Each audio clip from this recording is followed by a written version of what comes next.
Testing 1 2 1 2. Testing 1 2.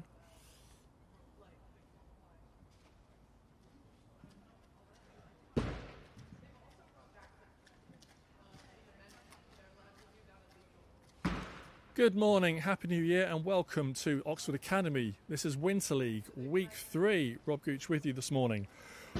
So, 3 games today. This is the final round of the round-robin phase for the men's competition. So first up are the Knights against the Steelheads. That starts at 12 o'clock UK time. Following that, we have the women's game, Ravens versus Jaguars, and then the Capitals versus the Hornets. So, we've got the Knights starting to come onto the floor, warming up in a minute. We'll have the Steelheads joining them later. So let's have a reminder of where we are now, week 3 after the Christmas and New Year break. Knights top the table, 2 wins and no losses. Steelheads are 1-1. So this game, first game up, if Knights win, they're into the final. If Steelheads win, then we start getting out the calculators, because Knights will be on 2-1 and the Steelheads will be on 2-1. And then we all look closely at the third game, the Capitals Hornets. If Hornets win, they'll be 2-1, and then it all goes the goal difference if Knights are 2-1 and or if Steelheads are 2-1. And Capitals, whilst they're 0-2 right now, they can still make this final. If they beat the Hornets and Steelheads beat the Knights, and if Knights beat the Steelheads, if Knights were 3-0 and Capitals beat Hornets, then Capitals, Hornets and Steelheads will all be on 1-2. This is getting complicated, and then it all comes down to goal difference. So, let's just simplify that for the men's competition. Knights win and they're in. Steelheads win, get the calculators out, and wait for the third game. If Capitals win that, we get those calculators out. If Hornets win that, then it's going to be between goal difference between Hornets and Steelheads if Knights win.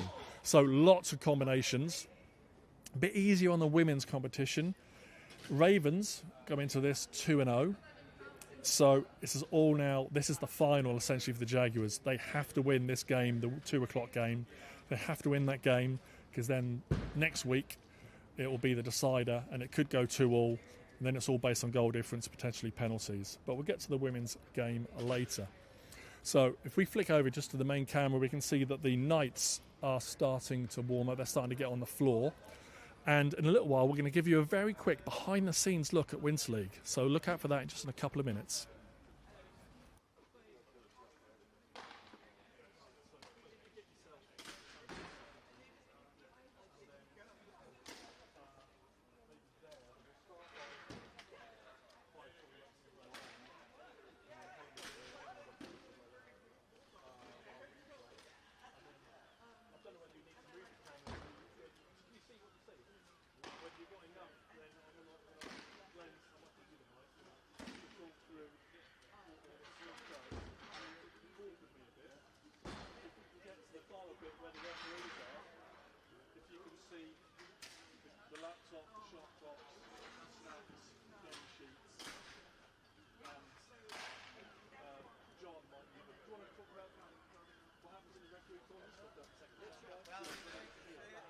So maybe there's 2 camera positions, 1 camera position there, and we'll move this over.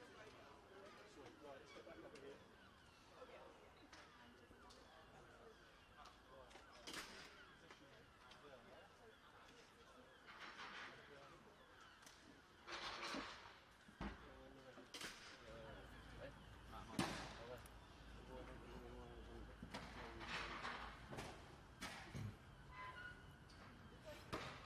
Hi, so welcome back. Before we get into the action on the floor, let's give you a behind-the-scenes look at Winter League and how it's all put together. So this is where I normally stand, and I can see the floor and I can do the commentary, and I can see myself and Helena, we can see the instant replays on this screen here. And then Glenn is our producer. So Glenn, talk the audience through all this stuff you've got. So basically the camera is mounted up there, so we've got an elevated view. Good grief, where do I start? We've got wireless up here for the wireless camera on the pitch, and what William's using now, the roaming camera. Then there's a wireless router up there that connects the laptop so the scores can be changed and the clock can be stopped and what have you on the stream. This bit here, Will, do you want to come over here? And come to your thing there and talk about your little buttons. Yeah. So if you point down at that lot there is the internet connections, so a bond internet connection, so basically it stays online. There's 5 connections there. If one goes down, the other 4 pick up. This section here, this is my little encoder that I change the cameras on, the scores on. This bit here is like the buttons for changing the scenes and running adverts and what have you. This is my monitor that I watch the game on. So I move that up and down. And then I've got this controller down here that zooms in and out. And then we've got up the top there, that's the little transmitter, that's the receiver for the mics. So when Rob's on the floor, it can pick it up. And now Rob's taking over. Thanks, Glenn. And if we come with this is where the referee, we've got John Pordham here, one of our referee in charge for Winter League. John, we've got this sort of where the referees hang out. I see there's snacks, so that's one aspect of being a referee, yeah. We've got this shot clock here is the one that controls the shot clocks in the arena, but we also have the shot clock and the game clock and the game displays from this laptop here. So quickly talk about what the refs doing, apart from what the refs doing that are here and how controlling the equipment and working with the refs on the floor. Well, these are the bench officials, an important part of the role to work with the crew that are on the field, on the floor. Obviously keeping the score so that the players can see what's going on, but also making sure the shot clock is reset and it's done accurately, so the bench team are watching for the reset signals from the referees. Because if the two are out of sync, then you've got the shot clock not working properly behind the players and missed opportunities and all those sorts of things. So it's an important role. And then we've got the score sheet. Show us the score sheet, just see if we can get a zoom in on the score sheet. So talk to me briefly through the sheet. So we're recording goals, the quarter and time, and who did the assist. We're also putting down penalties, marking those down as well, and keeping a track of timeouts. So that this is the accurate record of what happened during the game. Fantastic. And then the final element is just behind the referee area. We have our little penalty box, our made-up penalty box, 2 little seats there for players who are serving penalty time, and we use the main gate here in the Oxford Arena as our penalty gate. So that's behind the scenes at Winter League, and now if you look at the floor, we've got the Steelheads in black warming up, the Knights in white warming up, and we are going in just over 17 minutes.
Welcome back to Winter League. We are just under 7 minutes away from this first game.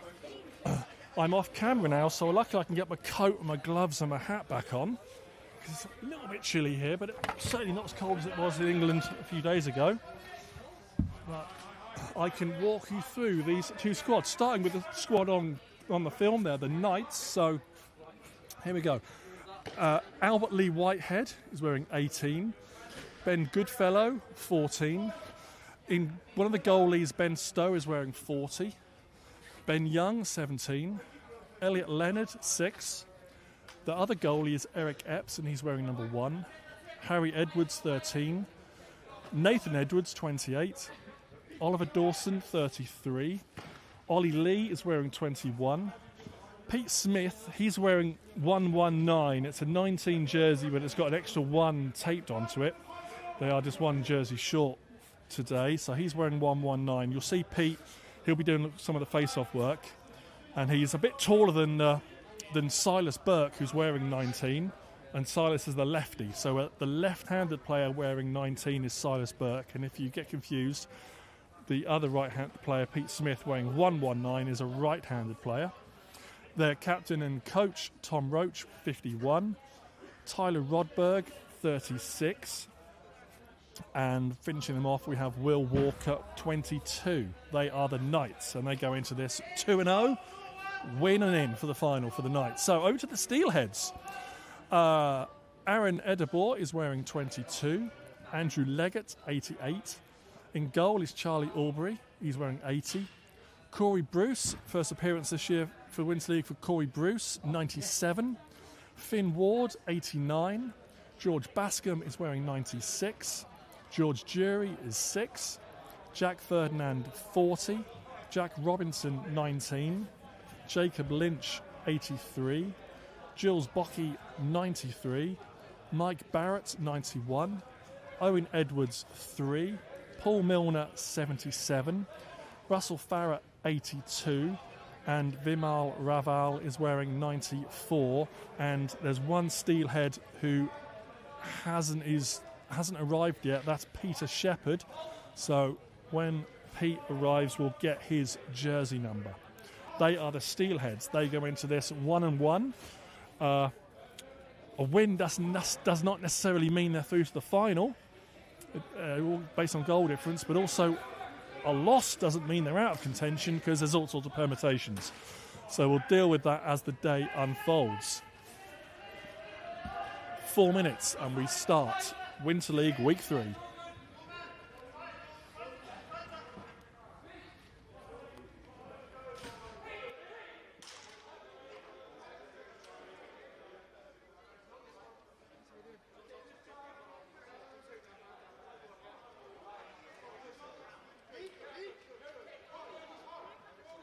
Our referees for this first game have just entered the floor. Head referee will be John Pordham. Alongside John will be Lara Owen and Rob Clark.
So just before we get underway, let's have a quick look at where the key players look out for today. So for the Knights, their top scorer so far in the competition is number 6, Elliot Leonard. So keep an eye on him, right-handed offensive player. They unfortunately haven't got John Arthur today. He was there. He was doing a lot of good stuff on the left-hand side. So on the left side, they've got Silas Burke, 19. And they are a little bit thin. They've just got one left-handed offensive player today. So see how they work that. And that's going to be one to watch. Now for the Steelheads, their top scorer, I'm just looking, they've spread their goals around, but they haven't got Ben Buchanan today, and they haven't got Seb De Siena. So the Steelheads, again, they've also got bit of a problem on their left-hand offensive side. Looking down the list, they do not have a left-handed O player. Yes, they do. Mike Barrett. So Mike's sort of not the youngest anymore. He did score 2 goals last week, but he is their only left-handed offensive player. So their offensive side is pretty good. We've got Andrew Leggett, we've got Corey Bruce, we've got Finn Ward, Jack Robinson can do stuff up there. Owen Edwards can do stuff up there. Paul Milner. Russ Farrer. Russ Farrer's probably giving me their best offensive threat today on their right-hand side. So actually this is going to shape up to quite an interesting game of how these two squads are going to approach this, given that they've neither have what they would like as their first choice left-handed players.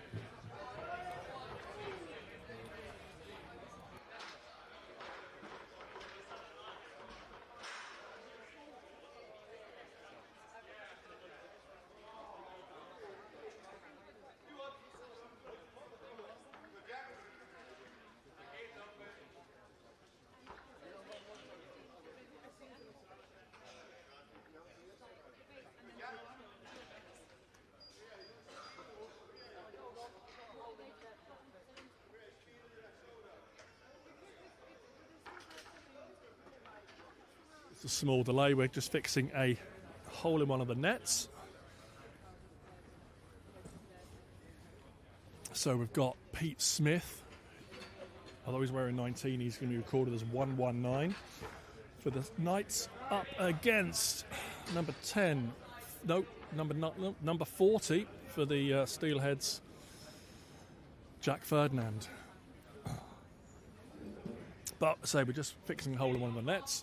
So for those who need reminding, it's been a long time since we played week 2. That was before Christmas. We play 4 periods of 15 minutes running clock here at Winter League. The clock will be stopped in the last 30 seconds of quarter 1, 2 and 3. It'll become a stopping clock there, and it'll be stopping in the last, I think it's 2 minutes of the final quarter. So, John Pordham ready at centre. Ball is placed. 6 hours box lacrosse is about to start. And we're away.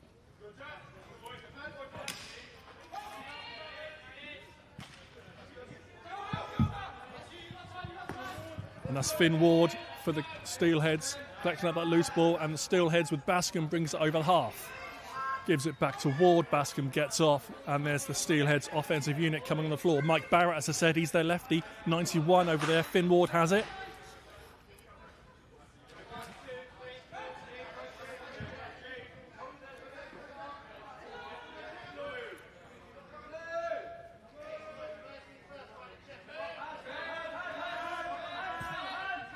This is Jack, the feed to the middle, ball's on the floor.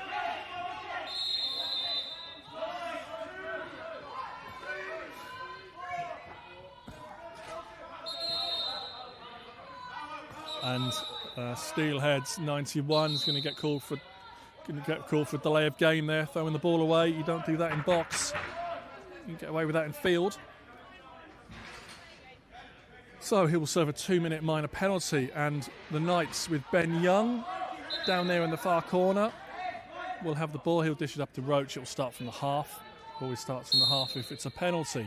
So here's the right. Let's see how the Knights are going to work out. We've got Silas Burke 19. Roach has taken that top centre spot. We've got Elliot Leonard behind the goal. We've got Nathan Edwards and Will Walker in the middle. This is Elliot Leonard. So Silas Burke gets the first shot off. It's rebounded off a player out of, and it's still on the arena with Elliot Leonard. Shoots, and it's blocked, and it's a breakaway.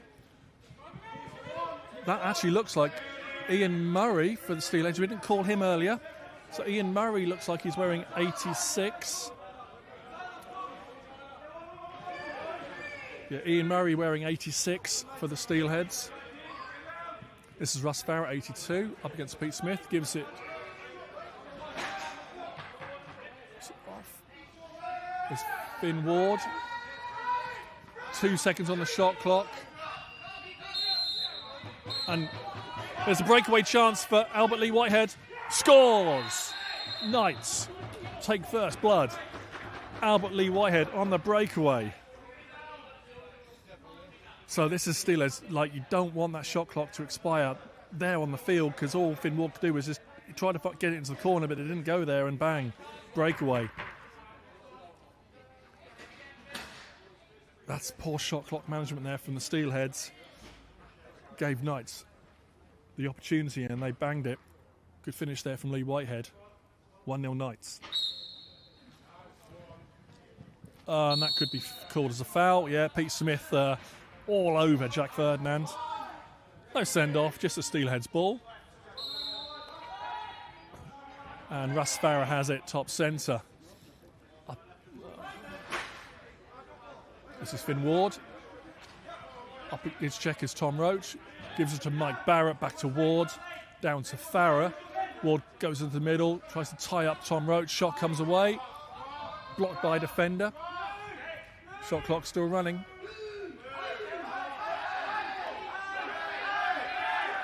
Three on the shot clock. Mike Barrett sticks it in the corner. And that's where you need the ball to be when you run out of shot clock, down there, and then you've got plenty of time to get your D on. So, here's Tyler Rodberg, gives it off to Silas Burke. Rodberg in front of him, Silas goes top centre, there's Edwards, working with Will Walker on this right side. Edwards gets a lane down the centre. First good save there from Albury. He's been solid for the Steelheads these first 2 weeks before Christmas. Here's a chance. I thought 19 there was going to pull the trigger. I thought Jack Robinson was going to shoot there, but he passed. Didn't quite work out for them.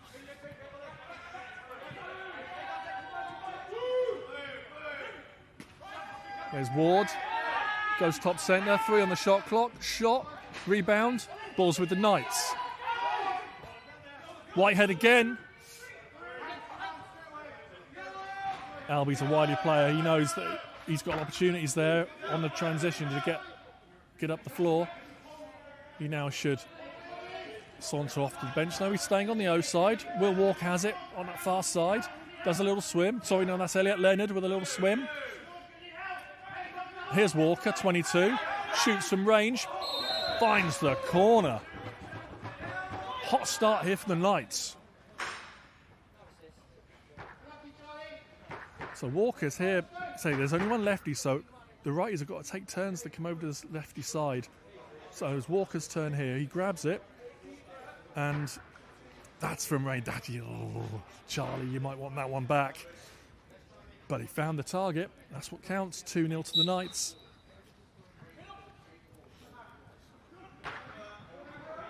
And then that's, 13. Harry Edgeworth stepped into the crease there with the ball. He could be in the crease as a defender, but not with the ball. So Steelheads have it. Jack Ferdinand, 40.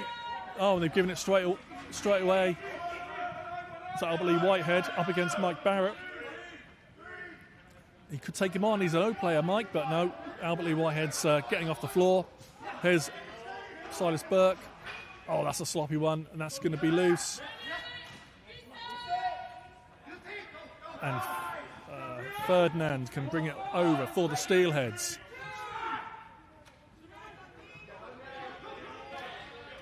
Still with Ferdinand.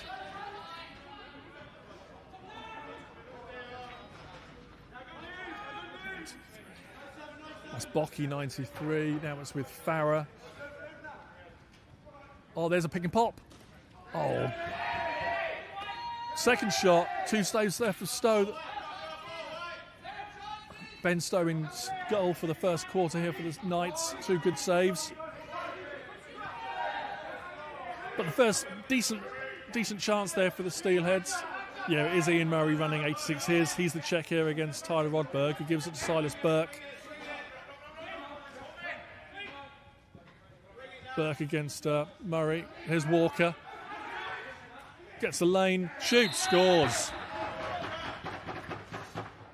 Steelheads can't let Knights just come topside that easy. So Burke has the ball. Swings across to Walker. Yeah, there was a nice little pick that opened up the lane there for Walker to get topside, but God, got to react to that, Steelheads. 3-0 to the Knights early in this first quarter of this first game on week 3. There's Nathan Edwards being evasive up against Owen Edwards. Gives it to Burke. He's got Tyler Rodberg, who now cuts to the middle. Edwards to Walker.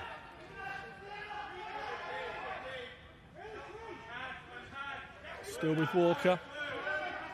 Edwards. Burke. Burke goes low. Comes to the middle. That's good from Burke. Oh, he got to the middle. Got the shot off. And the Steelheads come away with it. Jules Bocky, 93.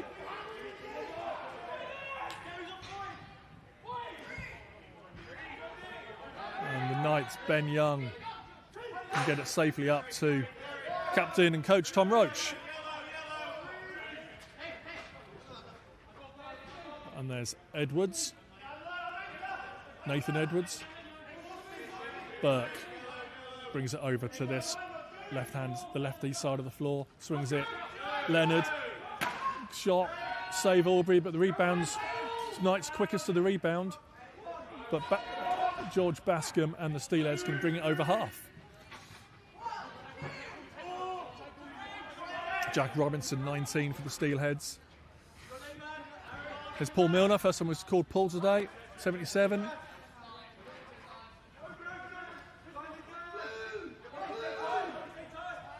Still with Robinson. 5 on the shot clock. Robinson's gone all the way to the wrong side. But there's a chance. Finn Ward. Finn found some space in front of goal there. It's unlucky. Got a good shot off. Back with the Knights. with Elliot Leonard. Gives it to Burke. There's Edwards. To Burke. Rodberg in front of him trying to set a screen. There's a good chance. That's was that a save or did he miss the goal? Couldn't quite see, but either way. Steelheads have it. No, it's been called back. It's Ben Goodfellow, number 14 for the Knights, being called to the bench.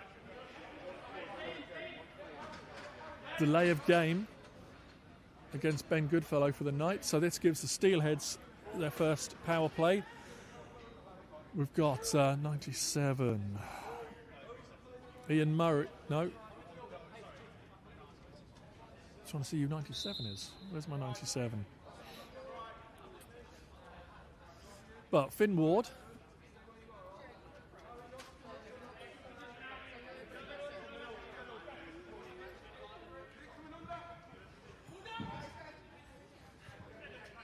Trying to get an ID on who 97 is for the Steelheads.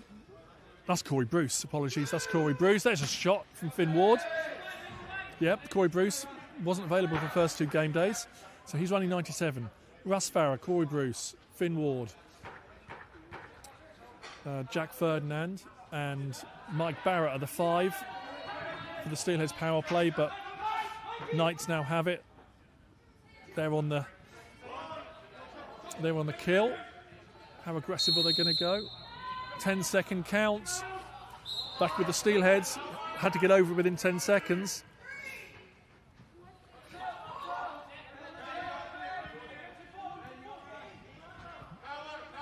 So here's the same 5 for the Steelheads as Mike Barrett. Puts it high. Finn Ward will collect. Farrer. Intercepted by Ben Young. The pass was going towards Bruce. Ben Young snagged it. And here's Albert Lee Whitehead coming down the floor. Nearly connected with Elliot Leonard, but Knights have it in the corner and they're going to kill the last few seconds of this penalty, I think.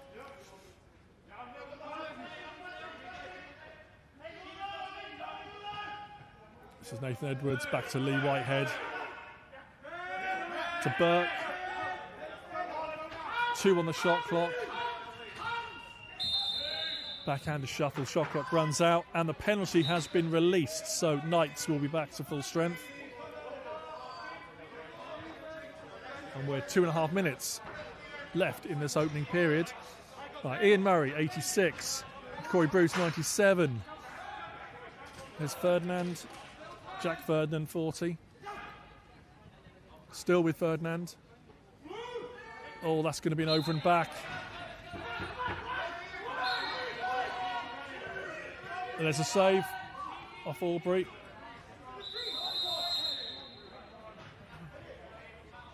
Yeah, you can't touch a player in the crease if they've got the ball. That's Ollie Lee.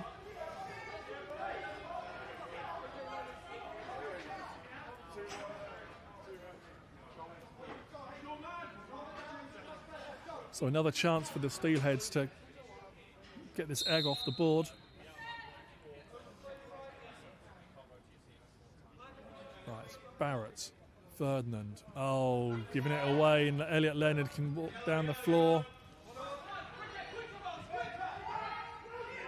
Oh, someone running in. Lee Whitehead. Good save, Albury.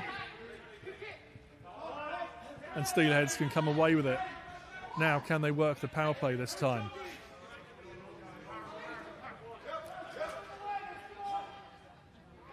Bruce has it top centre. Finn Ward back to Bruce. Farrer gets across to the right side. Bruce top centre. Finn Ward back to Bruce. Passing not quite there yet for these Steelheads.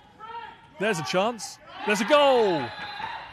Russ Farrer drifted into the middle. Farrer 82. He's down in that bottom left corner on the screen. You can see him now drifting into the middle. Fights his way into the middle, actually, and then there it is. Bang, bang. Feed from Mike Barrett. goal, Russ Farrer. Steelheads on the board. And we're got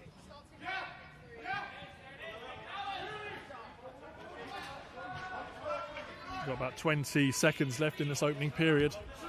All tied up there on the far side of the boards. Leonard comes away with it. Here's Edwards. 15, 12, 10 seconds or so. Last shot. Oh, good work there from... Oh, fantastic work there from Tyler Rodberg. Side through the defence. And that will be the end of the first quarter. Look at this, Tyler Rodberg. See, he'll be the last man coming off the bench. Here he comes. Nice footwork, banged the goal. Knights 4-1, end of the first quarter.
Before we get going here in the second half, we've got a new feature on our feed game, the scores in top corner. So the little bars, one of the team's names there, they're timeouts. Teams get one timeout per half. So that keeps our record of timeouts, which is nice. Another little feature that Glenn and across Live UK have added. Right, and we are getting ready for this second quarter. I think Knights are 4-1 up. I'll just adjust that on the thing.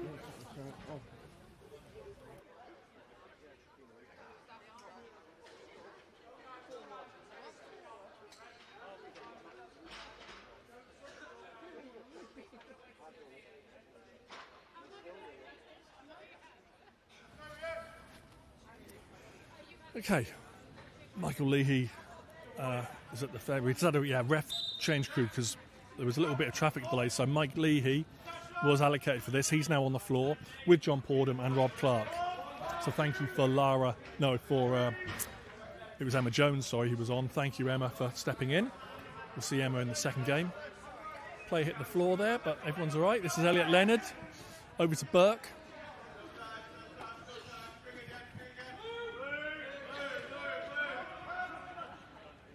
Finds Leonard and bangs it.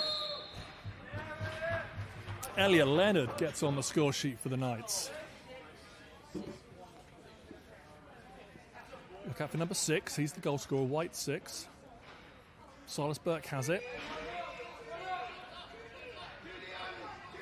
Has it. Bouncer. Maybe Charlie was a bit screened there. A good shot there. Found the back of the net. Right, 5-1 now for the Knights.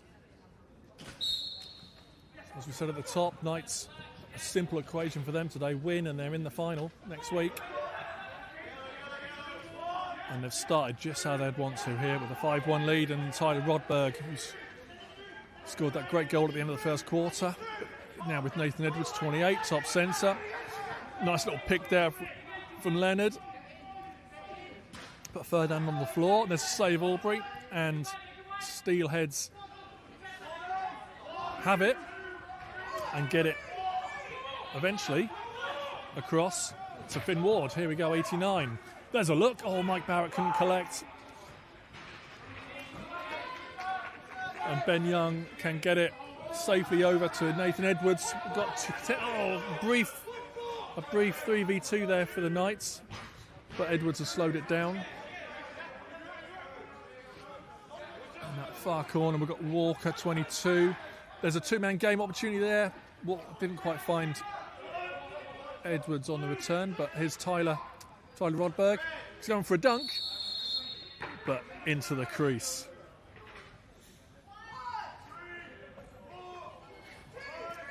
Tyler Rodberg certainly looking lively here in week 3. Now Steelheads. With Jack Robinson, 19, he gets it down low. We've got Paul Milner now under pressure, but gets the ball safely over to Barrett.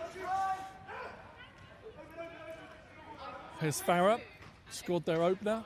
Farah gets to the middle, scores! Russ Farah. Looking great there. Any player who's got that desire and that instinct and that confidence to, he was on the ball to not just shoot there, but then take those few steps in towards the goal, giving himself better angles. Great work, Russ Farah.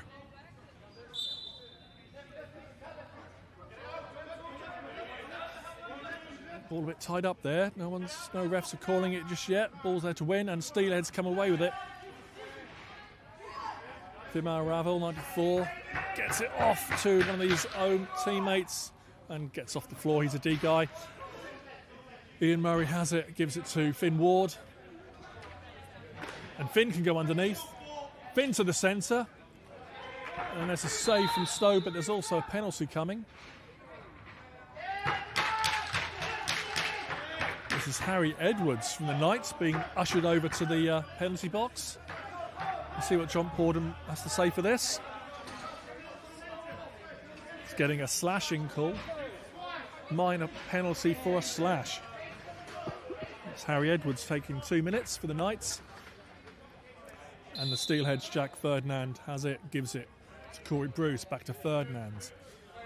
So Ferdinand is a lefty as well. So there's our two lefties for the Steelheads, Ferdinand and Barrett. Bruce over to Ward. To Farah, who scored their 2 goals so far today. Here's Bruce, back to Barrett. Action in the middle. Finn Ward gets to the middle, gets the shot off. That was good from Steelheads. Got the ball nicely into the middle and Ward got the shot, but good save from Stowe. So Knights are on the kill. Leonard has it.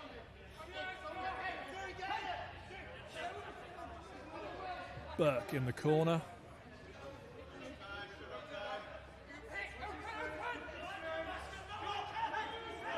Still with Burke. 4 seconds on the shot clock.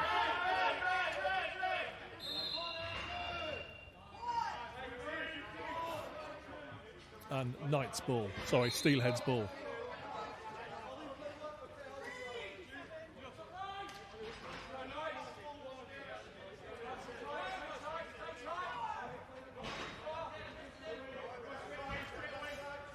So here we go. Knights still on. Steelheads still on the power play. Bruce, top centre, shoots off the bar, off the post or the bar. No, there's a reset and a play on. Oh, Charlie comes out, flattens, I think it was Ollie Lee. Yeah. And now Steelheads can come down with it with Ferdinand. Barrett, good save there from Ben Stowe, still with here with the Steelheads and Ferdinand.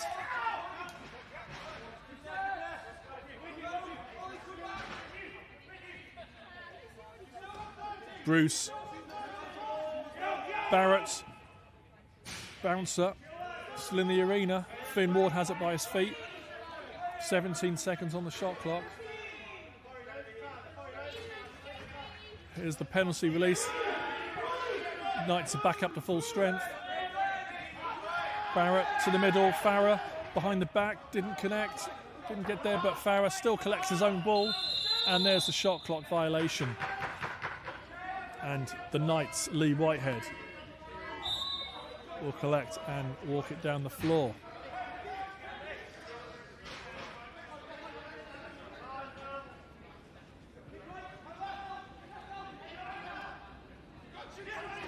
Oh, good 1-2 there between Walker and Silas Burke. But now Burke's under pressure behind the goal. 2 Steelheads coming into. Ball's on the floor there. And that's, I think Bascom picked it up for the Steelheads. And now George Jury, number 6, sprints across half.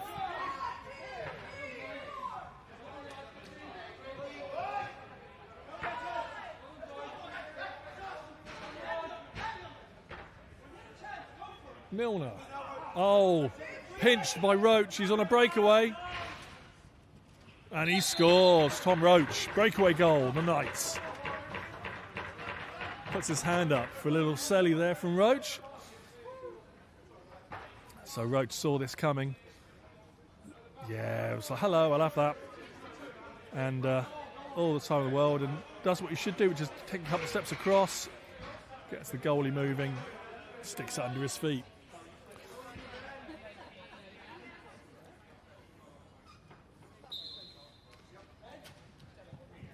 And Elliot Leonard with the Knights wins the flick from the face. Gives it off to Burke.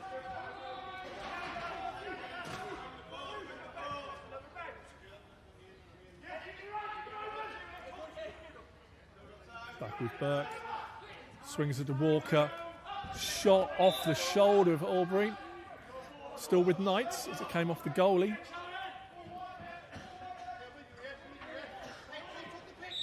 And then that's Goodfellow back to Walker. Rodberg's ahead of him. Swings it. This is Burke. Loses it. Here's a 2v1. Oh, I see Bascom trying to seal off Walker there, but the Steelhead attacker couldn't quite get there and inside him. We're still with the Steelheads. Steelers playing much better in the second half, in the second quarter. Here's Jack Robinson. Here's Russ Farrer. Going to the middle again and had a good save. Stowe. It's a crease violation. The ball will be going Knights. Elliot Leonard. It's a 2v1. Can't let him run in and shoot like that, but there's a good save there, Aubrey. There's Edwards. Lee Whitehead, another shot, another save. And Steelheads can come away with it.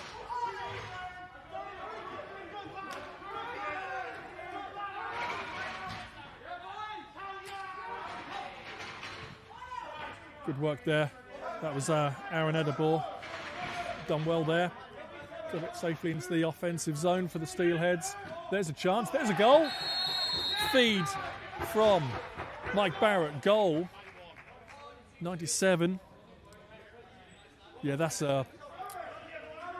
Ian Murray, 97. Inside 5 minutes to go in the second quarter.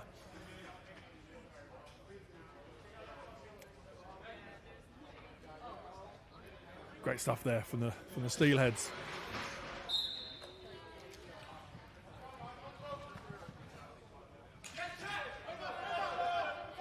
Good face-off win there, Jack Ferdinand.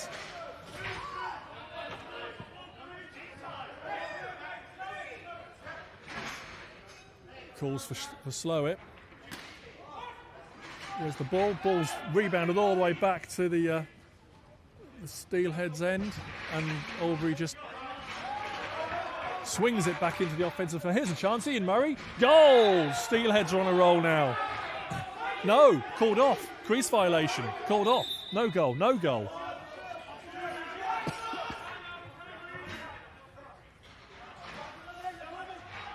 Back with the Knights with Nathan Edwards up against George Bascom. And Knights have called timeout. This will be a 45-second timeout.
Okay, coming off the Knights timeout, they will have the ball. It's underneath the feet of Mike Leahy now, there it is. And Nathan Edwards, 28, will restart this. So Elliot Leonard, swing over to Walker. Ball's loose, but should come back up with Leonard in the corner. It does. Finds Walker. Oh, just passed to the wrong side of Burke, and we've got 4 seconds on the shot clock.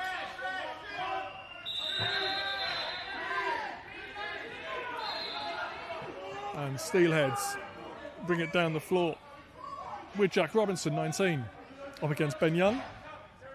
He's got no anchor. He's saying, is there an anchor? There isn't one. Ben's now the anchor. That's a loose one there for me and Murray. Gives it to the Knights, and Whitehead could almost snag that, but he's still going to get the rebounds. No one's there to help him. He's got Roach.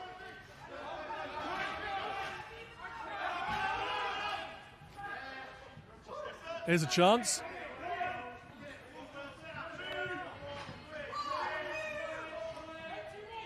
Steelhead slowing this down now. Jules Bockey on the ball, 93. Gives it to Jack Ferdinand, gives it over to Mike Barrett, back to Ferdinand.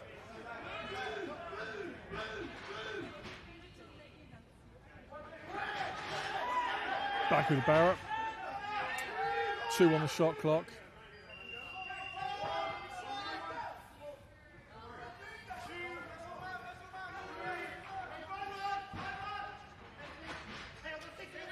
Knights on the offence. Nathan Edwards, Elliot Leonard. It's Silas Burke. He's got Rodberg over there on that side now. Back to Edwards. Lee Whitehead didn't collect. Ball's on the floor. Lee Hubbard gets put down by Bascom. And that's a Steelhead ball. But he's on his own. Jules Bockey needs some help. And here it comes with Corey Bruce. To Ian Murray. Heard this morning that Ian Murray wasn't feeling 100%. He potentially wasn't going to be playing, but he's there. He's just on the ball. There's a look. Didn't connect with Bruce, and there's a crease violation. Ball will go Knights.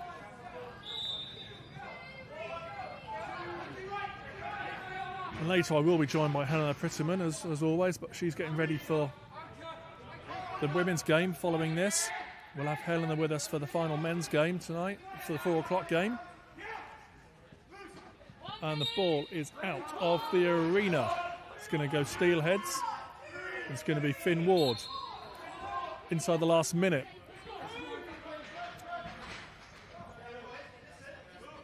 Another Steelheads goal, and they'd be super happy with how this has panned out, given the start the Knights had. But now it's looking like Knights might have the last shot. We've got about 30 seconds in the quarter. 20 on the shot clock. Could be one more chance for the Steelheads. They also have a timeout to use.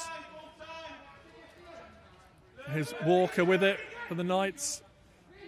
Burke shoots.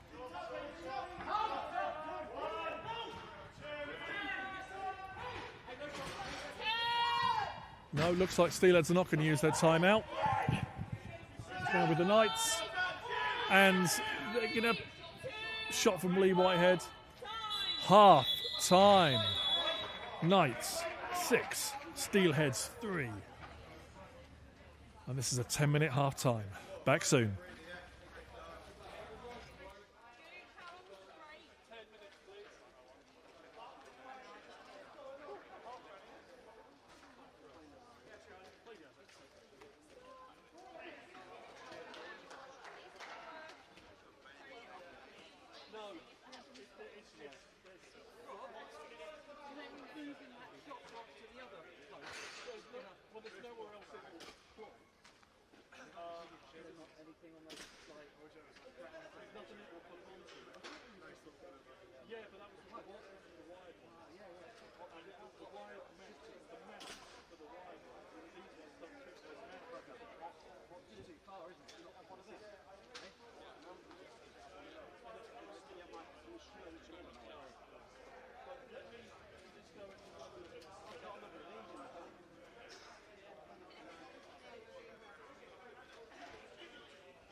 something down here, two of them, but they did it to each other and balls over the other side. Yeah, like you have to have a player about. Well, like the two on one drive to the goal when attacker sets the pick on the defender, then the defender just actually rotates. You're on the right side. You like going on the left side and the right side.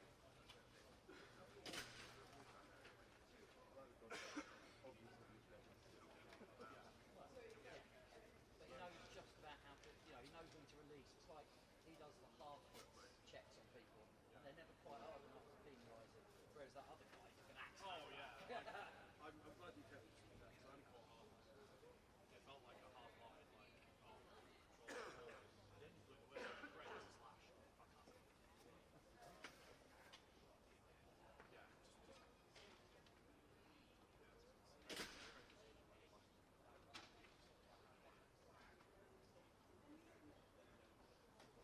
Yeah, And the hell by that's come up on the reels. yeah.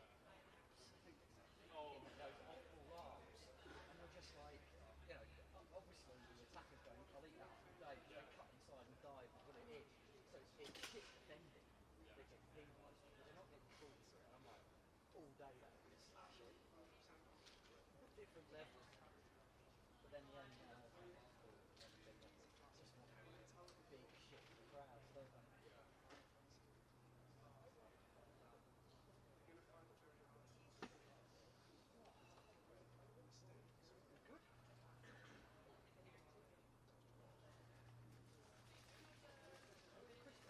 Yeah, very quiet. Needed the time off.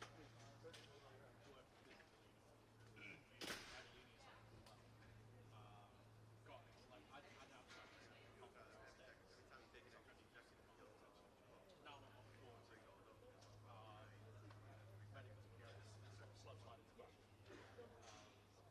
Yeah, but it's not all like that, is it? Stay good. Texas. Good luck. Hang on, I'm just going to get some water on.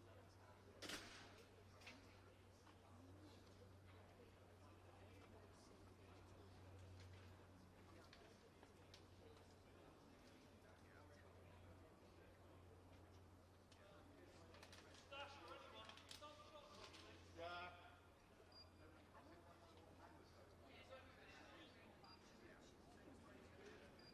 So the next game we celebrate for the UK, the first ever. Yeah, your head. It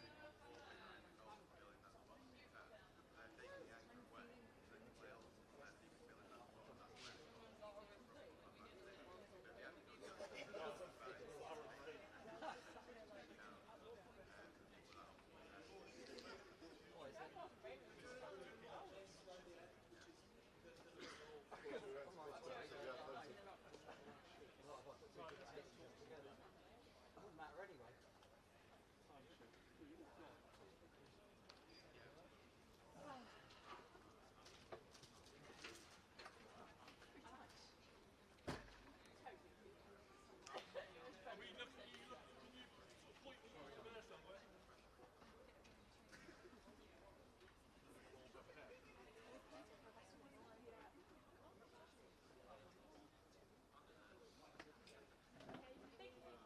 Going to grab a quick word with the coaches. We've got Panda here from the Knights.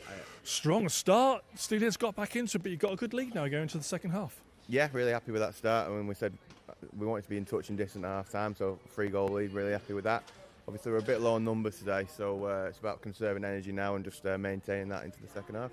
Yeah, really good stuff. Good luck for the second half. Let's have a talk to some Steelers. You've got 2 minutes left, so I'll let you get back and talk to your team. So that's Johnny Goodfellow there from the Knights. They had a strong start, as we said. Let's get someone for the Steelheads in a moment.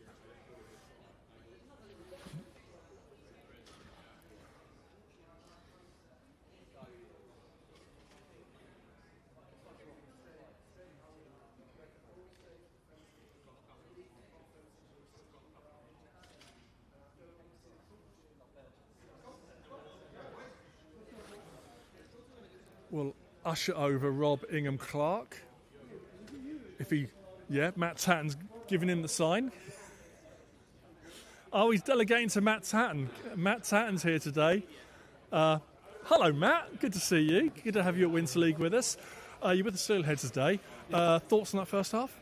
I'm happy with it. I think we had a short warm-up, which may have created some issues in the first quarter, but the progression from the first quarter to the second quarter saw a lot of improvement. I think we've settled into our game defensively. Offence are figuring it out. They're attacking, they're getting underneath, they're getting over the top of the goal. I think there's some really positive signs. Because it wasn't the strongest of starts, but it definitely played better in the second quarter. Yeah, the second quarter was really good. I'm really happy with it. And then issue with both teams is not many lefties on either team. You've got kind of two, they've got kind of one. Yeah. So it's interesting how that's playing out. Righties having to take their share on that side of the floor, yeah? Yeah, welcome to English lacrosse. We're always short of lefties. But yeah, no, we've got guys that can play both ways and go up and down. We've got some righties that can play over there. I think we're figuring it out. We'll be fine. Okay, well, great luck for the second half. All right, cheers. Thanks, man. Right, that's Matt Tatton, who's with the Steelheads today. Right, we are going in just in a minute's time, second half. Okay, good play.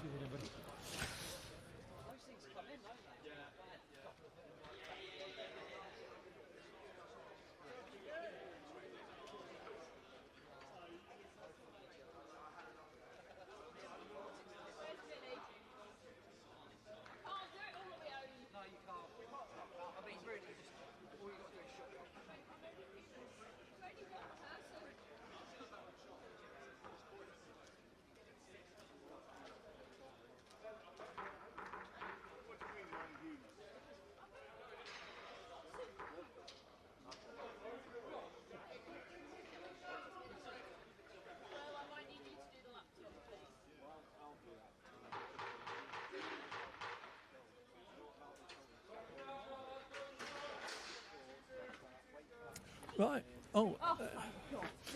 Emma was just panicking there because she was on her own by the bench area, but Rhiannon's back. So we have our team ready for the second half. Knights 6, Steelheads 3.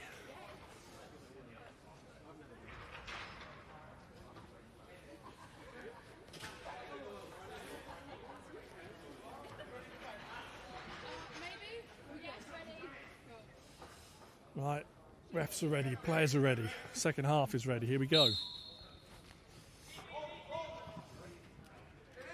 Bit of a scrap there in the middle, and Steelheads come away with it. Jack Ferdinand, he's done well so far today on the face-offs. As Finn Warder just spoke to his parents who are watching from the sideline. Most of our spectators are to the bottom left of where you're viewing on screen. They're in that bottom left-hand corner is where most of the spectators congregate here in Oxford. Finn Ward still has it. Mike Barrett back to Ward, up against Pete Smith, gets topside, pings, that's off a post. Back with Ward, he gets another shot at it. There's a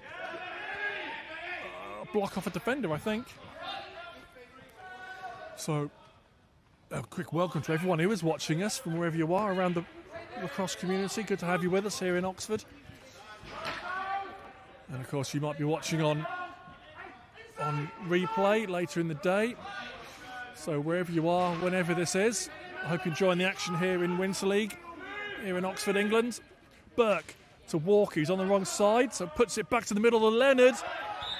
And a save, Aubrey, that pinged it back then out of the arena. Great ball movement there from the Knights, and they still have it. It's Burke up against Reval, puts it across to Rod Burke. 2 goals already for Rod Burke today. Gets to the centre. Knights are finding it quite easy to get to that, to get around the top of the Steelheads defence. There's a bouncer shot from Burke that goes wide, and now Bascom gets it safely over to Ferdinand Robinson, who gets it over half.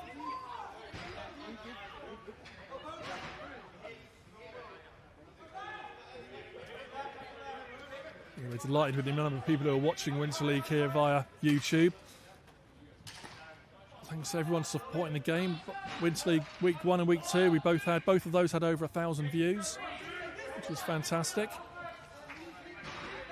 And this time next week will be the final, so make sure you tune into that.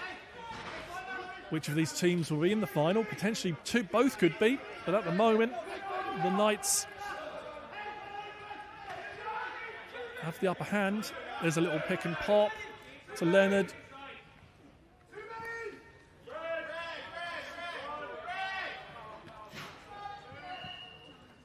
there's a penalty coming. Mike Lee has his hand up. So when this ball goes, here's Lee Whitehead with a shot and a goal. Albert Lee Whitehead with his second of the day, I think. His second of the day. The penalty will be assessed, but there will be no, it will be cancelled by that goal.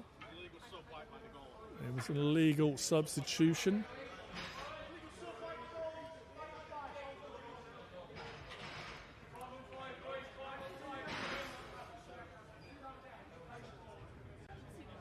So yeah, it's 5-on-5.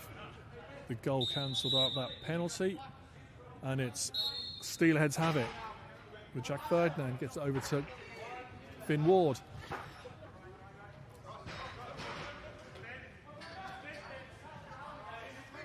One of our younger players, Finn Ward.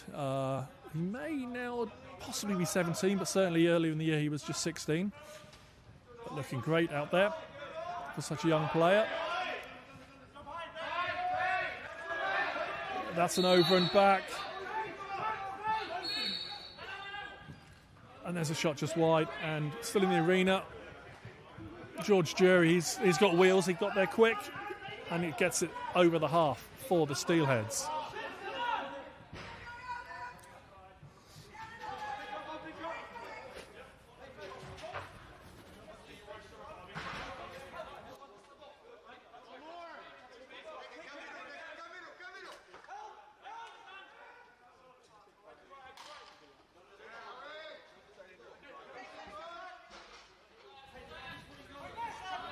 Right, back with the Steelheads. Mike Barrett lets one loose and it's a bouncer over the bar, but picked up by the Steelheads. So Murray gets it to, that's Ferdinand. Swings it. Here's Mike Barrett on the right side now. There's a shot, Ian Murray. Good save there from Stowe. Ferdinand in the corner. It's Bruce. That's Andrew Legg at 88. And ball is going. This ball's out the arena. Fresh ball thrown into Ben Young, who gets it over to Albert Lee Whitehead. To Silas Burke. Ball Walker's sneaked in behind goal. No one's on him. Bascom is his check. There's Burke. Walker's still floating behind goal. Burke with the shot. A sore piece of defender, I think. Certainly an easy save for Albury. And now here's Jack Robinson to shoot and a save. Stowe, ball's loose on the floor. And it's crease. It's going Knights.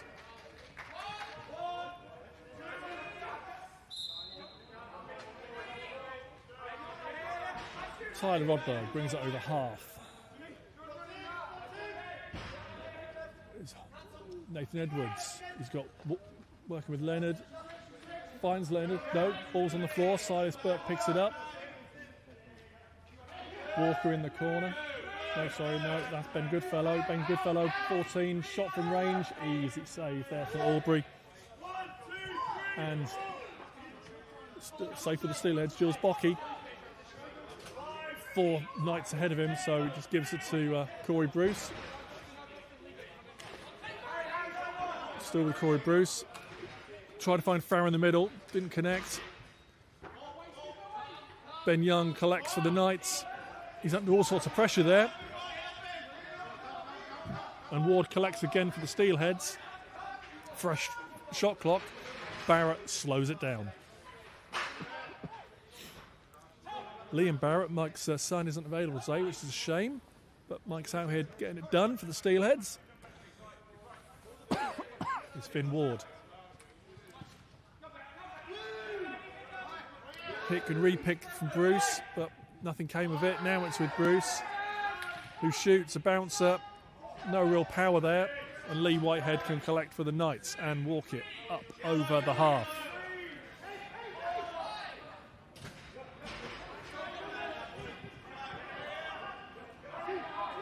Here's Burke, Rodberg ahead of him. There's Rodberg. thought he was going to shoot. He's still with Rodberg. To Walker, who shoots, save, Albury. And this is Bruce bringing it over the half. Sorry, Bocky bringing it over the half. Bascom didn't connect, but still with the Steelheads. With Bascom. And Murray. Up against Leonard. Oh, great work there, Ian Murray. Beautiful goal. So, he fancied it. He's up against Leonard, who's an O guy. Just thinking, I can take this guy on. Help comes across, but then he gets the middle of the floor, sticks it in.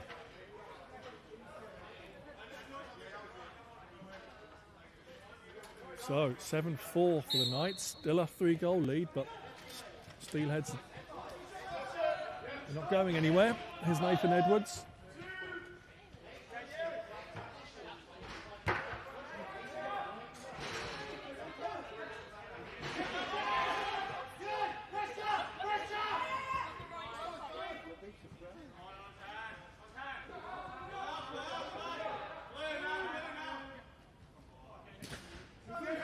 Save and a reset.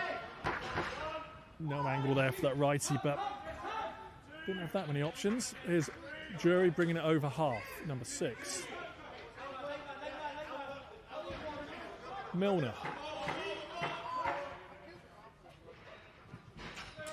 Back to Milner. There's Ferdinand. Down to Barrett. And that's going to be over and back.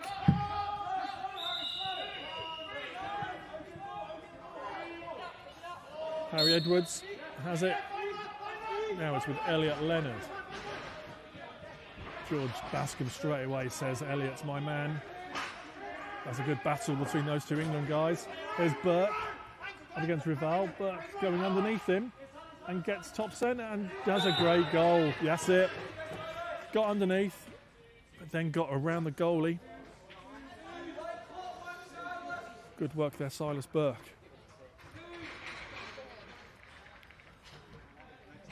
So there's no anchor help, so let's go low, let's go underneath.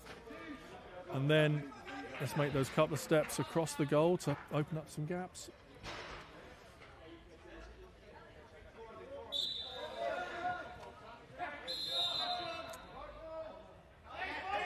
Violation for Ferdinand, gives the ball to the Knights. This is Edwards.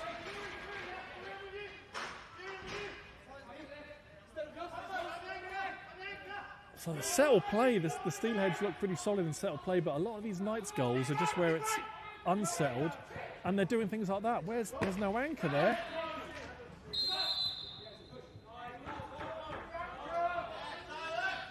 Oh, ref's calling Jules Bocky for a push, I think, a push in the back. Let's have a listen. Check from behind against Jules Bocky. Check from behind. Gives Knights the power play.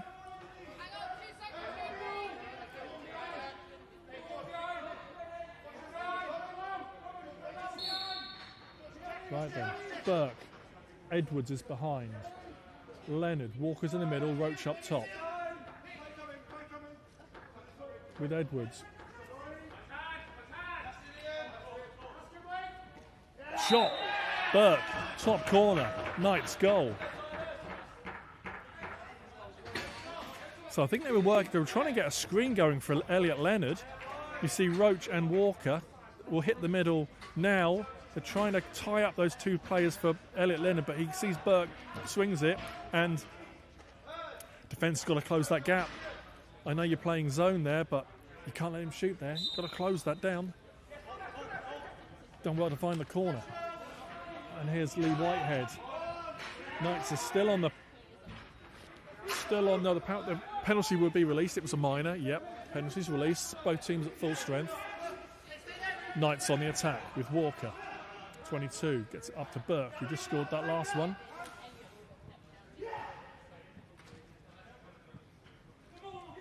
Walker to Burke. Ben Goodfellow, goal. He's happy with that as well. Ben Goodfellow. That's his first of the day. So the Knights are starting to ping this ball around really quite nicely, and the Steelheads defensively are just getting a little bit. It's all becoming a bit of a blur. So yeah, who was on him? And there we go. You probably heard it. Robin Clark sees this is the time he needs to call a timeout. Stop. Get the ship back in the right direction. So that's the Steelheads timeout for this half.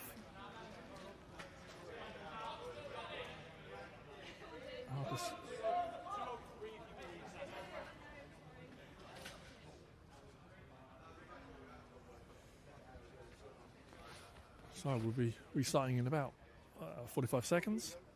Give me 1 second, Rob. I'm the only one doing it.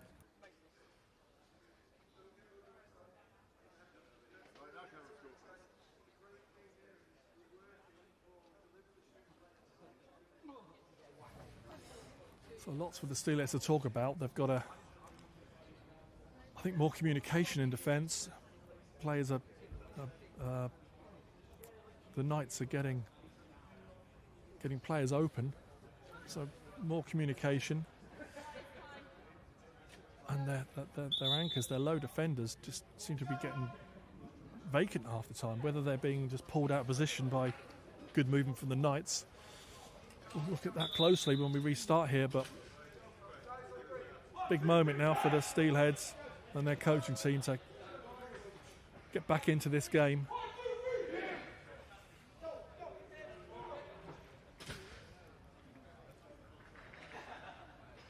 We're looking at just over 2 minutes. No.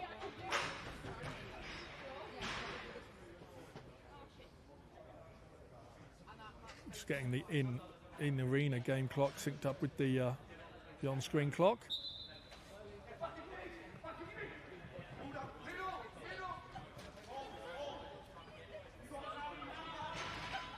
They're almost in sync. Right, Knights have it again. Albert Lee Whitehead brings it over. Gives it to Leonard. He's got Rodberg, but he gives it to Burke. Oh, keeps it. Edwards. Rodberg. There's a possible hold there. No, no one's seen it. Play on. Leonard all over Barkey, but Steelheads have it. Oh, Farah Bascom nearly connected with Farah, but we have a penalty coming. A slash against Elliot Leonard. Here's the chance for the Steelheads.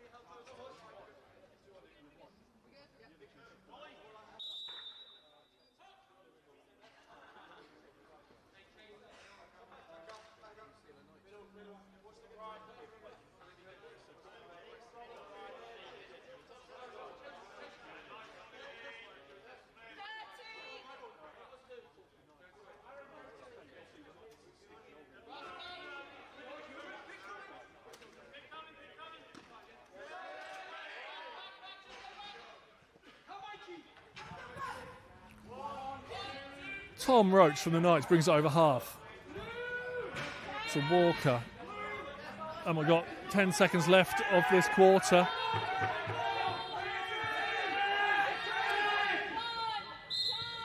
That is the end of the third quarter. Knights 10, Steelheads 4. Back in 2 minutes.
Here we go, fourth quarter. Steelheads have got a bit of a job to do. Knights a 6-goal cushion.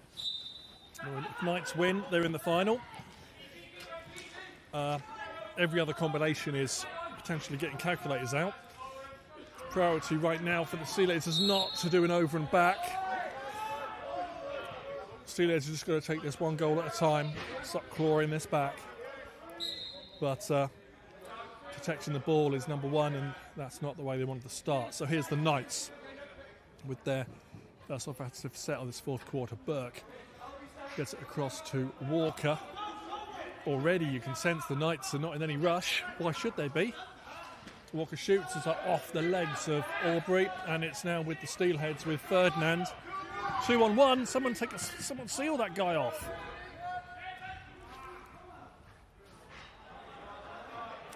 Farah gets it to Robbins. That's Robinson. Back to Farah. Ferdinand just didn't get it, but the ball is out of the arena. It's going Knights. Lee Whitehead can bring it over the half.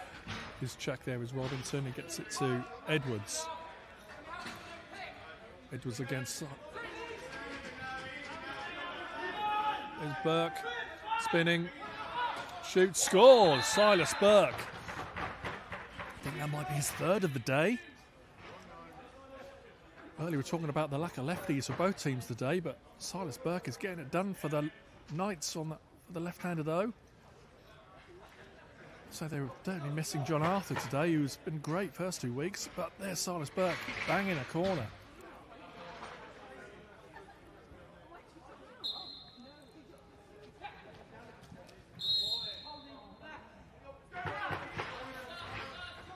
Steelheads win from the hold call against Pete Smith. So out they come. Corey Bruce has it. No, sorry, that's Ian Murray. Here's Barrett. To Farah. And to Murray. Bruce is behind the goal. Murray shoots, save, shot, goal! Russ Farah quickest to react to that ball that just pinged off Ben Stowe in front of crease. That's a Farah special. That he's pretty good at those rebounds. So there's the shot. There's a rebound. Farah, pick it up, bang it. Good work. I think that's Russ's third of the day. 11-5 now.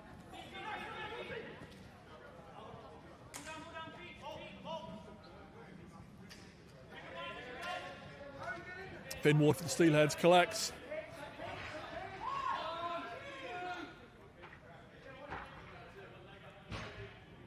Still with Ward. Gives it to Bruce. It's down here with Ferdinand. Leggett. Ward. Goal is pulled. There's a delayed penalty coming. 6 offensive players now for the Steelheads, and a goal that wiggled through. Let's have a look at this. Certainly Ben Stowe in goal got a fair chunk of it. It's going to be coming in from Ferdinand there, the lefty. There it is, and can't quite see how that wriggled through, but it did.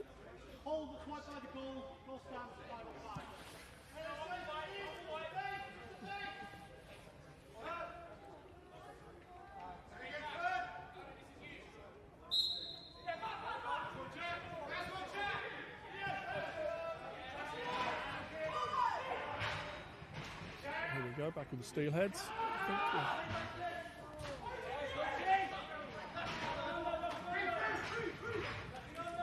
And there's another goal.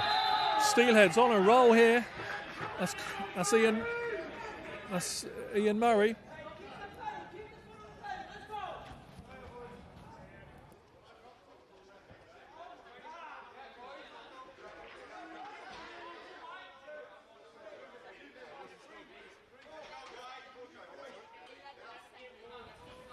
It's Knights 11, Steelheads now 7. We'll see that scoreboard updated in a minute. There it is. So,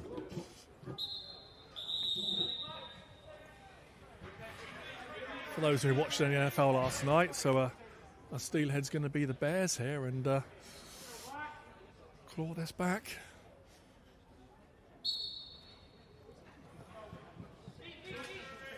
Knights have it. Edwards to Leonard. Again, Knights not looking any rush. Still a decent 4-goal cushion. Time is all in their favour. Edwards to the middle. Bouncer out of the arena. Steelheads ball.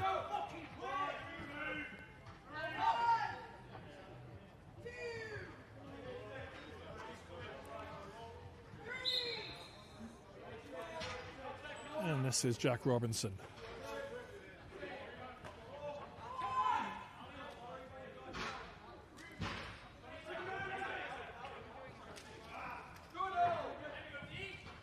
Ben Young collects for the Knights, gives it up to Albert Lee Whitehead, who can bring it over half, and he's no one's come to him. Save, Albury, that could be big. There's a chance going the other way. Oh, good block. Yeah, everyone's saying play on, that's good. Robinson.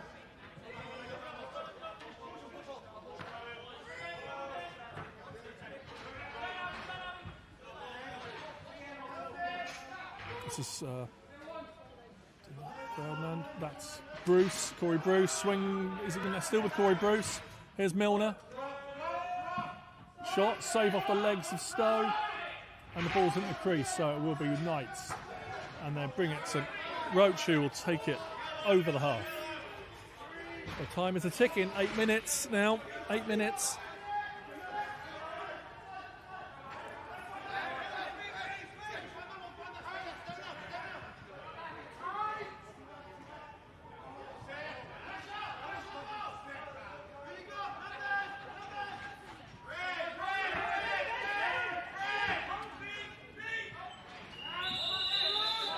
Shot clock expired. Steelheads ball. George Jury.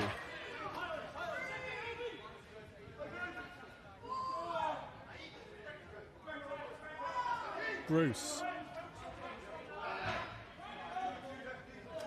Still with Bruce. Ward. Ward can go underneath. Shoot. Score. Finn Ward. Steelheads.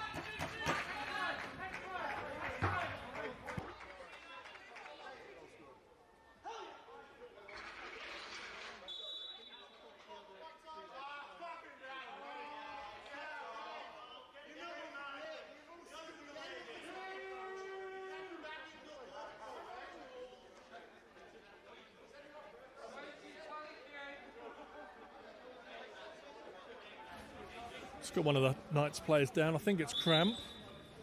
Nothing more. We're going to stop the clock for that little bit of get the physio on. Where's Adam? He's around somewhere. There's 2 players down actually. Adam might be busy. Let me just check where Adam is.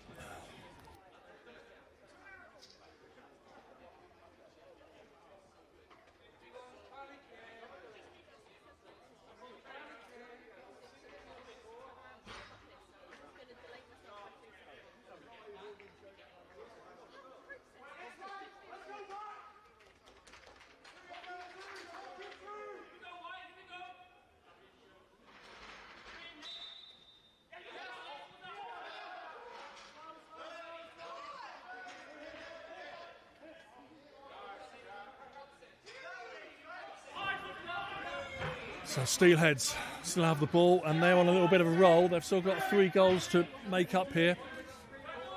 Ball's behind with Bruce. Up to Ward, who just scored. There's Farah. Goes to the middle. Shoots just wide.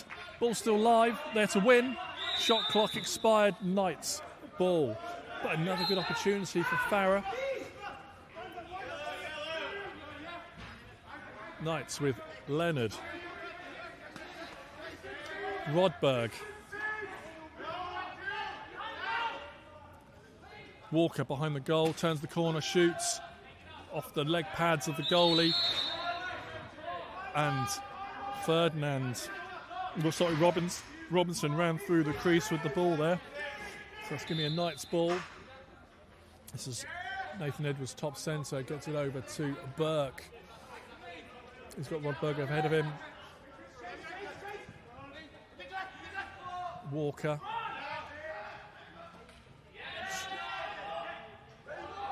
Save there, Aubrey, and can get it out to Robinson. 3 against 2. Goal! Steelheads. Here we go. 11-9. 5 minutes. Feel the energy in the over at the Steelheads bench. They are now getting well up for this.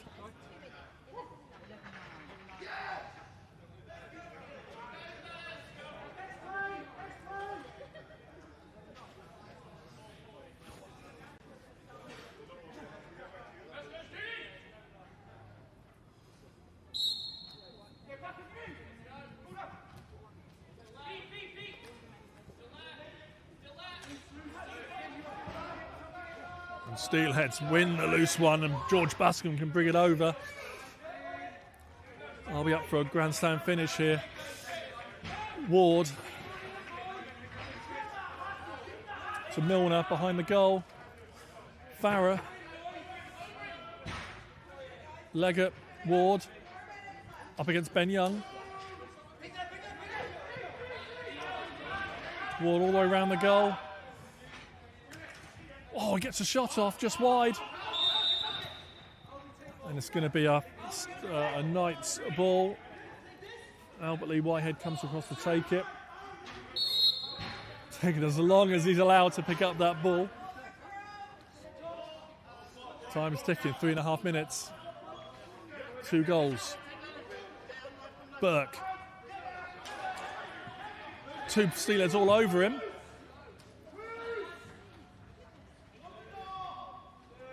And the Steelheads come away with it. This is Edabor, and he gets it. Oh, good steal there. Ollie Lee. Gives Jerry the run around and gets it off to. And then Knights have safely got it into their offensive zone. 20 seconds on the shot clock. Walker back in. Edwards all alone. Good save, Aubrey.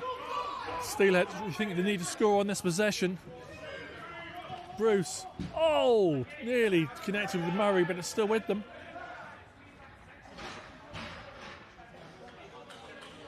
Oh no, he wasn't looking. It's an over and back, so Roach can take as long as he wants. Oh, that could have iced it. Albert Lee Whitehead getting Aubrey to flail around, and as soon as he was on the floor, he was no way getting back up again. That might be the decisive blow. It's now a 3-goal shift again.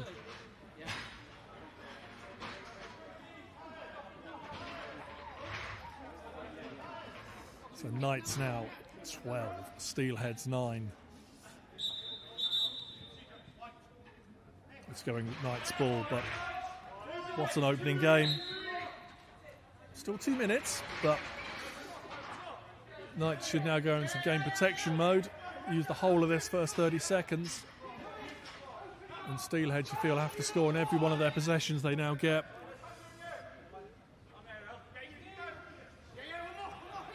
And the Steelheads don't have a timeout. There's Burke. Nearly found Goodfellow, but now here we go. Steelheads. Bascom's ahead of him, he can seal him off. Oh, that was so close.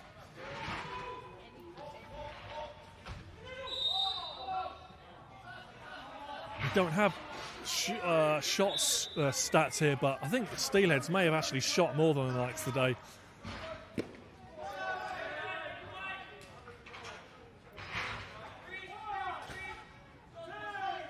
No, refs like that play, but should come back with the Steelheads, and we're 1 minute to go.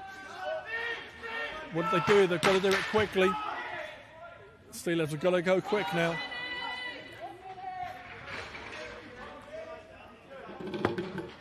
There's Farah. Oh, they didn't need that. That's eating up the time.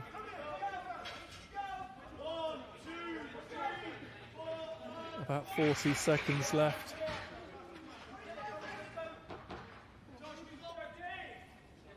Leonard will collect for the Knights, and I suspect they're going to just eat out another 30-second shot clock here.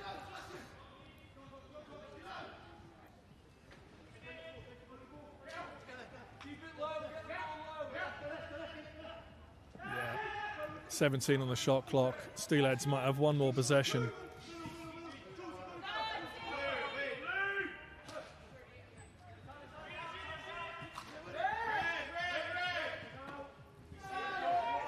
And that reset's going to have done it if Knights pick up this ball, which they do.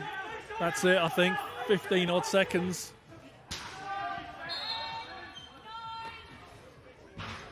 I've had 9 seconds left.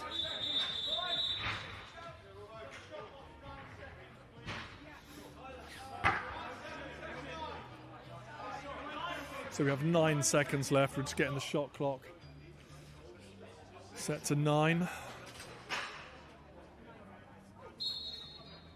We'll just wrap up this Knights victory, putting them into the final. Steelheads not out of it completely, but they need Capitals to now beat Hornets, and then it's lots of calculators for goal difference. Congratulations, Knights. 3 wins out of 3 puts them into the final. We'll get a word with both sets of players and coaches.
With Robbing and Clark with the Steelheads, there was a period there where you got the momentum back and you got back into that. Close games as always between you two teams. Absolutely, like the guys work really hard. Like weekend 3 of Winter League, it's who gets least affected by winter flu and the storms and the trains and all those sorts of things. We were down a couple of guys, but the guys worked really, really hard here today. Really, really pleased with them.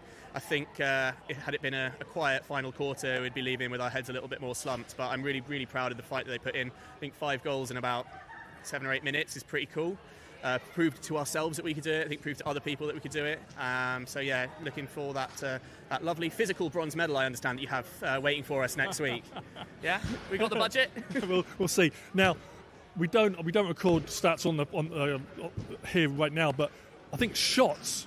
You probably had more shots than Knights today, and lots of them were right in the middle, exactly where your shot should be coming from. We talked a lot about playing above the crease. In both for Capitals last week, we talked a lot about playing above the crease. It's just good lacrosse. We're not really a downtown ripper team, so let's work out how we can score some goals. Well, you still could qualify for the final. There's lots of combinations about this final game. If Capitals beat Hornets by certain... it's all a bit complicated. Well, we'll deal with that later, but... We will deal with that later. Either way, we'll see you next week. We will see you next week, Gucci. Thank you very much for all you're doing here. No, well done, thank you. Take care. Right, let's have a word with some Knights. I need... Where's Mr. Right? Let's go over here. We need to catch Tom.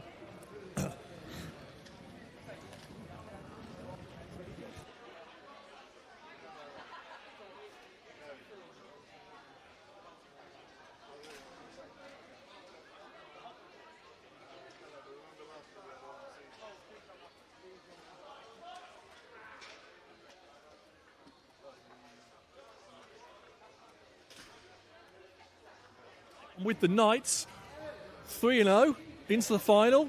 Captain, Coach Tom, thoughts? Really happy. We said we wanted to improve as the tournament went on. I think we've improved. We played great lacrosse today when we had 13 runners and only one left-hander in offence. So couldn't be happier with the boys, really. Hard work at the end. Steelheads did a really good job and made us play for that last quarter. But yeah, we've been dead good, and hopefully we carry some of this stuff into the final. Yeah. And you talked about the lefties. Both teams just had a few of their lefties missing, but Silas on the lefty side of the Knights. 3 goals, I think, from you, Silas. Good game. You must be feeling happy about that. Yeah, I think we had to make some adjustments. It's not easy playing with one left-hander in the game of box lacrosse, but we made a system that was working. I think started to get results towards the end, so yeah, happy. And I think, was it a certain righty takes their turn on the lefty side? Was that how it was working? I don't want to talk about that, Gooch. Oh, come on. Will you have your lefties back next week? Are they back? We're going to have lots of lefties next week. So you So can tell us. whoever's in the final You can needs tell to us. be ready for a Because you lot won't have the same tactics next week. we just shared it around. That's what it looked like, and it worked. So congratulations. We'll see you next week in the final. Thank you.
So welcome back to Winter League, Week 3. The two women's teams are on the floor warming up. The Ravens in grey with the purple shoulders. They're 2-0 in the series so far. The Jaguars in white with navy shoulders. They're 0-2. So this is essentially the final for the Jaguars. They need to win this to stay in contention. And I will read out in a couple of seconds the two squads.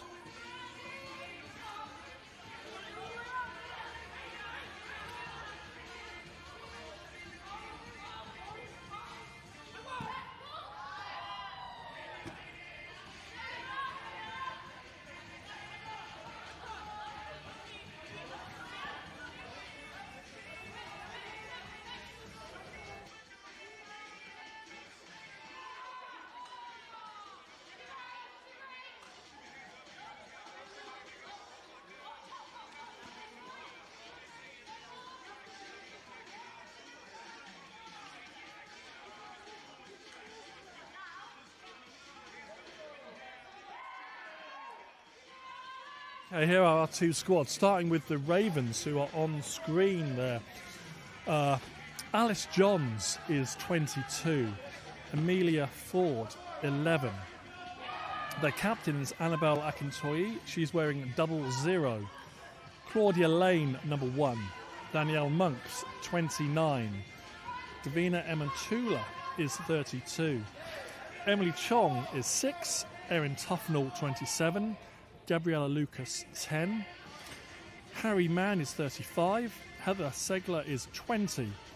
Karma Kabani is 28. Their assistant captain, Katie Greenwood, is 34. Another assistant captain, Laura Beeman, is 31. In goal, Lucy Mayers, wearing 99. Making her debut this year, she played last year. P. Rushton is with the Ravens today. She's wearing 17. Tabby McPhee is 16.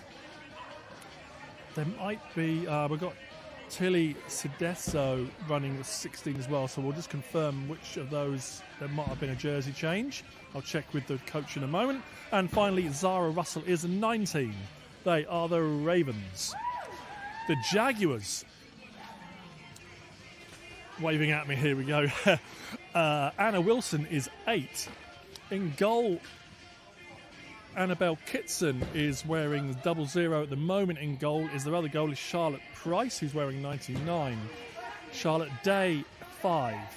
Chloe Karani, 23. Corinne Batho-Newton is wearing 87. Francesca Partial, 13. Gabby O'Brien, 10. Georgie Rutter, 26. Assistant captain Helena Prettyman, 6. Izzy Keane, 9. Jane Lee, 37. Katia Smith, 12. Laura Wright, who I've just heard was just flown in from wherever she was. Flown into the country this morning and made her way straight to Oxford. That's Laura Wright, wearing 7. Lauren Hurley, 44. Lexi Reynard, 11. Lily Goodrick, 15. Lucy Ford, another assistant captain, is wearing 2. Natasha Gage, 4. Phoebe Blakely Crew, 43. Rosie Bathurst is 21, and Captain Rosie Jones is 25. And I'm joined by Albert Whitehead, victorious Albert Whitehead, who will grab a mic. And hello. Great to have you with us, Albie. Congrats on the night's win. Very good. Thank well you very deserved. much. Thank you very much. I've just walked through the squads, but I just need to go and check on the Ravens because they've got 2 16s written down. Do you know, can you spot Tabby and Tilly and tell me which numbers? They're literally standing next to each other, both in 16. They're both, It looks like. But Millie is applying Yeah, she's tape. sorting it out. Right, and she's applying tape to... I'm not sure who to. We'll work that out in a moment. So, good go. Quick recap. Good game. Steelheads certainly made you work a bit at the end there. Yeah. But you got over the line. Yeah, I mean, we had a game plan that we were executing for the first 3 quarters, and then it kind of worked not too well, but we built up a lot bigger, more of a lead than we thought. We were short on runners, and I think a lead like that can breed complacency, and I think we got a little bit complacent, but then we scored important goals in the fourth quarter, which kind of killed momentum. Well, it was a good game to call. It was good. I hope the viewers enjoyed it at home. It was we like good games like that. We like to play them as well. And now looking at what we've got here, I said it earlier. This is essentially the final now for the Jaguars. This is everything. They put everything in this to win this one. Yeah, absolutely. And actually, I think this is the first time they've had a full contingent. They've got a lot of runners, so I think it's going to be. They shouldn't have any tired legs, and I think that's going to benefit them. Talk they had to borrow. Yeah, they've borrowed a couple of other, mostly white jerseys, so you can't really tell that they're all looking good, all in white. But there's a couple of non-Jaguars jerseys. There's one there. Goalie's got one. And Lauren's in one here. Yeah, but that won't affect either team because it's pretty much all white. Yeah, I mean they've got some of their players. Like Lauren's not played yet. This is her first game of the tournament. What number's that? And obviously 18, they've got. Okay, so Tabby McPhee for the Ravens is 18. Tilly Sedesso is 16. Yeah, who are you saying, Albie? Sorry, I said Lauren hasn't played yet. Lauren this is her Lewis, first game back. Lauren yes, Lewis, number 45. So look out for Lauren. She was working with the Capitals. Yeah, and like I said, they've got a lot of right-handers over there. Because what was Lauren's? She was injured for a while, hasn't she? She's had a knock. I'm not sure. I think she had a couple of things, but one was a knee at some point. I'm not 100% sure. So let's hope that she's ready to. Well, she will be ready to go. We know Lauren. She's that kind of player who will be ready to go. Yeah. So a lot of runners. So is there a bit of a game manager? Got a lot of players there. Well, obviously I was on the bench with them last week, and I think last time they proved defensively that they can stop the Ravens if they play with confidence, and I think that's certainly going to be the message to their defenders. And offensively, they got a lot of shots, and I think they're growing in confidence in taking those shots. I know that Jane is obviously very confident in taking those, so need a couple more of those to fall, and that would have changed both the last two games. They were both pretty close. Yeah, I think it was just the shooting percentage was probably a bit higher. Probably owing to the fact that Lucy's a slightly more experienced goalie than Annabelle, and that's kind of the way it goes sometimes. Yeah, both those games, small things. I think we commented when we were working the last game. We commented on the occasion there was those little defensive lapses, loss of concentration, bang bang, 2 goals go in. Yeah, I mean, look, it's not even just defensive lack of concentration. There was a couple of goals we scored today. I mean, I've played long enough. I know if the shot clock's going to expire and they're up near the halfway line, you've got to be ready to go, and that you can really punish teams. Well, you made the most of that, didn't you? Because there was one, your first goal today. That was the opening goal because they lost the ball up top, and you just got to push it, and I think that's... I think... You might watch that back later, will you? No, I don't really watch that. I don't think Jane will let me. Well, she's watching herself back instead. Yeah, I want to watch my film. Yeah, she'll hate it, I think. But I think speaking to Jane, that they're coming with confidence. Like you say, they have to win this. They've not got much to lose. They've got nothing to lose.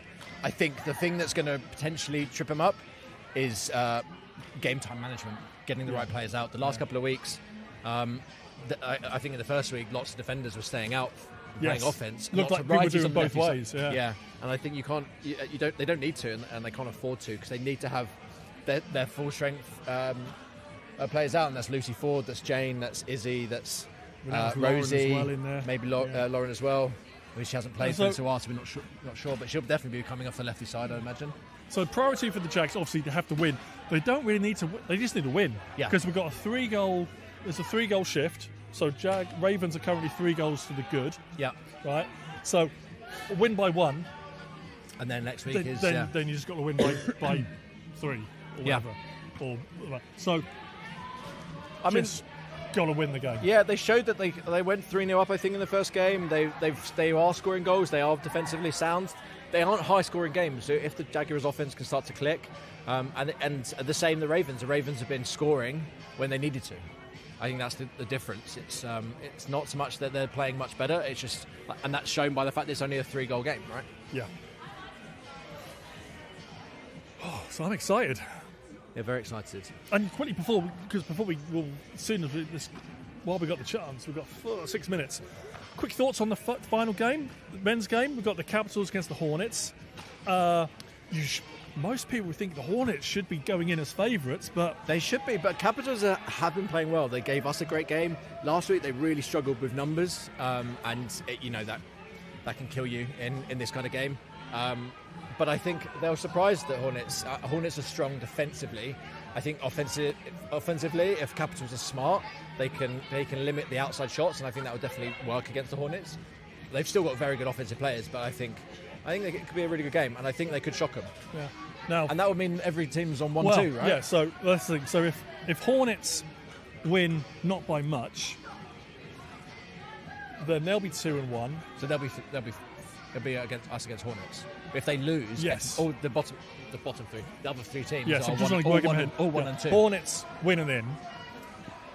If Capitals win, then calculators time. Yep. The fact that Steelheads only lost by 2, that will help puts them in probably in the box seat. So if Capitals win, they'd have to win by a lot to overtake Steelheads. Interesting. So, wow, yeah. As it stands, if Capitals win, you're probably playing the Steelheads. If Hornets win, obviously you're going to be playing the Hornets. But if Capitals win by a nut, we could be playing anyone. Yeah, all bets are off. Sorry, excuse me. I've not seen either squad yet for the final game, so don't know who's here and who isn't here. That could be a big one. Yeah. Well, I think Hornets will have Brindle back, which is a big plus for them in goal. Because today Steelheads had no Ben Buchanan.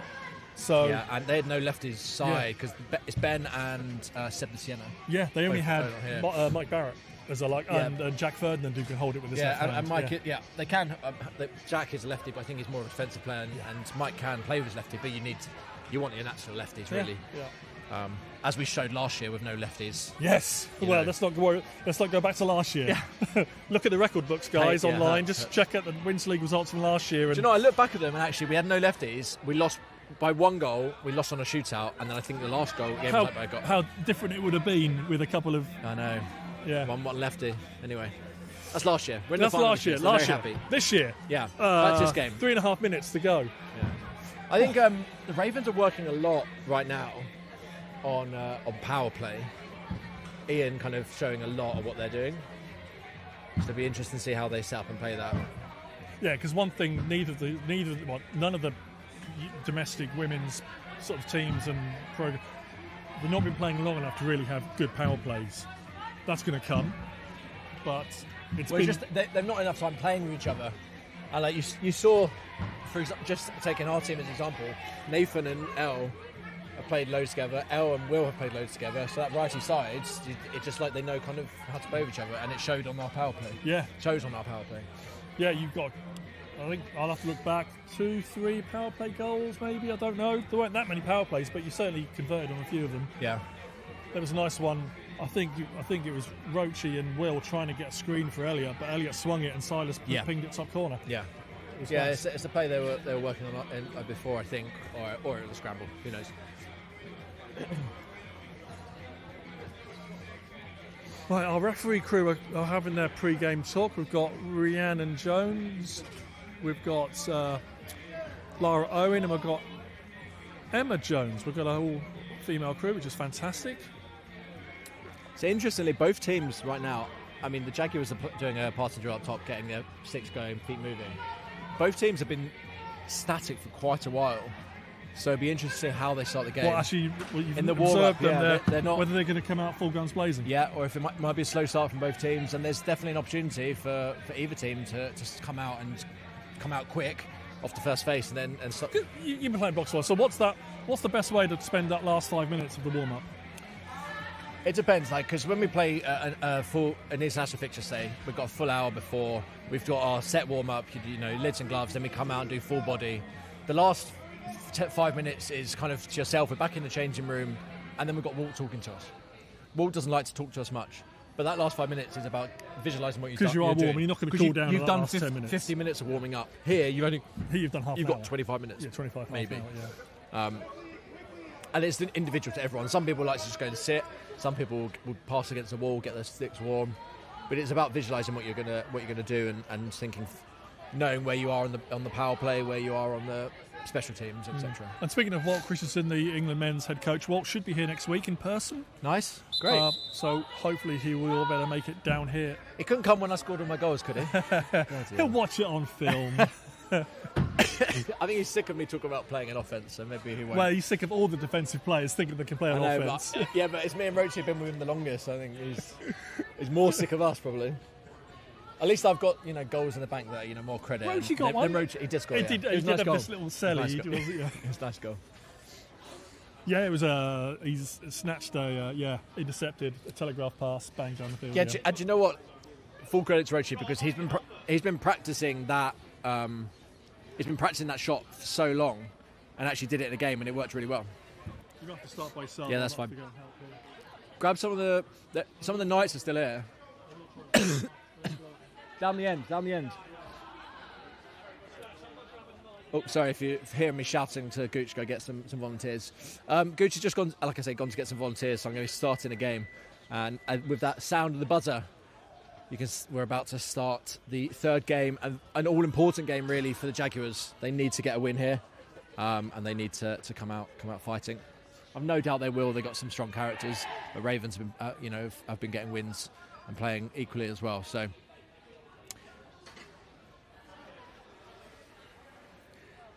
Okay, clock is ready, the refs are out, the buzzer's gone. And that's a signal to the teams. The Jaguars are still out there doing their team talk, which you can't see on the screen right now. But before we go with the starting face.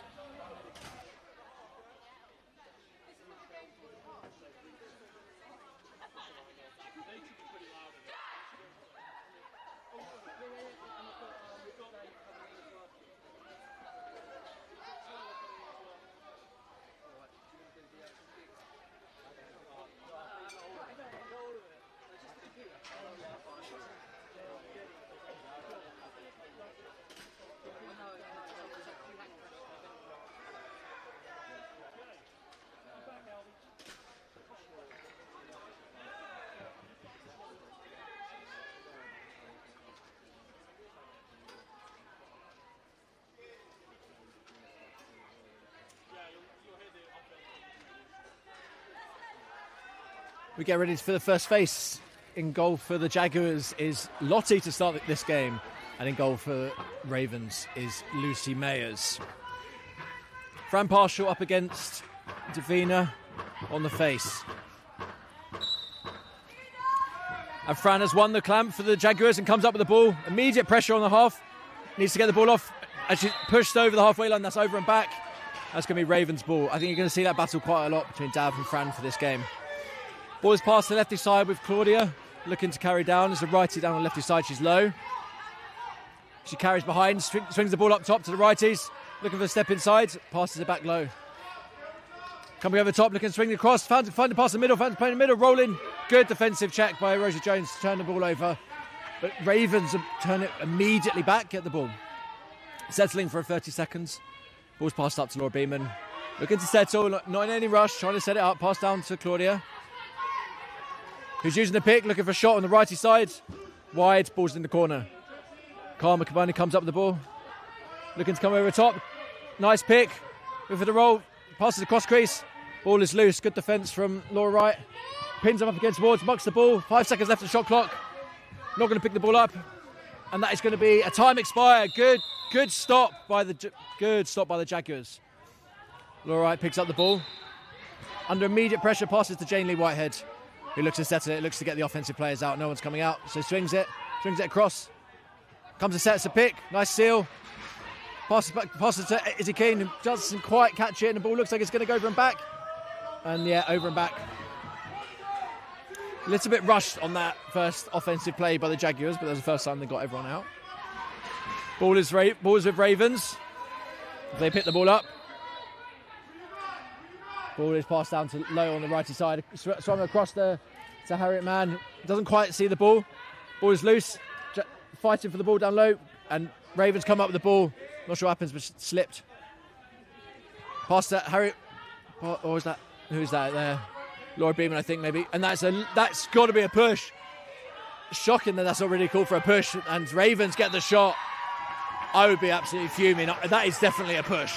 That should be a push all day. So I'd be absolutely fuming if I was a Jaguars bench, but that's a nice finish regardless.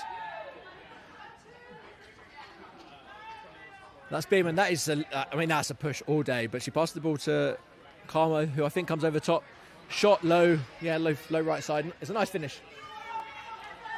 But that should definitely be a push. And that's a delay game. Gray weren't over, so there's a few mistakes here from the refs at the start. Don't want to get on the refs too early, but Ravens getting away with a couple of things there. As the ball's passed low. So was that a push earlier? It definitely was a push, and actually Claudia hadn't got over the line when she blew to start the face. So that should have been a Jaguars ball or a simultaneous. But anyway, Ravens come over the top looking for a shot. There's a goal, Claudia Lane. And that's a shot over the top. I'm not sure if that was round a screen or...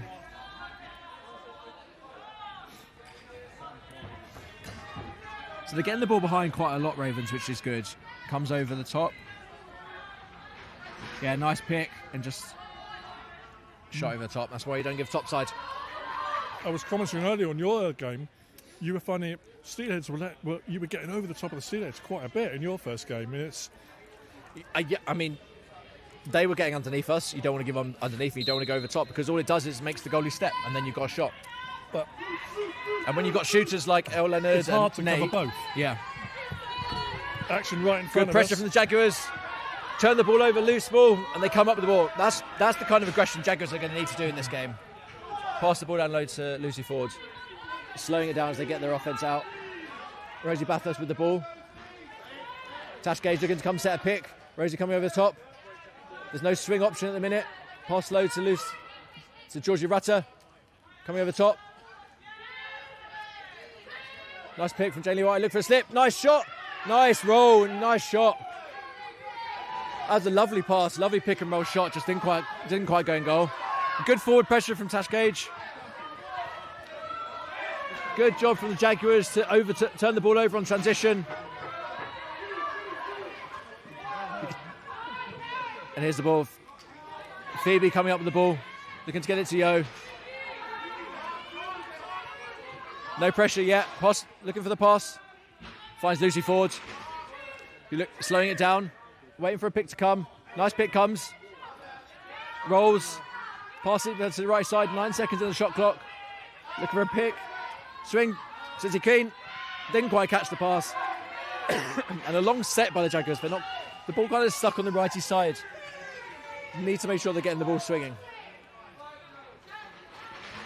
Ravens carrying the ball up. Get the ball over. Jaguars a good pressure coming over. Players coming over the top. Opts not to shoot. Passes the ball behind. Ball is low. Looking for that cross crease pass. Comes over the top. Good push and a bounce shot.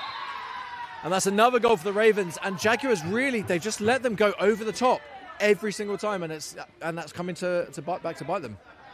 And is that mainly that initial setup position? They're getting yeah, higher. I mean, you can look at this defensive player. Look, they turn their body, they open their hips, and say, go over the top. Yeah, just runs over the top, and then it's just a shot. Yeah.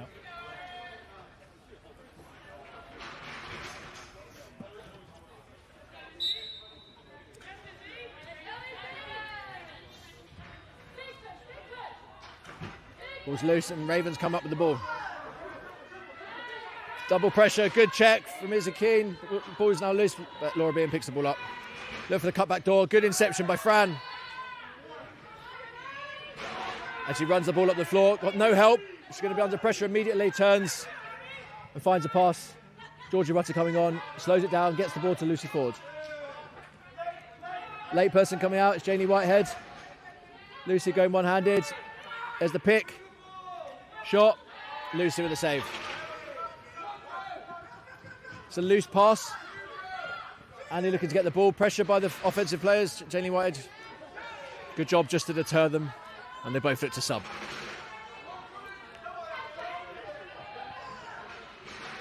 Pressure on the ball by Laura Wright. Ball's on the righty side for the Ravens. As call of shoot from Lucy. Down the other end comes. It's a shot. And a good save by Lottie, who dishes the ball out to Laura Wright, looking to push the ball. Immediate pressure by Karma Kabani, looking for the check. She rolls smartly, gets the ball to Lucy Ford in the offence, and then goes for the sub. 18 seconds left in the shot clock. They're not in any rush to go to goal. As calls will swung down low. Izzy King coming over the top, bounce shot. Should be reset if Tash Gage comes up with the ball, she does. Finds the pass to Rosie Bathurst. Coming over the top, nice dodge, shot. Good save again by Lucy. Tash comes up with the ball again. She's going to need some help. That's quite high with the cross check, gets away with it. It's a late sub, finds Janie Whitehead, and they're going to get called for a too many men call. I think that's a little bit harsh. I think they didn't step that far out, but it's, that's the game. Yes, it's too many men. It's sometimes hard for a referee to call, and sometimes it is inches, but it's been called. It has been called, yeah. I mean, look, the offensive player stepped out, the defensive player stepped out at the same time. They both stepped about a metre. It's one of those that in a game like this I probably wouldn't be calling immediately, but it technically is the right call. I'm sorry, I was just away from you, Albie. I've been just working out the maths with the men's, the goal differences. Steelheads are on a 0 goal difference now, so... Okay, so Hornets right now. Any win from the Hornets is fine. Capitals would have to win by 11. But 11? No, 6. No, they're minus 10. 11. Oh, yeah. So, okay. That's going to be tough. Good cross-check in the middle of the defensive play by the Jaguars. That is really good aggression. Not letting them catch the ball in the middle is really important, but it's stripped straight away. Come up with the ball, bounce shot. Bouncer. Rebound on someone. Jaguars need to come up with the ball. Fran Partial looking to... It'll be reset as soon as it's picked up. Laura Wright, really good job fighting for the ball without a stick. You can do that, yeah. Box are allowed to play without a stick as long as you don't hold the players. Really good job. I think that's probably a loose push. That's getting close to... It's probably a loose push on Laura. Anyway, it's the action on the boards back there. There's no reset, so...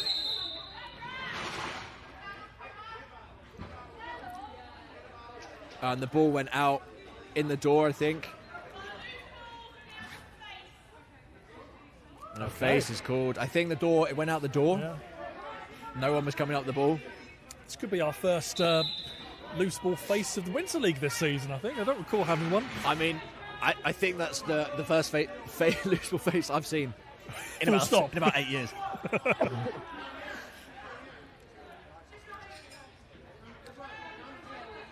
Right then, that's...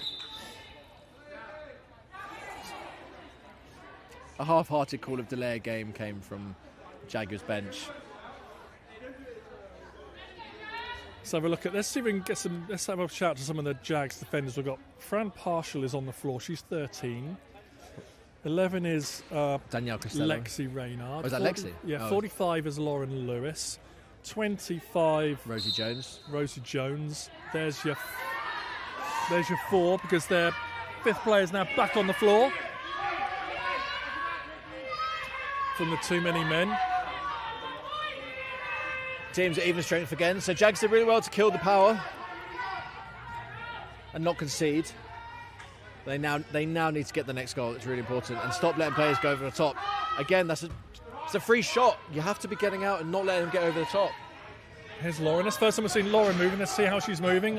Nice, helpful pick by Fran Partial. Good clear. Now they can get their offense out. Passes the ball to Georgie Rutter, who doesn't quite catch the ball. Pressure by Claudia straight away. Good job to pick the ball up. Rolling down, but the ball is loose again. Comes over the top. Lauren picks the ball up. Comes around, shoots straight at the defender's chest, and she comes up with the ball. Good defensive pressure from the offense. Lauren picks the ball up. Oh, it doesn't quite pick the ball up. Oh, that was a chance, Albie. That was a chance. That's really good forward pressure by Jaguars. And they have to play like this. And that should be a reset. It should be a reset, but it's not called. Lucy forward with the ball. They get their offense out, looking for the player, looking for the pick. The pick is late to come. Pick's there, nice pick. Cuts free. Looks for Jane open. He chucks a stick, brings it up, shoots. Good shot, good opportunity. Yeah. They need to take those. I think that's the first. Again, good pressure again by the Jaguars on the transition, and there's an over and back. Really good job by it.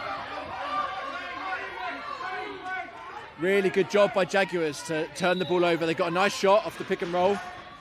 The pick needs to come. That's a good pick. It's the roll. The pick needs to come again.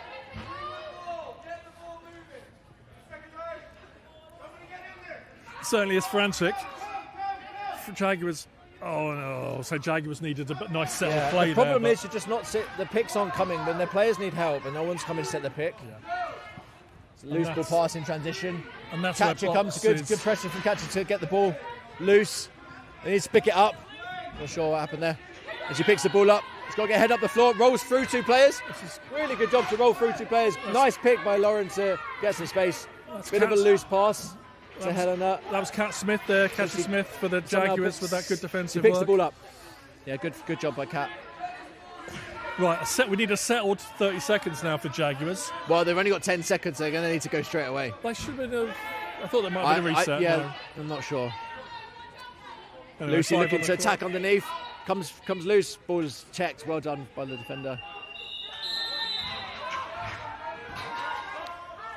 Inside the final 2 minutes of this opening period, Jags fans really want to see at least one goal in this last 90 seconds. Yeah, they've done a good job to stop the rot, as they call it, but they need to make sure there's no loose shots in this last 2 minutes and not stop letting them get over the top. But I think they've started to do that. Good pressure defensively. Avoids the pick well. Good pressure. It's a late shot. Nice save by Lottie. Lauren picks the ball up. Immediate pressure, but manages to tuck There's it. a player ahead. She's got 2 on 1 opportunity. If she can find it. Finds Laura right. Shot. Oh. Good save by Lucy. And now they get a fresh 30. Finds Georgie Rutter coming off the bench. Janie White looking to set a pick. Uses a bum well. Finds a player inside. The opportunity wasn't quite there, but it was a good pick and roll. Nonetheless, there's a lot of warding in this game, isn't it? Not called. Sorry, I'm being a bit too harsh for the refs. I think you've still got some adrenaline from your game going on, Albie. I think I need to calm down. 25 seconds left in the game. 7 in the shot clock. Finds the pass. Cut. Good shot. Week 1 and week 2, remember the first quarters of both these women's games were a bit frantic. And then they calmed down second and third. Yeah. That's Lexi on transition. They're nicking a loose pass, and they really can't be affording that. It's 10 seconds left. They just need to make sure there's no shot.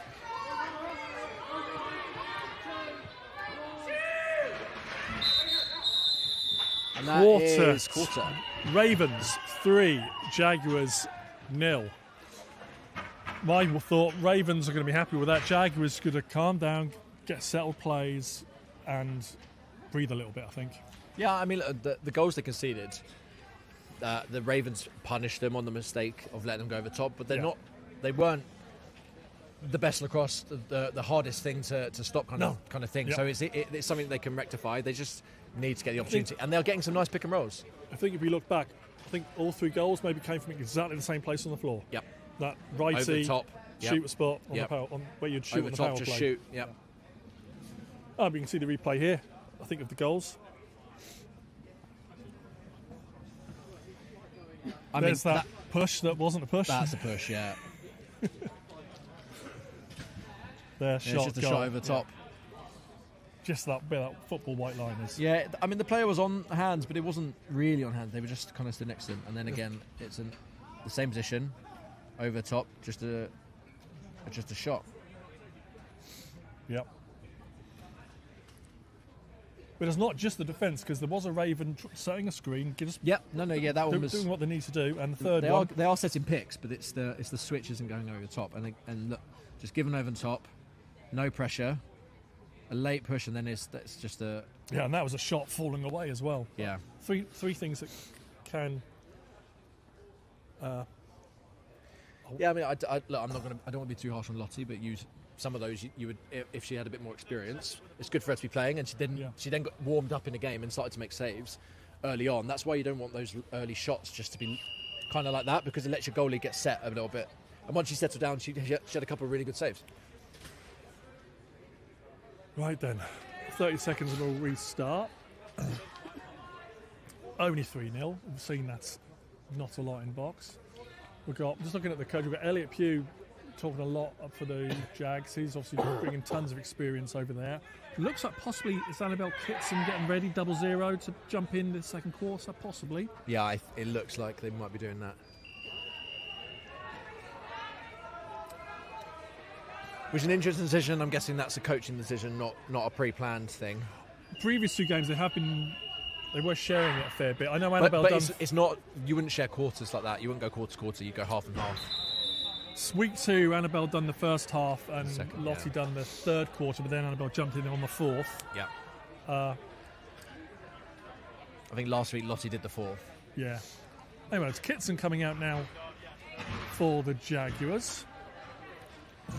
So Jaguars, towards the end, they were getting some really nice pick and rolls on the righty side, but the problem is the ball hadn't swung. So all the defenders were on that side, and then they kind of forced it. Swarming. They need to swing it. They need to get the lefties involved. Because they've got Izzy, Keane, haven't they? Yeah, Izzy so, and Rosie. And they're 2 good lefties. Yeah, so just need to get them involved. Swing it back. The ball's sticking on the righty side, and that's the problem. And Fran wins the face-off again. That's a push. Is that a push, Albie? Is that a push? I mean, not in this game, apparently. You can't just shove someone to the ground when they're trying to pick up a ground ball. In all formats of lacrosse, that's a push. Well, if you can, it'll open up a whole new avenue for you, Albie. Anyway. Lucy coming off the bench. Good, nice pick by Helena. Finds the player down low. So Georgie catches it, gets a shot, bounces over the top. Rosie fights for the ball. Good job to find the ball behind. Helena picks the ball up. Not going to be a reset. Eventually picks it up, yep. Come on, Helena. 6 seconds left in they need to get a shot clock or just chuck the ball in the corner. You don't want to lose it down there. And she opts just to hold the ball and drop it in the corner, which is, there we go. Which is the smart play in that situation.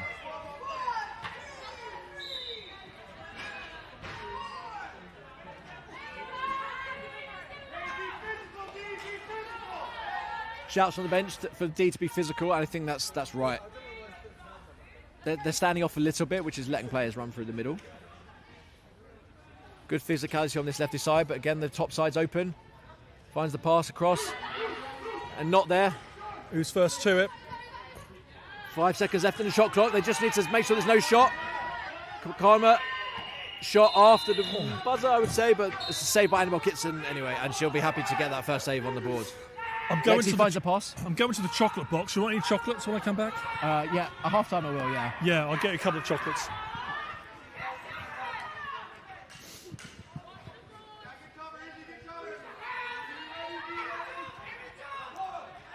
Two-on-one opportunity for the Ravens here if they can work it. They opt not to do anything. Well defended by the Jaguars, and they get their full defence out.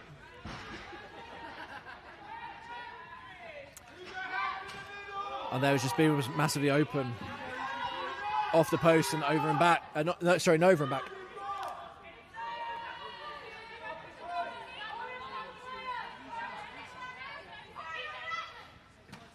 Another shot by Laura Beeman and a good save by Annabelle Kitson.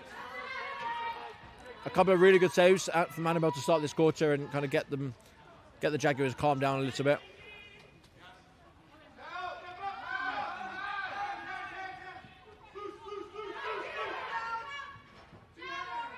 It's a little bit too easy for the Ravens to get shots off, and that's why you're hearing the bench call, get out on hands and play physical. There's Lauren running through the middle, looking for a shot, off the back of Lucy, and Jaguars come up with the ball.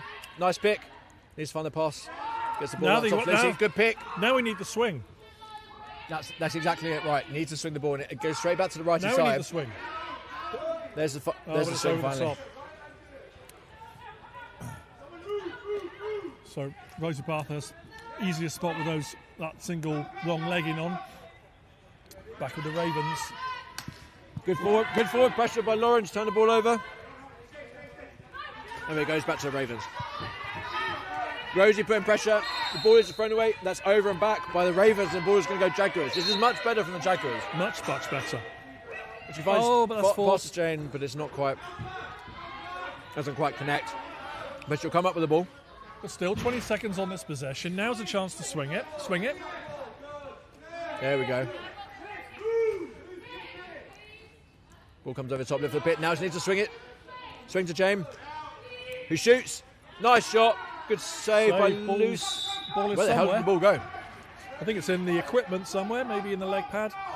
No one knows where that is, but that's what happens when you start swing. It was a good save, but it was a good shot. Because for those who, defence are going to spread out a little bit, split the defence out. They can't just cram the middle. And it's going to move Lucy. Moves the goalie from post to post. Yeah. Right, Claudia Lane puts it into the middle. Oh, ball's Much gone better wide. defence from Jaguars not to let them just have that over the top, and then Ravens force it a little bit. Claudia Lane has it. Number 1. Good pressure by Fran, getting over the top of the pick. Ball's run to left side, coming round. Pass low to the right side. Good block by the defender. 3 seconds. Should be no reset. Picked up by Jaguars. And Helena carries the ball over. Going to need some help. Going to look for someone to come help. Rolls. She needs some help. Finds She's got Izzy. it. Good communication as she came on. And now they get their offensive players out. Finds Rosie Bathurst. No one marking her low. Doesn't quite catch the ball. If she'd have caught that, Rolls was a on the good pick, comes around the chance. crease. Jumps across. Hits the goalie. Certainly Should have caught better. that. These first few minutes for the Jags certainly a whole lot better than in that first. Now they've got to convert this pressure into goals. Is that Emily Chong Immediate down there? pressure by Laura Lewis. Great She's been job to taken push her out of the out of the arena. That's on the Ravens. That should be a turnover for Mate, Jaguars. is this picket ball? You can put people out of the That's- arena in picket ball, is it? When you jump in and out of the... I don't know. If that stays Ravens, I'll be shocked. There's a sort of weird tennis game where you jump in and out of the arena. What's that called? Oh, yeah, pick up. No, sorry, yeah, pick up. I don't know pick up ball. Anyway. Something like that, yeah, crazy. Maybe they were playing that. But anyway, yeah, you get Really pushed out of the arena, it's got to be a turnover. I mean, if that stays Ravens, that's a very odd call. Oh. There's... again, Jaguars, I'd be on the bench absolutely fuming. They blew the whistle. Defensive pressure was really good, but they turn it over anyway. Here's a chance. Ball comes up. Transition Can opportunity. they get ahead and seal that player off? Look for the bar. There's a shot, Corin. Bounce shot. Oh, almost bounced him. There was a 3-against-1 there. An offense pick up the ball. They're looking for the sub. Good job riding the pressure. Needs a pass it or a pick. Good job. Swings Swings into left side. Oh, not quite catching the pass. Tasha Gage just missed that one, but there's 3 Jaguars down there. I mean, that's a clear push, but I don't think that's any different to anything else that's happened. So, Beeman coming down with the ball finds. Not sure who's 32 is 32 Dav. 32 is Dav. Rightly pulls it out. Settles down. Jaguars doing a really good job taking away the top sides in this quarter. A good pressure from the D. Finds the roll inside. Shot just wide. 4 seconds left in the shot clock. The muck is called. So that was Anna Wilson there, number 8 for the Jaguars. I like that. Not letting them come top side. Yeah. Cross check. That was good defence. Good job to pick up the ball by Phoebe. She's going to need some help. She slows it down, finds the pick. Good job. Pass it back to Laura. Really good ground ball for a bit of a loose pass. Now we need the swing, and there it comes. There's Izzy Keane. She's got a chance to go low. Goes hard over top, finds Rosie inside. Look, that was some sort of cack-handed shot. Not sure what you call that. It left the stick and went in the rough direction, so that's all that matters. And that shot clock is going to expire. We've all scored with worse shots than that.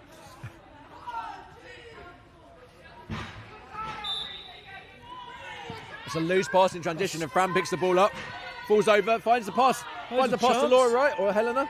Pass it. Helena, smartly settles, sees 2 defenders and settles the ball. But runs straight back to the halfway line, puts herself under immediate pressure and just throws the ball. For a split second it was on, but then it wasn't, so yeah, turning. As soon as you run back, straight back to the nice, good pressure from Rosie on the transition. The Ravens still managed to get the ball over just in time. Don't get the 10 seconds. The trouble is, in that situation as a defender, if you run back up to the halfway line, you're putting yourself in a real bad position.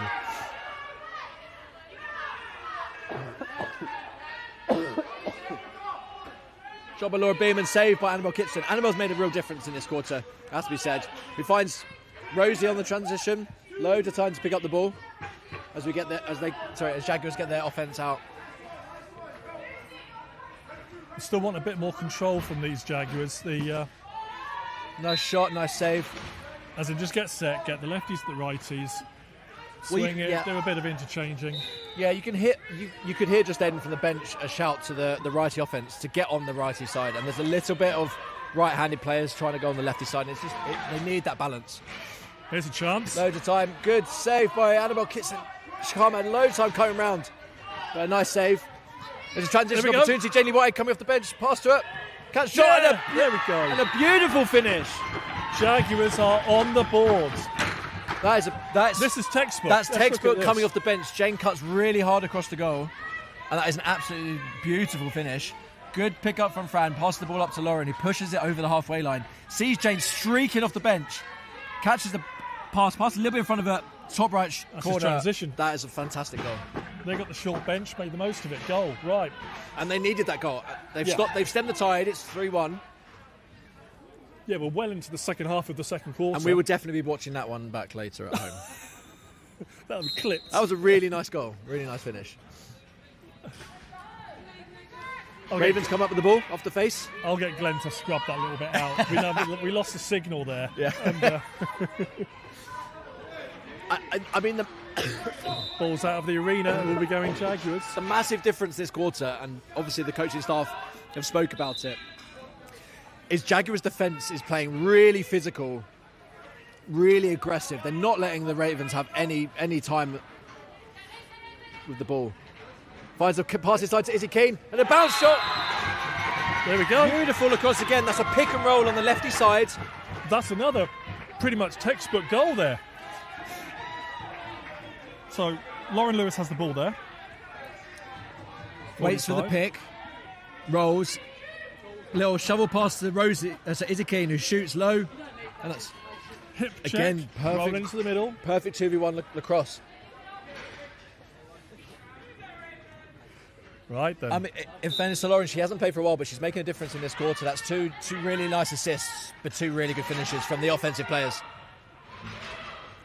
And Jaguars just like that, back in the game. Yeah, doesn't take much.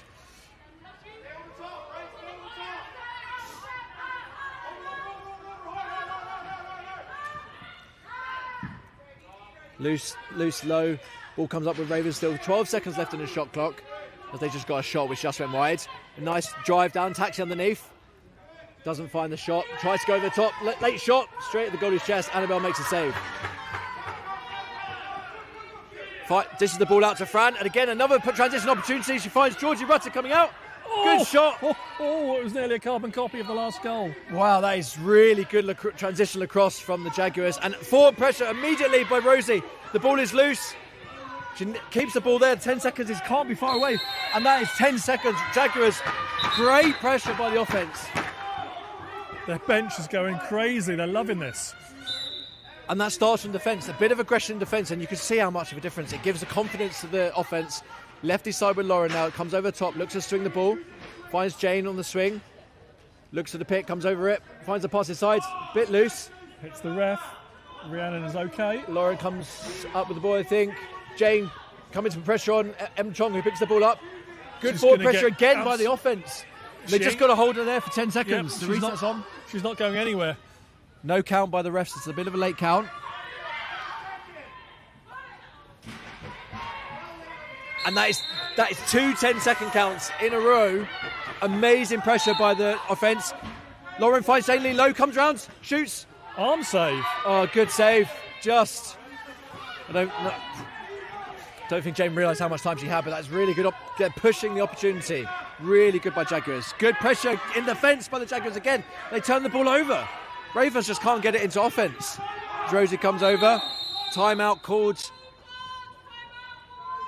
by Elliot Pugh. Jaguars.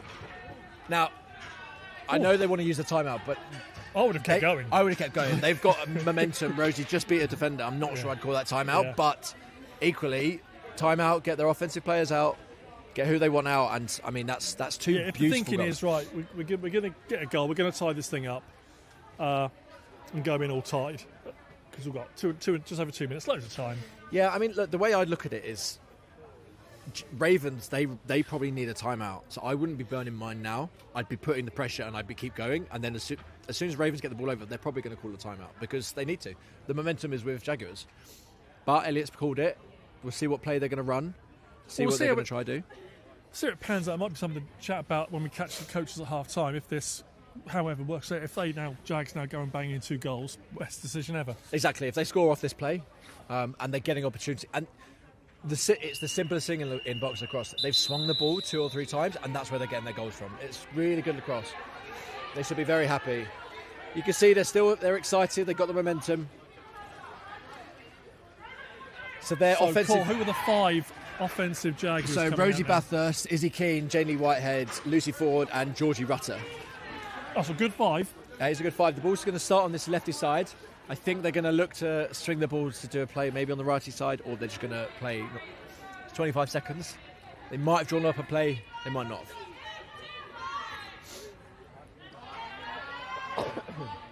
It is still even strength. Ball's passed down low to Izzy Keane. Quite a lot of time. Swings the ball up top to Georgie Rutter. Finds Janely, cuts it right, cut it down to the pass. Ding!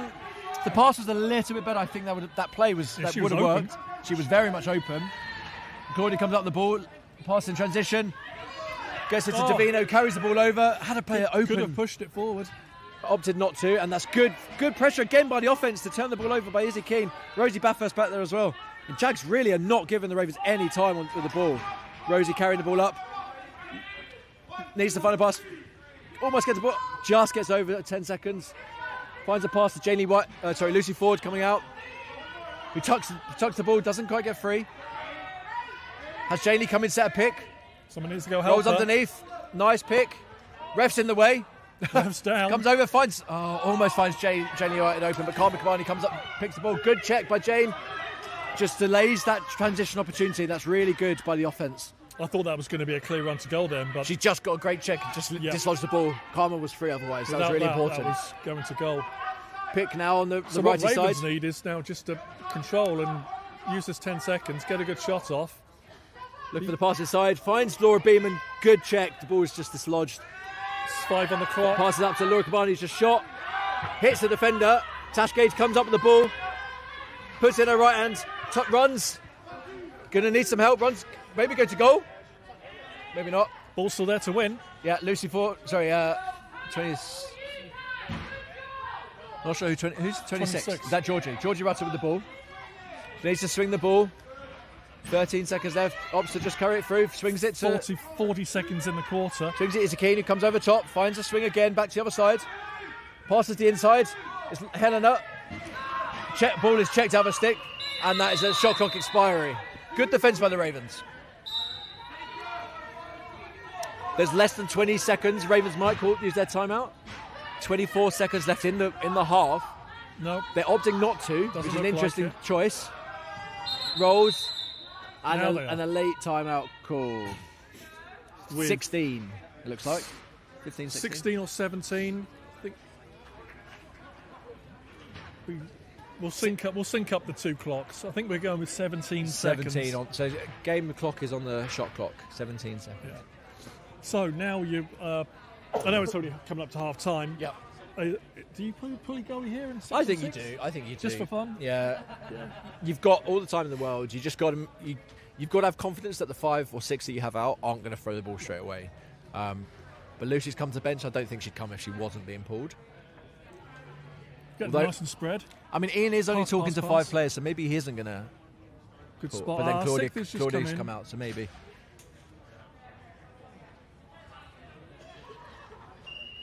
So the comms from Ian right now is exactly that. We have to take a last second shot, but they're not. They're not putting Lucy. Okay, so they are still going to want to take a last second shot. But the aggression the Jaguars have shown in defence, they just need to do that for 17 seconds. Don't let them get over the top. Don't let them run through the middle and hopefully get a stop. Well, for me, right now, don't let them over the top because so far they're not getting in the middle. Yep. So let's just stop what they're doing. Yep.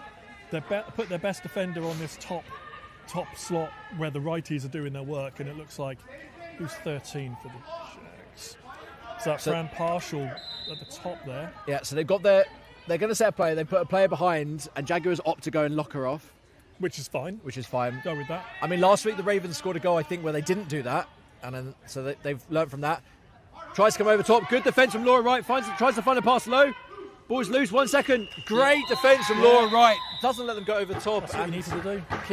Keeps it to a 1-goal game. It is a 1-goal game. That is half time. We'll let the teams have a chat and then we'll go and grab some words with them, yeah? Right, we'll be back in a few minutes.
just half time, you can't see us, but at the moment, with George Bascom, who was from the Steelheads earlier. First of all, commiserations on the game early. Thought it was a great game.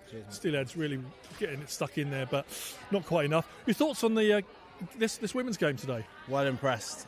Compared to where we were last year, I think in women's lacrosse, I just think it's a massive advert, and so impressed. Pick and pop down that side off Lauren to I think it was Jane in the middle. Some really, really good quality goals being scored. So I just think it's mint. Do you know what I mean? Really, really good. And you're a D guy, so your thoughts on specifically the defences here? Because what I think a lot of the players are loving about box, which they can't do in women's field, is the physicality. And you can see a lot of the smiles on their faces as they put someone on the floor. What are your thoughts on the D of both these teams? Yeah, they like baying for blood, absolutely, every rep. I think it's really good. I think the way that they just get after each other, the ball's on the floor, they're just like shafts under armpits, just cross-checking the hell out of each other, which is good to see. And in the middle as well, on the crease, some really good handling in the middle as well. So I think they just need to sometimes, you know what I mean, just give them a good whack sometimes. Give them a good whack. I'm going to put you on the spot. Ravens are 1 up. How's this going to end? I think Jaguars are going to take it. There we go. George Bascom says the Jaguars are going to take it. I'll let you carry on being a half-time hero. Yeah. Good to speak to George. Kind of in sync with the sound. Yeah. Go, Albie. Grab Ian. Okay, I'm here with one of the coaches for the Ravens, Ian. Ian, the first quarter, 3-0 up. Things kind of going well. Second quarter, it didn't seem like you can get out of your half. Yeah. I think the first quarter, we've talked about this offense the whole time, and I think we ran it. We were patient on offense, and we found our picks and found backs and rolled to the net. And we got, 10 or 15 really good shots. And then that second quarter, I think our transition just let us down. That's both ways. So we were talking that, our offensive players need to not watch the ball after a shot goes, and they need to either get back or get off. And then defensively, we need to support up the floor, because the game, as you probably know, is won and lost in transition. If you don't have the ball, you can't play offense, and playing a lot of defensive sets isn't great. So I think it's a few adjustments we want to make here. I think again we're up 3-2 here. It probably doesn't feel like that for us. Yeah, but I think it's just again a small adjustment that we can make to make sure that we can stop the transition and keep the ball in our sticks, essentially. Yeah, Jaguars, their offensive players are really putting the pressure, so I think it's a case of getting your defenders to carry the ball and get it settled into offense, which you showed in the first quarter. Yeah, exactly that. And I think, again, it's just trusting each other and playing, first quarter we played super calm, right? The ball settled down, we ran our offense, and then that quarter we got a bit track meaty, and so I think we just have to go back to the first quarter. Hopefully with a short bench should help us as well, so the transition isn't quite as strong for them. And just I think as a team we need to recognize a few game things, and I think we'll be okay. So yeah. Well, good luck for the second half. Thank you.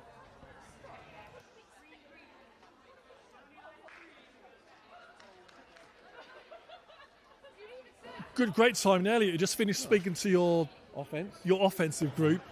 It's a 1-goal game.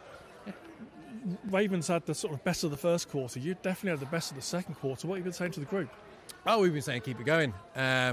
We made a slow start. We sort of said for the last 2 games we couldn't lose it. Today we lose it. We said this is the game that really, really matters, and I think we just still started with that mentality of it's okay, it's just another game. They went 3 up, and that sort of shook us a little bit. Yeah. Definitely, we said there was a bit of anxiety, and actually that woke the D up, and the D started playing harder and more physical. The offense, once we sort of calmed things down into the first quarter and just said, look, we need to play with that energy and that anxiety that everything matters now, but we need to play with a little bit more control.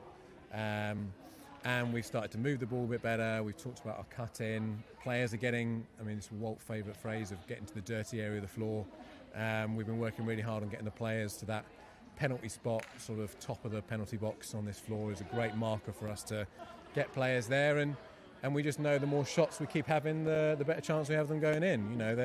They're squeaking in a little bit now. We've used the D are running hard off the floor, the offense are running hard onto the floor.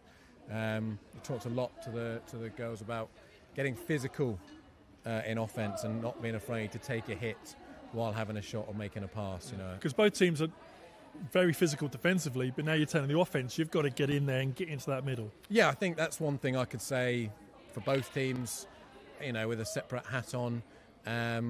We've talked a lot about in the England setup is we've got to get better at getting physical in offence and getting to the dirty side of the floor. And I think you can see it once people start driving in and running in and not afraid to take a little hit and have a shot, or hit and take a pass. It means we can get closer to the goal and increase our chances of scoring. Okay, we're just over a minute for the second half. Thank you. Good luck. Thank you very Speak to you much. after the game.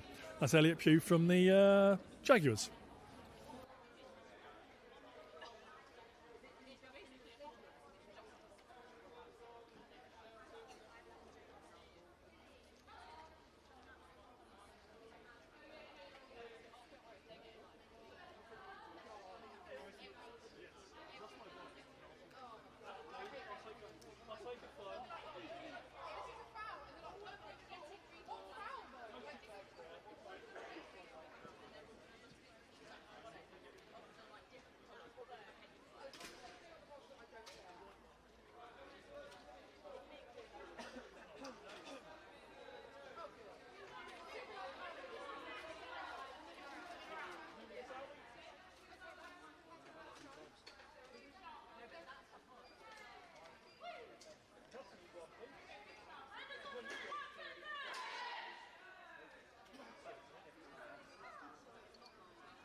Right, Albie, we're getting ready for the second half. I had a word with George Bascom at half-time. He's calling the Jaguars to win this.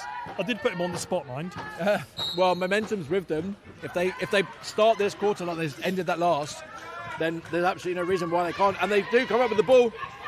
Lucy under pressure. She's in Great trouble roll there. pass to find Laura right open. Finds Georgie Rutter. That is a brilliant pass from Lucy. She done well there. That was an absolutely brilliant pass. Janie White coming. She's looking for the pass up top. Strings it inside to Georgie Rutter. Gets a shot. And a goal! We're all tied up. Oh, no goal. They've given It's crease. it's They've given crease it crease. violation. We had Glenn had that zoomed in. We'll catch that tonight. We'll look back at that one. Great forward pressure again by the offense from Right in Jaguars. front of us. Keeping the ball loose. Not giving them an easy clear. That's brilliant from the offensive players. Janie Whitehead and Rosie Bathurst really putting the game on their shoulders right now. Rosie comes up with the ball. Again, Ravens can't get the ball into their offense. Someone needs to go and set a pick now. Yeah, Find she's her on the wrong back. side of the floor. Jane sets a nice pick.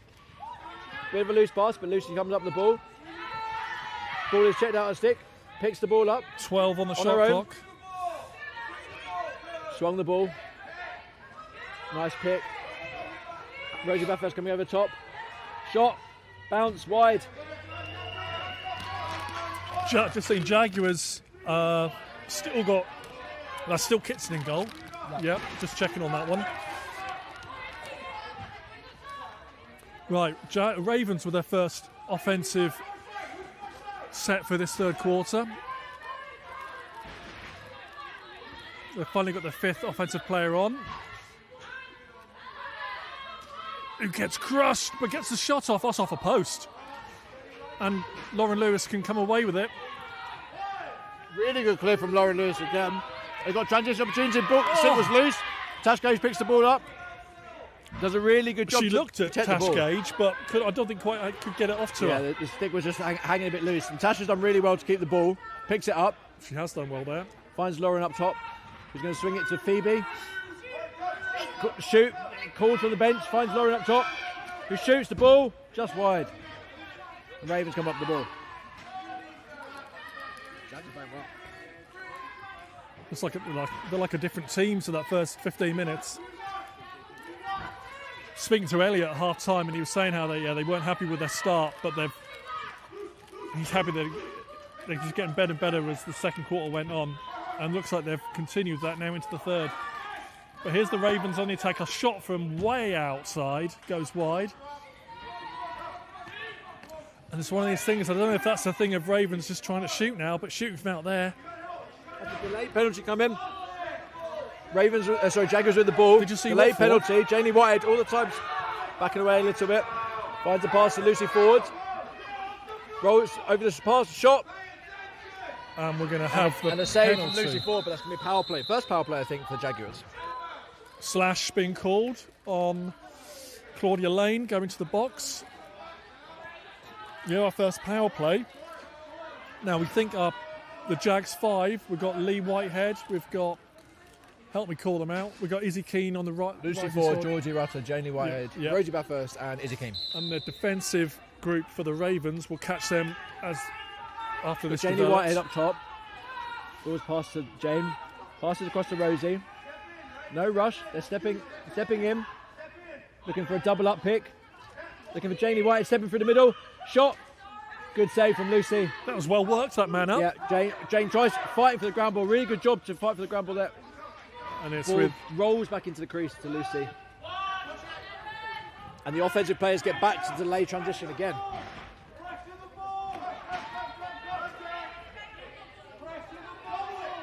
Elliot Pugh's asking them to pressure the ball, but Yeah. they let them go around the back. Not sure you need to be pressuring the ball right now, but Yeah, you get it they back are, in but 10 they are seconds. man up. Yeah, but you let the time run out. Good defensive pressure from Lexi. Pins Erin behind the goal. Good job from the Jaguars. Good kill though from the Ravens for that 30 seconds. Yeah. And I was hearing Ian Murray from the Ravens telling their players, get off. Yep. They've got their defence on and they're set. Jane Lee Whitehead with the ball, looking to set it up, slow it down. 20 seconds left, still man up. Pass the ball up to Lucy. They've got lefty strong. Passes across to Tash. Passes down to Rosie. Ball is loose. Passes the ball up top to Izzy Keane. Looking to step in, passes to Lucy. It's a shot from Lucy. Good pick, good save, good pick up from Jane Lee Whitehead. Takes it behind. Passes up to Lucy Ford on this right side. Steps in, swings it across to Rosie. There's steps a chance round. for a shot. Shot. And Jane picks the ball up behind. They're now teams are now even. Finds Lucy across, who tucks the stick. Shots cack-handed, saved by Lucy. And Lucy Ford picks the ball up. A fresh 30 seconds. Really good pressure from the Jaguars to keep it going. Finds Rosie behind under immediate pressure from Claudia. Comes up the top. Finds a pick from Tash Gage. Comes round. Looking to swing it up top. Passes to Lucy Ford, who then swings it to Janie Whitehead on the righty side. Comes over the top. Nice pick. The shot by Jane. Lucy with the save again. If Jaguars pick the ball up, that's another reset. Now Doesn't it's quite going pick the ball Ravens. up, and Zara Russell comes up with the ball. Right, what Ravens now need is some control. They give their defence a breather after that probably 2-3 minutes of Jaguars attack. Yeah, late sub there from Jane Lee Whitehead to get Lauren Lewis on, but a good job from the defence not to let up a shot. 8 seconds left. Shouts of shoot, and that's just That's a cheap one. Through a couple of players, but I still think that's a cheap one. yeah. Annabelle's making a great save. I just don't think she has any idea where that's coming. Zara passes the ball to Harriet Mann, who just catches and shoots. Oh, 2 screens. Just yeah. That happens. Yeah, does. The Jags again have started this quarter well, so it's just a goal. They're Yeah. still down by 2. No need to panic. Izzy Keane wins the face-off, picks up the ball, rolls through, got a 3-on-1 opportunity, passes across to Rosie Bathurst. Doesn't quite connect with the pass. The ball is loose. These final passes. Yeah, they've been a little bit loose. Some of the most difficult passes in the game. Reset call. Ball's picked up. They're pinning the Ravens players down in their half. Good pressure from Georgie Rutter.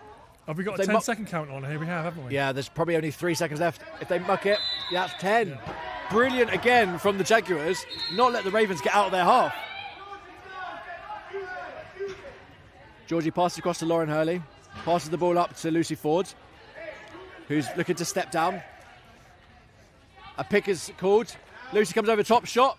Lucy with the save. Jaguars come up with the ball once again. They're getting reset after reset, and this is going to kill the Ravens' defence. Rosie looking for a pick, rolls the ball over, passes across to Georgie Rutter, who rolls the pick, passes back. Goes up top, swings across to Georgie Rutter, who rolls around the pick, shoots. And a massive kick save from Lucy. Unorthodox, but it works. Good pressure from Ravens, possible breakaway. Ravens on the breakaway opportunity. Good pressure from Rosie Bathurst. Once again, the offense for Jaguars are really putting this on their shoulders right now. I reckon she's an O. Did she run back from O there? Or yep. Did she come on from No, she ran back from O. Players are hitting the floor. Jaguars are playing a really physical game of lacrosse here, and the Ravens need to ride it. Good shot to get off. Rosie Jones comes up with the ball. Face dodges, carries the ball over, looking for someone to pass to. As the offensive players now come out. Ball's passed to the righties. I'm not sure who number 5 is. Charlotte Day. Swings across to Janely White. Bit of a loose pass, got some time. 10 seconds, ball bounces funnily off the boards. And no one knows where the ball is. But good forward pressure from the Jaguars again. Not letting them get over it easily.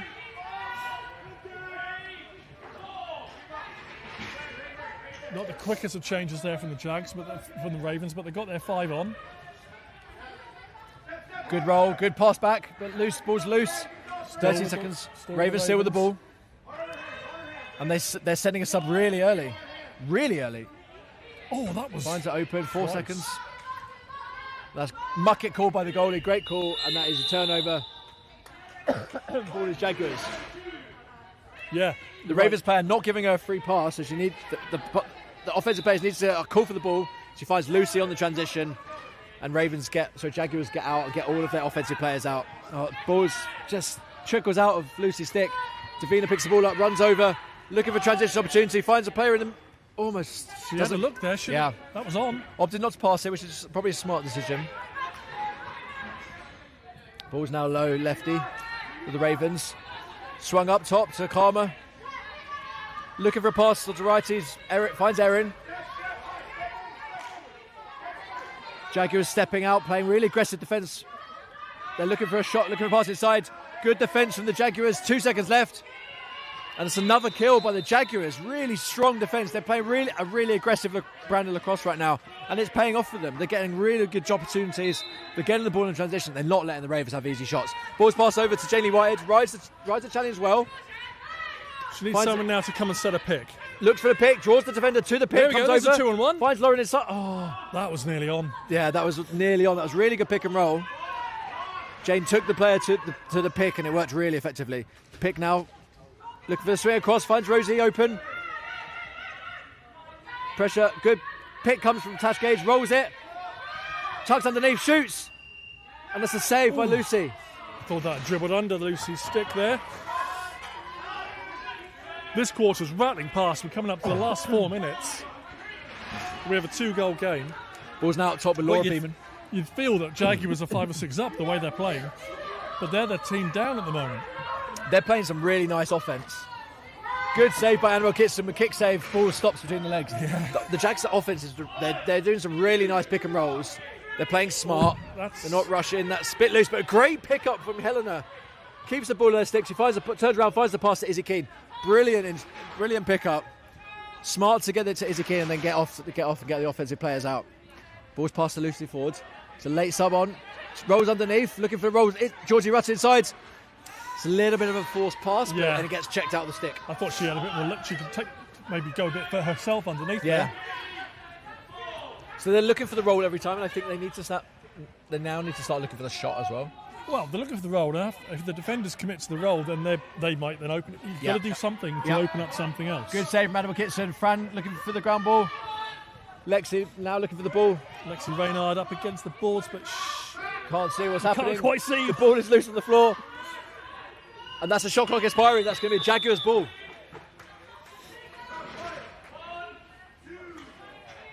Someone needs to pick the ball up. Fran Partial decides to pick the ball. Slow to pick up, which is smart. Get the 30-second shot clock. Gets the ball over. Looks for the offensive players coming out. Opts not to pass to Jane as she's marked. Quite tightly. Lucy Ford coming over the top. Looking for a shot. Comes down the middle. Shot. And a good save from Lucy. It opened up down the middle, so she took it. Yeah, you could see her and winding up there. Immediate pressure. They're not letting them have a free. And Lucy almost with a goal. Yeah, that would have been a heartbreak if that had gone in. Lauren Hurley picks the ball up. So they need to get over him and keep it in that half. Izzy Keane picks the ball up. And Ravens come up with the ball. Good pressure from the Jaguars again. Bit of a loose pass, but Harriet Mann comes up with the ball. So yeah, a lot of the Jaguars players now are playing both ways. Still got Izzy and Lauren on the floor. Yeah, I mean, I think they're just getting trapped because they're doing a really good job in reverse transition. Being trapped? As soon as Lucy had the ball, they went man to man. No one was open. So Lucy just threw it. That's why it came as a shot. Almost scored, but she had no options. That's the 30 seconds. Give me another Jags ball. Right. Pass is knocked down. Gabby with the ball. Looking for the pass for Lucy. Throw it to Lauren, but didn't quite work. That's going to be a 10-second count. Yeah. Going back to the Ravens. Jaguars ball. Sorry, Ravens ball. Jaguars. Right in immediate front of pressure. us. As soon as the whistle's going to go, they're going to put the pressure on. No, opts not to.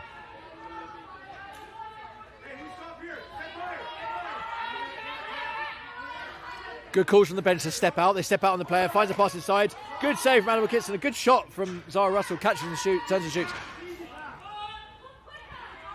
Looks for the easy pass to Lauren Lewis, who tucks a stick and runs past. Nice pick to help. Rolls. Good job from Corin to set that pick. Good teamwork there. Finds Georgie. Got some space to step in if she wants to, but she opts not to. 10 seconds. Tucks a stick, runs underneath, rolls. Passes to Janie Whitehead, who shoots over the top. Shot is blocked. 5 seconds left in the shot clock. As soon as immediate floor pressure, as Annie comes up the ball, finds a player open up top. In error, but she wisely chooses not to shoot. I mean, there's only 20 seconds left in the quarter. 20 seconds, flying by. Yep, 20 seconds left in the quarter. Good pressure again by the Jaguars. They're not letting them have an easy time. Ball is loose. Right in front of us. Picked up. Good job from the defence. They're just going to have to shoot the ball. Okay. Quarter's done. We have 15 minutes left. We have a 2-goal game. This is all to play for. With all that possession Jags had, and they are getting a lot of good shots, and they're working the opportunities really well. They're moving the defence. Ravens just aren't competing physically in defence, and I think they need to step out. They need to be more aggressive. I will look back later on this. I think the Ravens maybe shot twice in that period. One was the goal.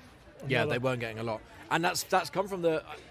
It's interesting you said they're players playing both ends of the floor, but I think it's actually that the offense is just reverse transitioning so well. 4-2. 4. Sorry if you heard me shouting as the coaches asked for the score. And it's the forward pressure from the Jaguars, not letting the Ravens carry the ball over, turning over and then using 30 seconds, and that absolutely wipes out defence.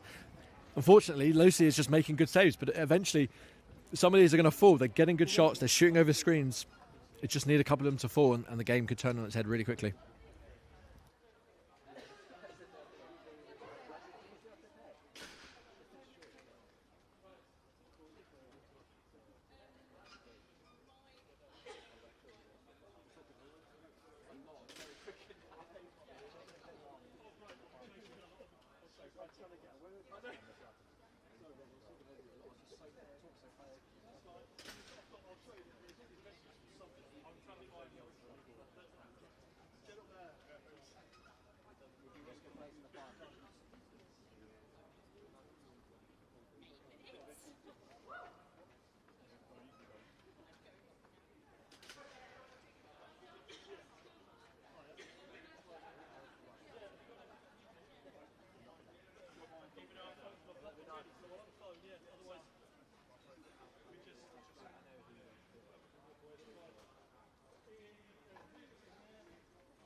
Coming up to the last 15 minutes of this women's game 3 situation for those who join us. So 4-2 up for Ravens.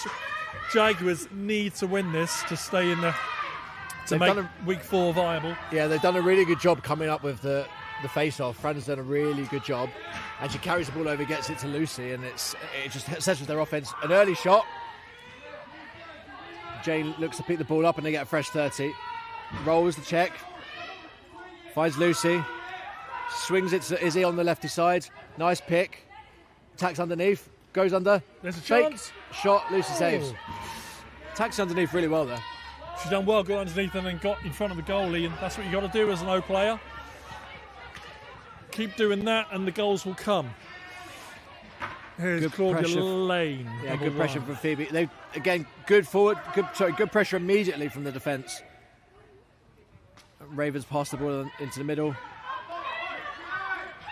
10 seconds left in the shot clock. Rolls through the middle. Good pressure. Lots of bodies in the way. Finds the shot, bounces over, and that's going to be a shot clock expiry.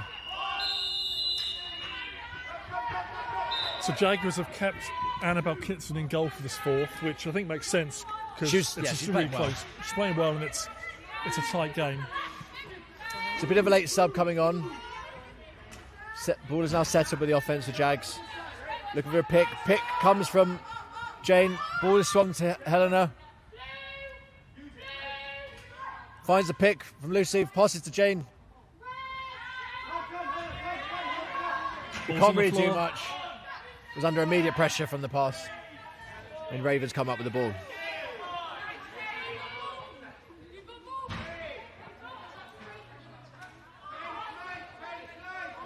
I feel the next goal could be a big game shifter. Absolutely. I mean, Jaguars need to get the ball.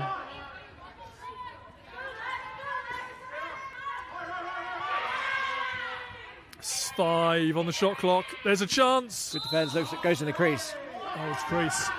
I've got to say, the refs are really letting them be physical, which is really helping both teams. This is really good box across. Forward pressure from the Ravens. Harry on Fran.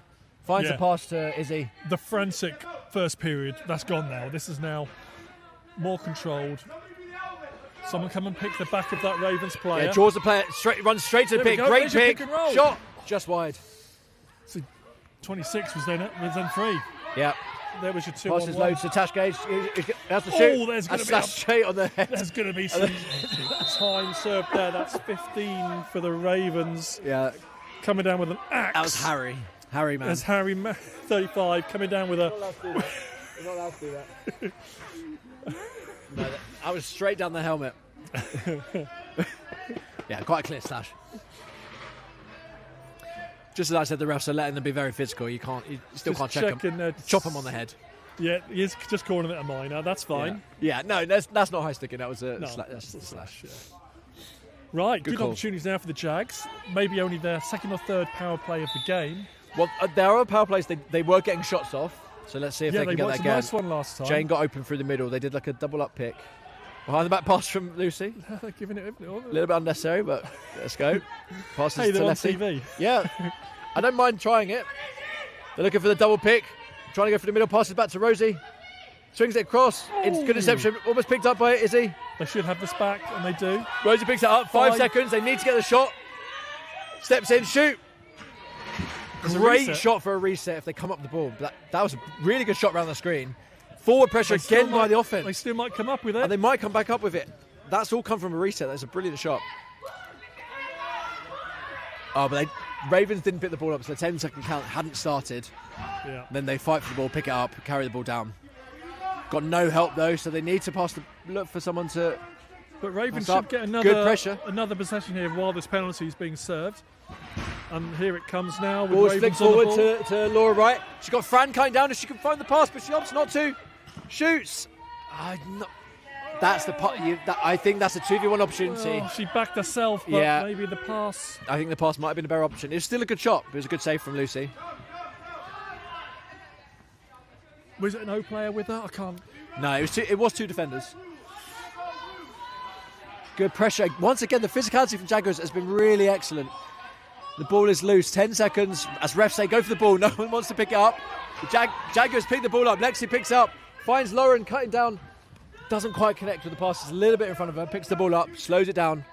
So when defenders see that goal, their eyes do light up, don't they? Mine definitely do. Settle play now for Jaguars. 15 seconds. Lauren's coming over top. Is that the penalty released? Or is that... No, there's still someone in there. there. They are still man up. Lucy with a shot. Blocked.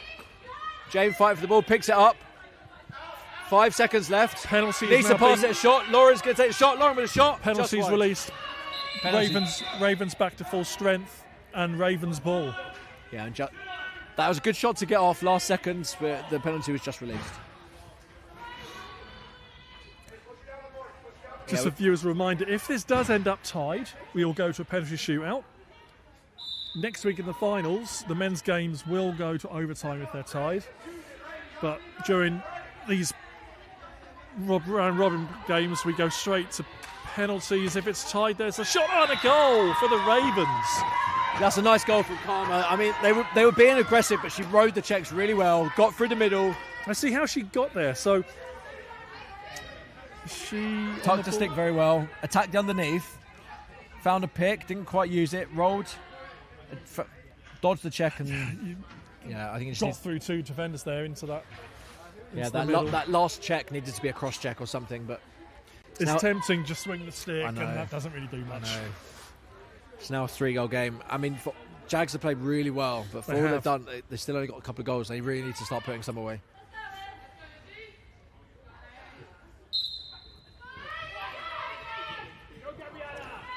Izzy comes up with the ball off the face. On the floor, she picks it up. And I think the Jags have won every face-off. Ball is loose. Good pressure from Harry. A pick from Rosie. Izzy rolls through. Finds a pass to Helena. Rolls. Finds the pick. Needs a pass. Passes to Janie Whitehead. 13 seconds left in the shot clock. Swings it to Rosie. Someone needs to come in. This is where you need someone to come and set a pick. Yeah. Come and hit the back of that defender. Passes it to Georgie Rutter. Shoots. Blocked. Another one blocked. Both defences are good at blocking shots. They definitely are. They're not afraid of that ball coming at them.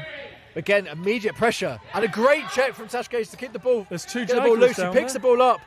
And it's again, they've gone man to man. It's a great set of pressure from the offense. And that's our Skyward one. Just stays in the arena. So Jaguars might come up with the ball.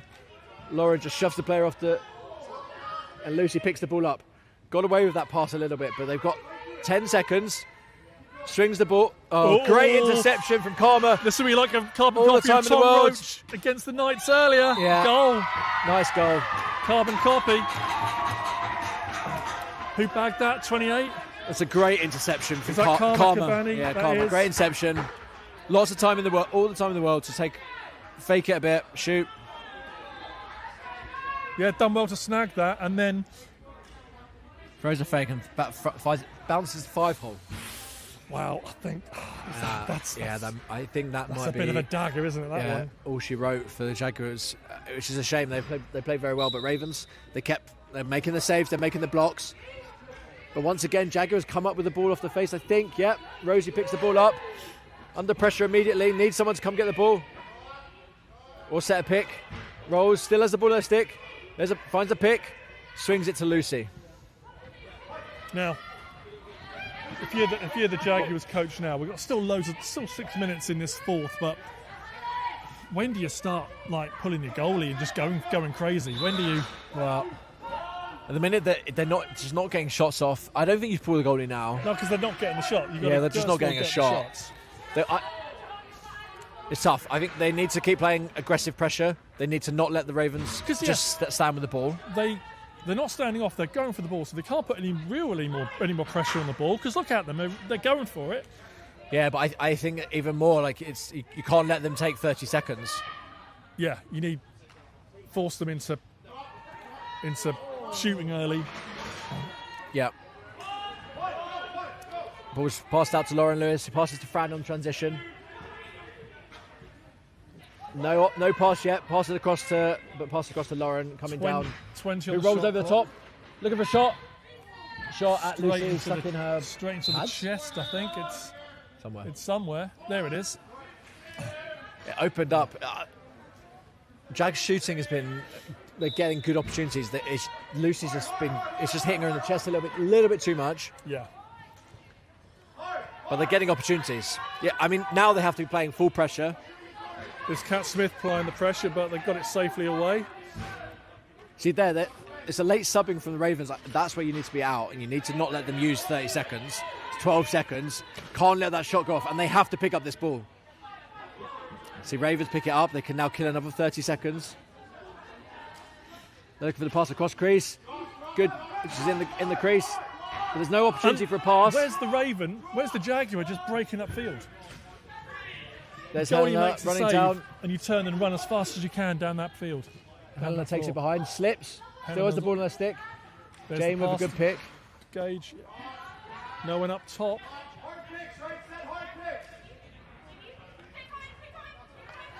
Yeah. 7 seconds left, they need to go. It's a shot from Izzy straight at the defender. Ball is loose.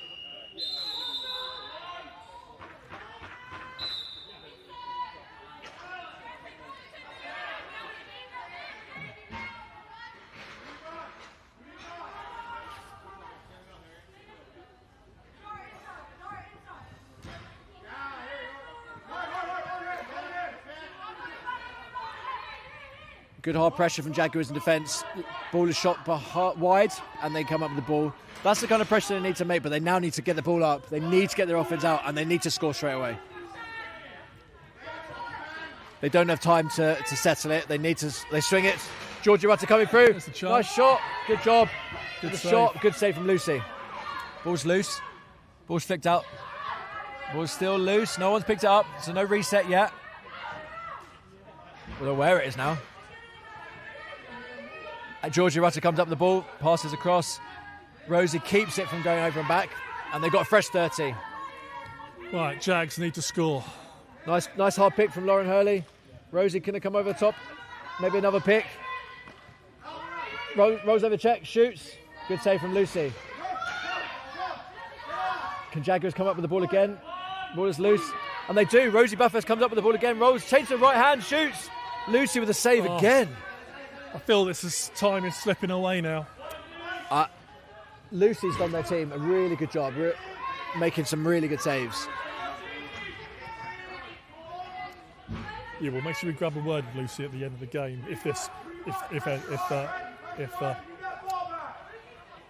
Ravens grab this, which it looks like they will be now, we're coming up to not long into 2 minutes. It is a stopping clock inside the last two, which does make a difference if it's bang, bang, goal, goal. So there's 2 minutes 11 seconds left. Jaguars need to push it as Lauren carries the ball over in transition. Looking for the players subbing on. Jane Lee White is open at the back door. They find the pass. That was close. Yeah. But they still keep the ball. Lucy Ford coming over the top. Shot. And a save from Lucy again. Now, Lucy's got those outside shots all day at the moment. They've got to go left, right. They've got to move into a different post. Great transition. Clear up the floor to Laura Beeman, and they look to settle it. Jaguars have to get out, and I think now is when they start pulling the goalie. They maybe should have done it a bit earlier. but they're still getting good shots. So They're Ravens still getting shots. finds a player inside. Oh, And a shot. That has iced the game with 120 odd left. There we go, ball's far side. Yes, the defender got over a bit late. Went to slide over top, finds, and then It's 30, was that 34? I think that's Katie Greenwood. Yes, it's That's- Katie Greenwood. That's 7-2. I think it's a hard scoreline, but Ravens have scored when they needed to score. Yeah. Really good game of lacrosse. Jaguars come up with the ball. Again, they're going to have to just go to goal. They don't have time to pull it out. They have to go. Just go, yeah. That's Helena down there, isn't it? Just go. Especially as goal difference matters now. They need to probably get a goal. As Jane, no pick comes, but she rides the check well. Finds the pick, passes up, tries to find Rosie inside. Goal difference Still doesn't gets the matter. ball. They just need the win, but it's a 5-goal game now. And Finds Jane inside, catches, shoots. Good shot, bounces over. They're looking to muck it on the floor. 40 odd seconds.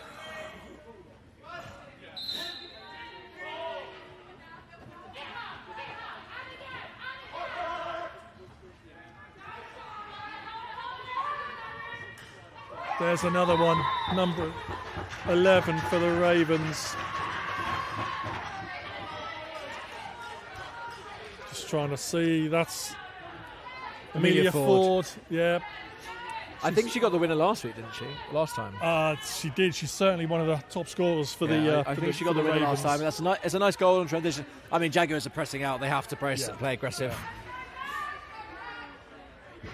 It's a done deal now. We've got 30 seconds.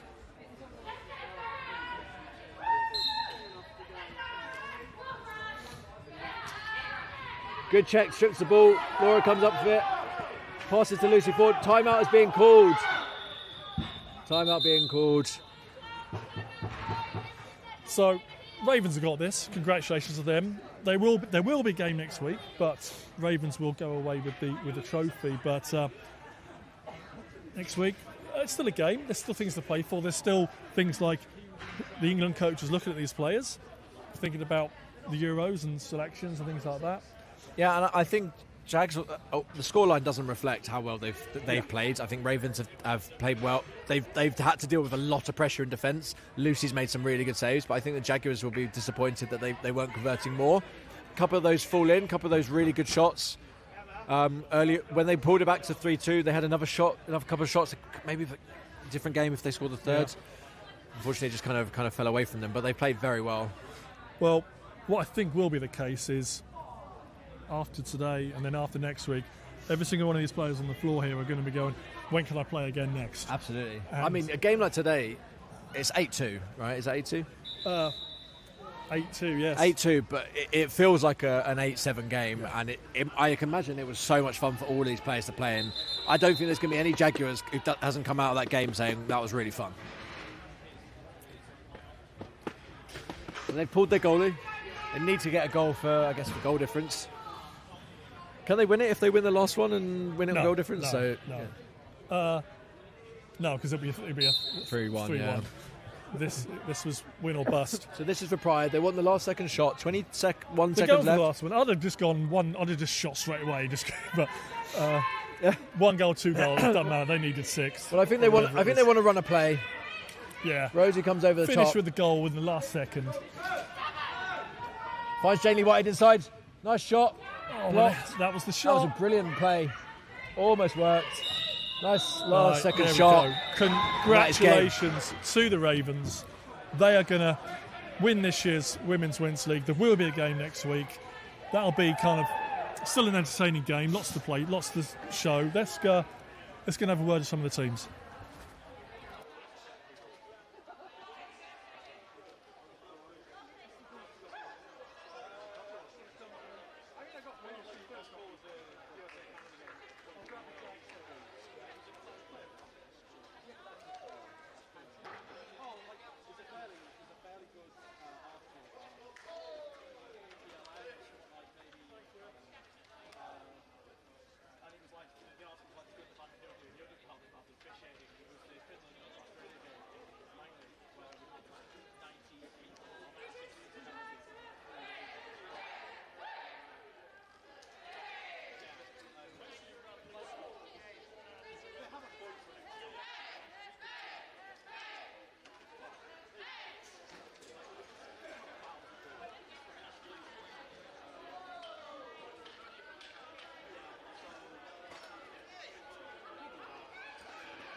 Right, I'm here with some of the Jags. Always not so good to talk to the losing team, but Rosa Jones, that game felt so much closer than what the scoreline showed. Yeah, that was the best we've played as a team, and from a D perspective, that felt the best. It's a shame the scoreline didn't reflect, but I thought most fun we've had for the last 3 weeks. I can't speak. Yeah. I've run out of words now. Helena, you've got another game next week. Okay, you're not going to win now, but next week's another game, another chance to keep getting better and better. Yeah. Well, next week we're going to win, so so it doesn't matter. I think it's a 4-game series, like you say. We can't win on the last game, but we can win in terms of us coming away with progressing on the things that we've been working on. And obviously, it would be really short-sighted to look at this as just a 4-week thing. We're looking at this as a whole program and a development. And I think even from before Christmas to now, the development across both teams has been huge, and that's just going to keep growing and growing. So that's really the real winner today. And then finally, Elliot, that third, fourth, second half, you had all this. You had the shots, you had the aggressive defence. I love the way that everyone's getting out there, and you had possession after possession after possession, but not quite finding the net today. Yeah, I can't fault the effort. I can't fault the development, the improvement the girls have given. They've been unbelievable. They've done everything we asked of them. It feels like, again, I'm a bit of a broken record in saying that it's kind of come down to one player really from the Ravens, and that's Lucy. And I got to think on another day against another team, we're absolutely walking away with 10, 15 goals there. As you said, number of times we had shots, pick up possession, more shots. They got to the dirty areas like I asked. We had shots on the crease. I think we outshot them in that last quarter, or the third quarter, about 4-1. We were doing everything we could except get that ball in the net, and I can't fault their behaviour. And it's a really odd experience because my brain's very split with my Jags head on and then my England head on going, this is absolutely amazing, I can't believe it, we're going to absolutely take it to town when we get over to Europe and get a chance to play against other nations. But with my Jags hat on, I'm devastated for them. But we have come on so far. I'm so proud. Next week, hey, you're not going to win it next week, but next week, win the game next week. And, hey, you're going to finish with a high, and then you're into the England programme. We deserve the reward of winning next week. Right. Thank you. Okay, catch you later. Right, we're going to catch a word with the Ravens. They're just having a team chat. Have you got queued up people, Albie?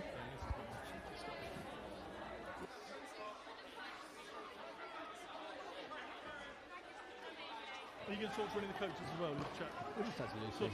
Talk to Lucy. So I'm here with the winning goalie of Winter League, Lucy Mayers. How do you feel about the game? I feel fantastic. It's really good. Just, made up for words, really. Yeah, I mean, I think Jaguars played really well, and they were very aggressive, so you had to do a lot in defence, but you were making some really good saves and keeping your team in it. So how do you feel about taking all those shots? Do you enjoy it, or what's the feeling? Do you know what? I actually, I'm a bit of a slow thinker, so I don't even know it's getting shot at me, and then I'm like, oh, boom, wow, it's shot there. So I can't lose count, and then, I just love it. I just love getting hit all the time. Yeah, I mean, as far as box across goes, that game was really exciting to watch. I don't think the score reflects it, but the score is 8-2 because you were making some really good saves, even if you don't realise that you're making the saves, as you just said. So what are you looking forward to do next week? Are you going to try and go for the 4P, or are you going to just look to have some fun? What's your feeling? I think you should always have fun when you're playing. YOLO, no jokes. But I think my goal personally is just practicing on my clears and possibly try and get a shot off, hopefully, maybe. Well, you got a shot off in this game because they were putting a lot of pressure on the ride, and you did get a shot off. It almost went in, so you've done one. Wasn't even aiming that way, but I'm going to say I was, be cool about it. But I'm dead happy, and it's my birthday today, so it's a nice little gift to win. Well, happy birthday, and you played very well. Honestly, you're really good in goals, so congratulations. Go and enjoy it. Oh, cheers. Have a good weekend. And you. Just one more interview before we get to the men's game, and with Millie here from the Ravens. Congratulations. Of course, following Winter League, we're getting then to the England women's programme, getting ready for the Euro. So a lot of these players will be involved with that. So just give us a quick idea of this next few months. How often are the players going to get together? Well, we've got a lot of online sessions this year about team bonding and expectations and sort of what we're wanting to see in our O and our D and really trying to build a proper team. But I think in person we'll be meeting around once a month, a little bit more as we get closer to Euros. So it's so exciting to see such talent on both of the teams from today, and knowing that actually when both these teams come together and make Team England, that's really, really exciting. It's a fantastic thing to see such intensity and such drive in these, what are essentially friendly games. I'm so excited about the future of England Box. It's good, excellent. Right, we'll let you get off, but we'll see you next week for the final game. But you're going to go home with a trophy. So, well done, and see you next week. Okay.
Okay, welcome back to Winter League Week 3. We're getting ready for our final game.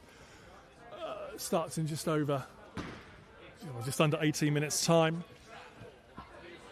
The squads are warming up. We've got the Hornets in yellow and the Capitals are in red. So the situation is the Hornets are going in this 1-1, the Capitals are 0-2. So maths are fairly simple.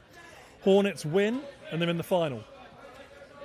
If Capitals win, it gets complicated. And we'll deal with that if it happens. If Capitals win, we're not dealing. We'll deal with that we'll deal with that as it goes along. Anyway, squads.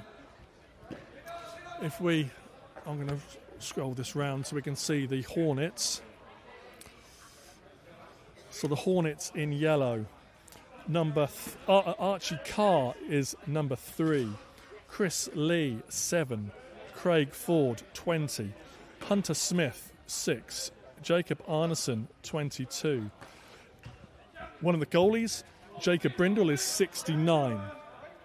James Makalaga 14. James Walker 17. Joe Harris 23. The other goalie, Jesse Groot, is 0-0.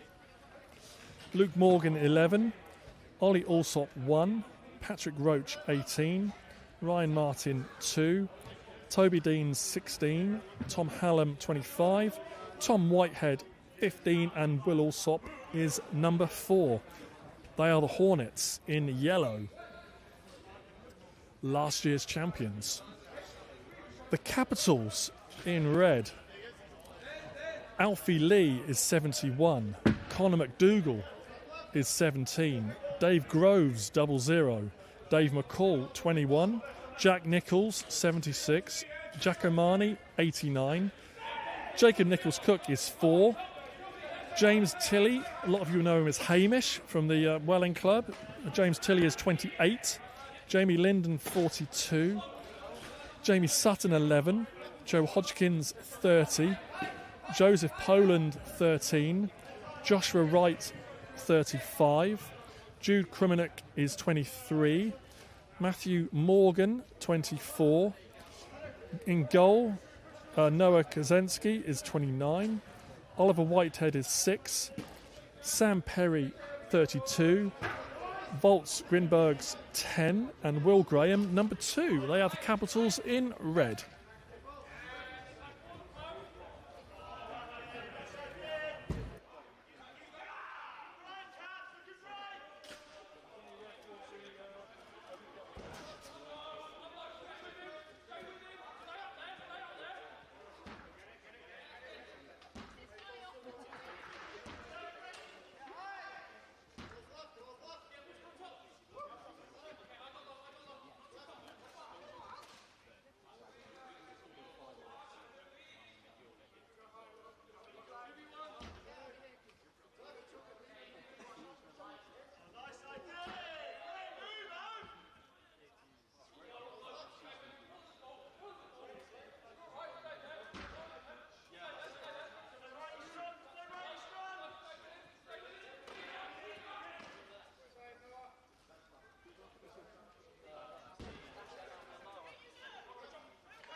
Welcome back to Winter League. This is coming up to Game 3, Hornets against Capitals.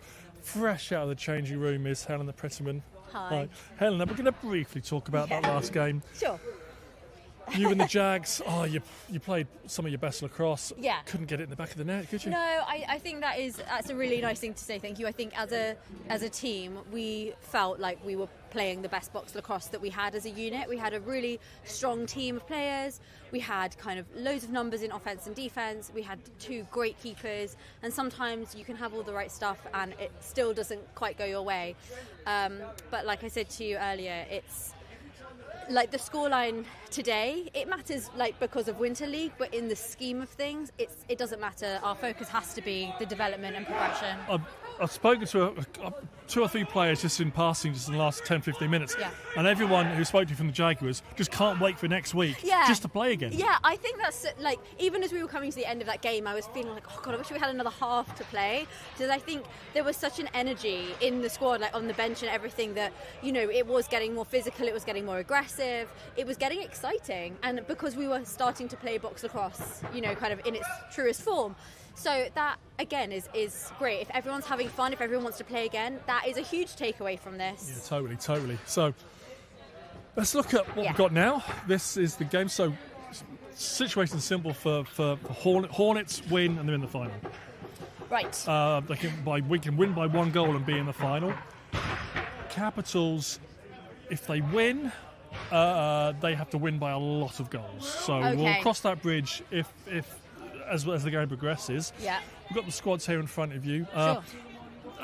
Hornets are pretty much, they're missing Ming Tring, which is a big loss. Yeah. But otherwise, they're pretty much full strength. Capitals are missing Thomas Vasquez, one of their lefties.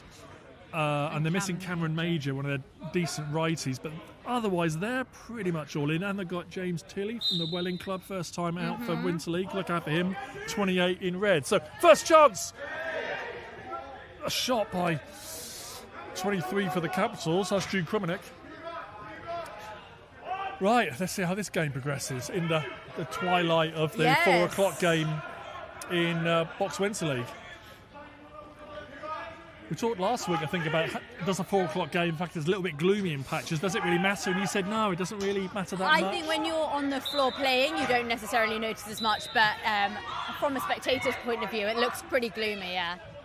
It's just in the corners, it's particularly dark. I think because of the black crumb as well. And the first goal! That's We're talking, and number 10 for the Capitals.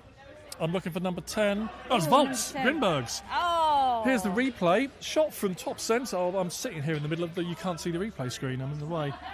Volts is on the ball now. Lovely stuff. Yeah, just loads of space. I mean, that's a lovely outside rip. Bouncer. Just seeing who's starting in goal for That's a surprising shot for him to take, actually. He looked like he was looking for somebody to pass off to and just found the space. Krumenick has it. I think that's Brindle in goal for the Hornets. Looks like Brindle. It very They've got Jesse well Group as well. They've got Jesse Group as well suited up, but that looks like Brindle. I would imagine if Brindle's It here, is they're Brindle. going to start with Brindle, yeah. 6'9". But just the start the Capitals wanted. And now there's a possible 10-second count. No, Will Alsop gets it across the half. And Krumenick is being called for... No, it's not. It's Tom Hallam, Tom Hallam being called for a... checking from behind. Okay. So yeah, our first power play from the Capitals. Early as well, only a couple of minutes early. in. Right, so Groves top centre. You got Omani and Perry on the lefty side, and you got Krumenick and Conor McDougall. Conor McDougall down there. The Jags assistant coach. Your coach. Yeah, very helpful. Conor's been. Shot from Groves hits the. Conor wasn't around for week 2, was he? But no. Oh, picked up again. Oh, there's all sorts. There's bodies everywhere. There's a goal. The keeper was out. Keeper was on the floor. I think Hornets trying to mark it, but it is Capitals that come up with it. Omani has it. There's Krumenick. Yeah, a little fake up to Groves. You can hear the bench saying full 30. They've got time to just settle themselves a little bit. Over to McDougall, but So doesn't connect. Dave Groves 0-0. He's the Caps' leading scorer so far this season. I'd love to see some of those shots that he's been doing. On the last 2 games, I think he scored the same transition goal twice. Yeah. Has he got a third in him? So, Hornets haven't had an offensive set yet. This so is their first true opportunity. So it's with Allsop over on the left. Allsop and Martin do most of the work for the lefty offence. So they work together as a pair. There's Martin with the ball now. Who's on the other side? So on the other side, we have got, I believe that it might be 22, 23. Makalaga far side. Makalaga, we've got... And 23. Joe Harris. Only a month or so off, and I need a little refresher course. Yeah, it's been a few weeks since week 2. Has that made that's about 4 weeks since we played? It is. I don't know if it's made a difference, really. I mean, it depends what you've been doing over those 4 weeks. You're a year older, though, aren't you? I am. You had was it last week your birthday? Happy birthday. I had a birthday this week, yes. This week. I had a snow birthday. Oh, that's nice. Which was lovely, very magical. There's a shot saved off.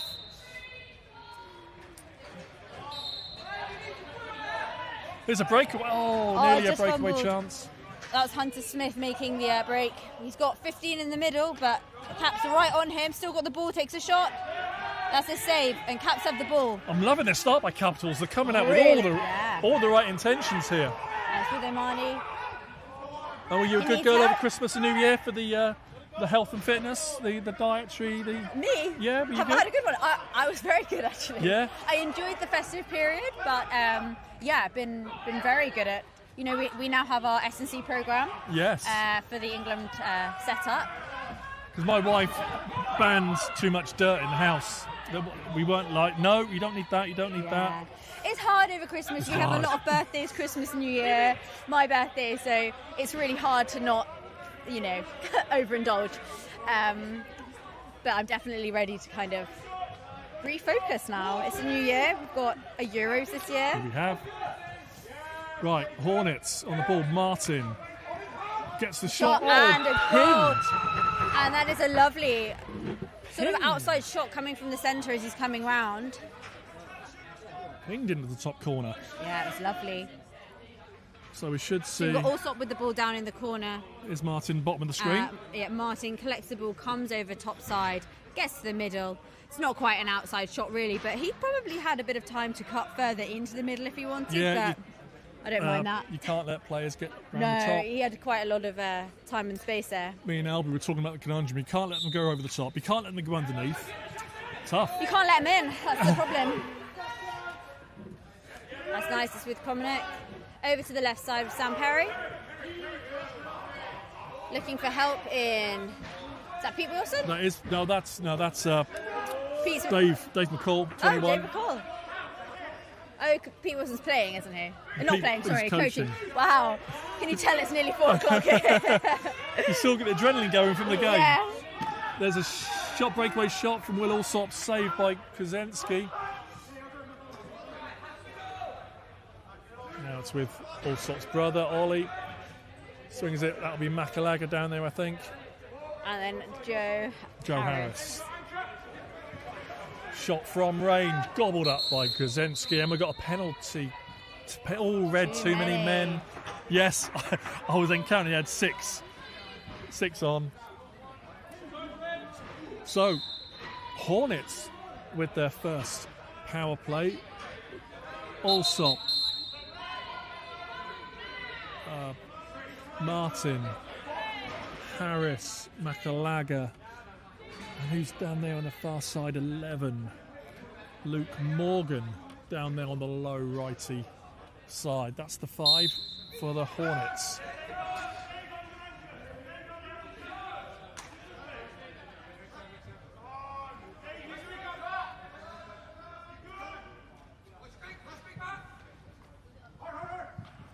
Good defence so far from the Capitals. Yeah, it's nice and physical getting out of the picks. There's a nice... that was a good look. Oh, ref said no. Now that hit net. Now Groves is coming away with it. Gets ahead. Got pace. Finishes it. What a breakaway. Whoa! That was nice. whether Hey, I asked for it and it got delivered. whether the replay is going to just catch. The replay is going to catch. There was a definite bulge, but the ref was right there. So the Graves refs. really takes off with pace. There's a wrap check coming, but he gets away from it, and Wow, as great promised. goal. So refs are way closer than we are. So No, I saw net. unless it hit the post and that just made the net wobble. It's possible. It's possible. Hey, this is why we're not refs, right? Well, I do occasionally. This is why I'm not Right. ref. Hornets back on the ball with 14, who is James Makalaga, yes. Makalaga. And there's Ollie Allsop. So a great start from the Capitals. So they've been in all their games, and then they have that. They've half time. They've been both their games so far. Half time they were in it, and then teams went on the run, and they dropped Nice. off. They've started their 2 earlier games before Christmas. They both started them strong, and they're starting this again strong. Yeah, they are. That's a Allsop nice from shot. range. Kaczynski saves with the shoulder. Nice looks, really nice looks. On target, good saves. And they're still man down. Caps, yeah. They're not Another shoulder save from Kaczynski.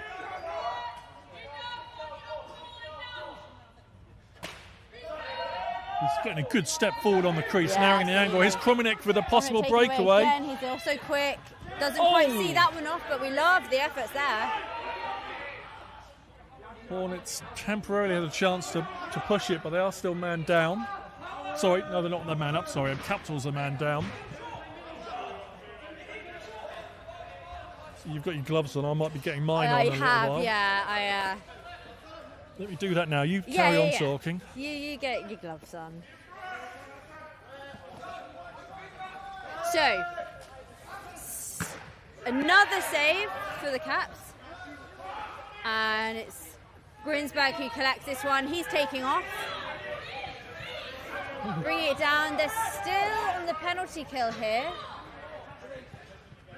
So you had a snowy birthday. Did you get out and make a little snowman? I didn't actually. Yeah, it snowed in the morning, and I had a very chilled one. I sort of celebrated on the Monday. Oh, and here comes a birthday present for me. Oh, well, we'll look forward to see what this is in a minute. It's got the look of alcohol.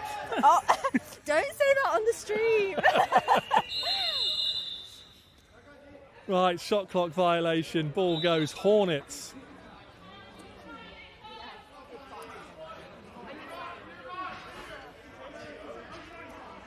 Just waiting for the birthday cake to arrive, but I can't see it yet, so I will continue looking at the game and not the presents. Harris swings it. Martin.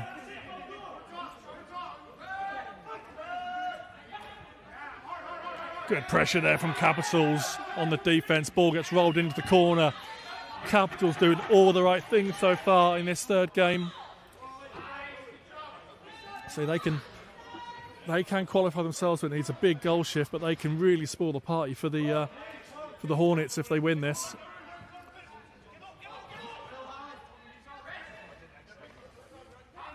Last year, Capitals were in the third place game against Knights, spoilt their party with the Capitals playing their best lacrosse of the tournament, winning third place last year.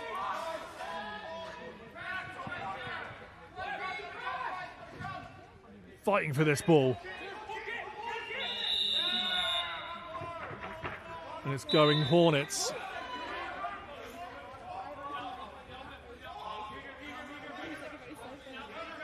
Toby Dean, 16, doing good stuff there for the Hornets, but it's now with Ollie Allsop here near the camera.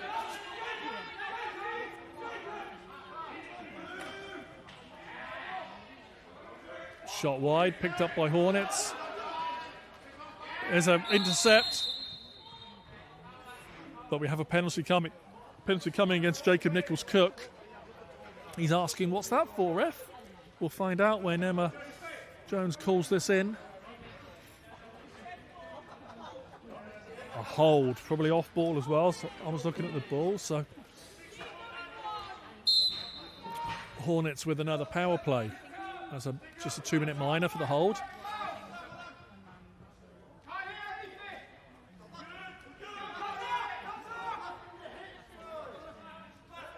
Allsop tries to. There's the dunk. Good work from Kaczynski in goal. He got across there, protected that post, and Grimbergs can bring it over the half for the Capitals, who are playing man down. But you can see it. The shot comes off. Brindle can collect and take it down to Joe Harris, who can bring it over the half. So the Capitals defence, 24, that should be Matt Morgan. It is. We've got Matt Morgan, Grinbergs.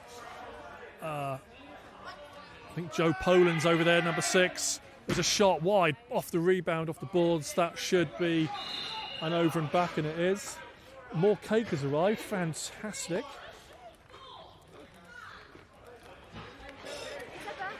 Oh, we've got another birthday girl. It's Lucy's birthday as well. You can say hello. We had a few. We had myself. We had Meredith. We've had Lucy, Kat, and Fran is tomorrow. Wow. Anyone think there's a lacrosse game going on behind you, Helena? Sorry. I love Live Love Lax, but also Live Love Birthdays. Birthdays are a good thing, and there are plenty of cakes now. It's like the cricket. There's cakes being delivered every 10 seconds. This is wonderful. But we've got a delay, we've got to play it down, so there's a chance to get a cake. Oh, Millionaire Shortbread, an absolute winner every time. Oh, it's a Waitrose one as well. Oh. Other types of Millionaire Shortbread are available, but Waitrose or M&S do normally get it every time. I thought everyone would like Waitrose. First time as well. What, your first time in Waitrose? Yeah, because I just thought everyone would vibe with Waitrose.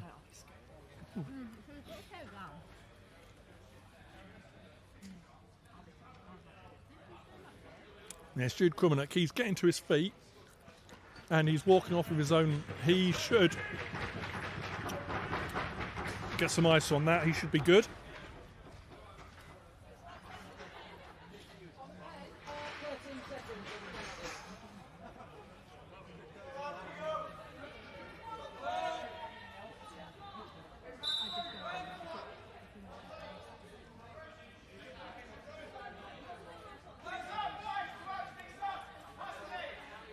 So Hornets just taking their time. I think they're gonna.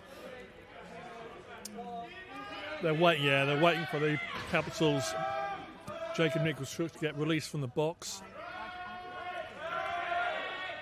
5 on the shot clock. Shot goal! Wow, a stinger from Joe Harris just at the end of the shot clock. Ties this thing up, and we're only 10 seconds left of the first quarter. Timely goal there from the Hornets to tie this thing up. And we're going to get the shot clock and game clock synced up because we're coming to the end of the quarter.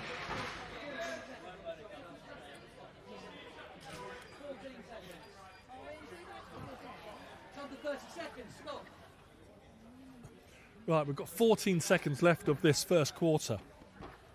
We're all tied 2-2.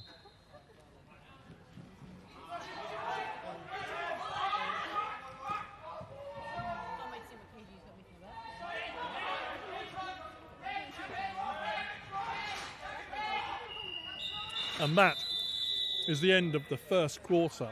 We are tied 2-2.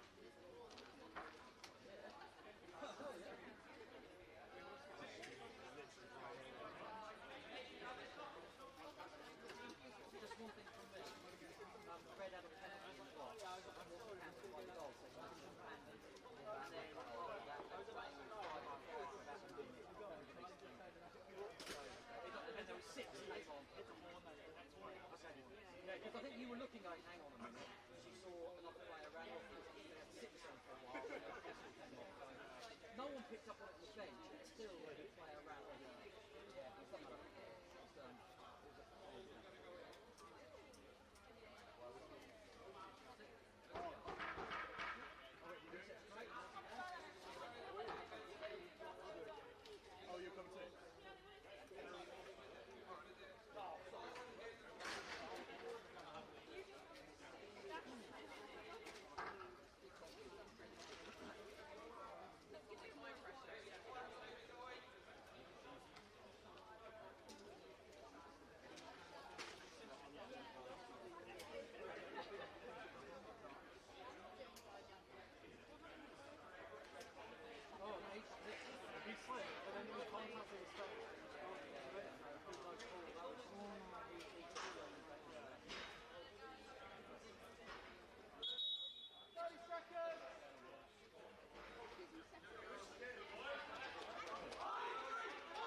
Teams have broke from their respective corners.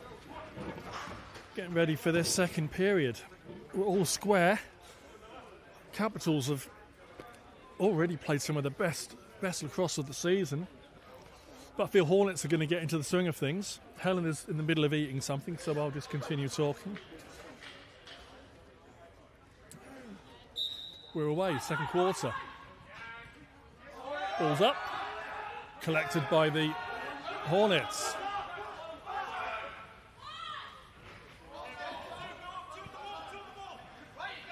It's Toby Dean, 16. Gets across to Ryan Martin.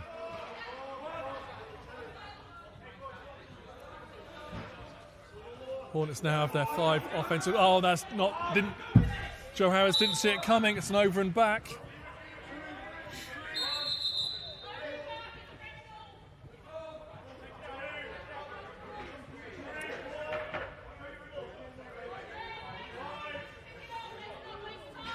Eventually, we get there. We've got Jamie Sutton there, 17, I think. Conor McDougall. Sorry, Conor McDougall. There's Giacomani.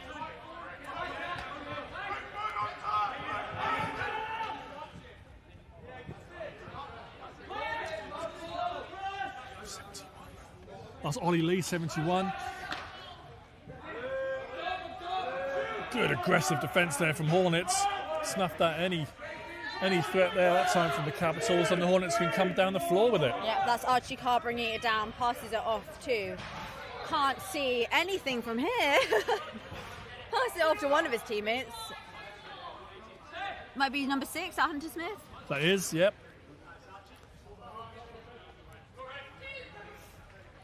That's a nice, trying to get over top. But it looks like Caps might come away with this one. And they do so. That's number 13 for the Caps. Number 13? Yep, that's going to be... Joseph Poland. Yes. Omani has it. Under pressure from Allsop. Ball's now with Hornets. Back to Allsop. Oh, that's a big gets hit. put down by Jack Nichols. Oh, another big hit right in front of us. Action's right in front of us. The ball's there to win. And Capitals come away with it. It's a bit fumbly. Are they going to get it over? They do. Oh, it just goes it's too thrown far. away. Oh, that's out. That was some physical stuff right in front of us.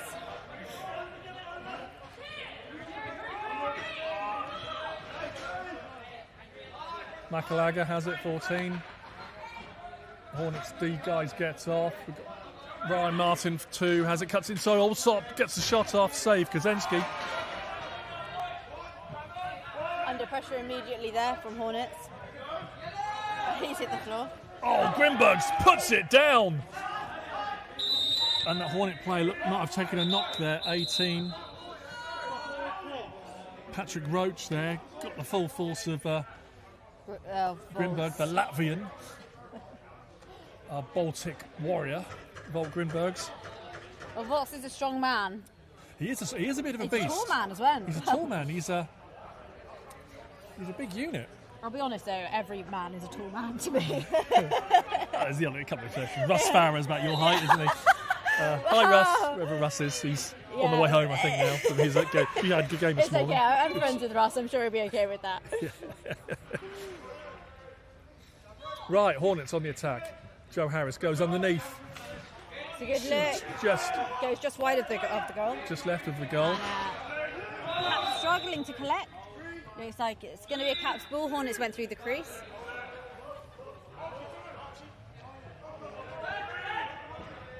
McDougall, far side. Needs help. Gets it from Krumenik. Swings it over to the left. Perry and Omani. We'll see these two need to work together as lefties. Perry, get in there and pick. This is the ball. It's going to be Hornets taking it away. Oh, they're not in number order. Number 22, just Jacob Arneson. Takes a shot. Nice. Is that number 2? Ryan Martin. Ryan Martin, a name that we've said a fair few times during this series. They're not in number order because the numbers keep changing with some of the teams. I see. They're in whatever order. They're in the bizarre alphabetical first name because Wow. Yeah. I'm a bit odd. It's okay.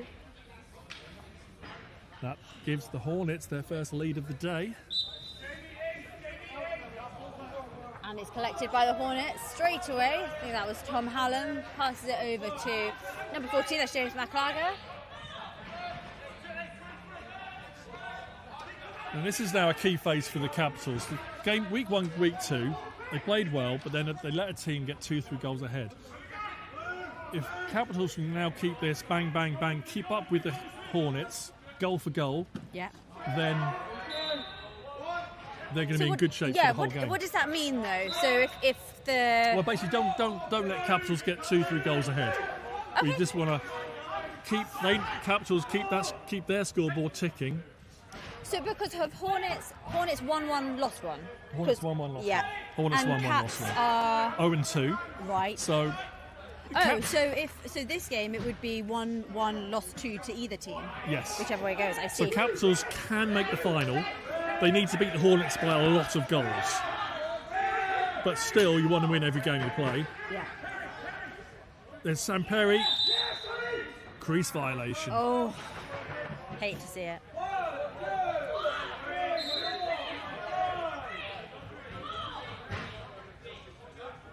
Because you know what it's like the game you just played. I do. A team gets a goal,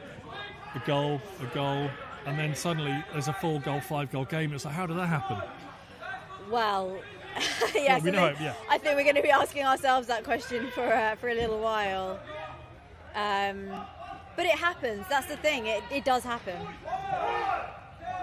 Because for the last week 1, week 2, each time at half-time, we've talked to the Capitals coaches and they said, you're in this game. You're like, it's a 1-goal game, it's a tied game or whatever. And then... It's just sort of slipped away from them towards the end, But they look renewed. They look like the Christmas break has done them a world of good. They're playing great stuff. And we're coming up to the halfway point of the second quarter. Omani to listen to 4 on the shot clock. 4 on the shot. No, it's too late. He needs to get it away from there, though. There's a breakaway. We've got a push call coming. It's going to be sticking with the Caps. We've got a loose ball push or some form of push. Either way, it's going back to red. Groves is standing over the ball.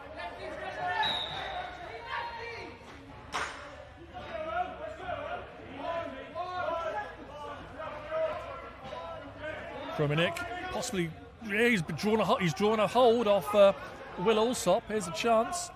There's a delay penalty, so when this ball goes dead, there's a good look, a good cut from Krumenick and the shot.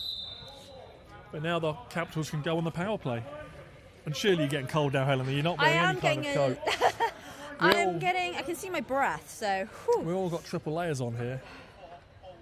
I know. I'm still warmed by the game, honestly.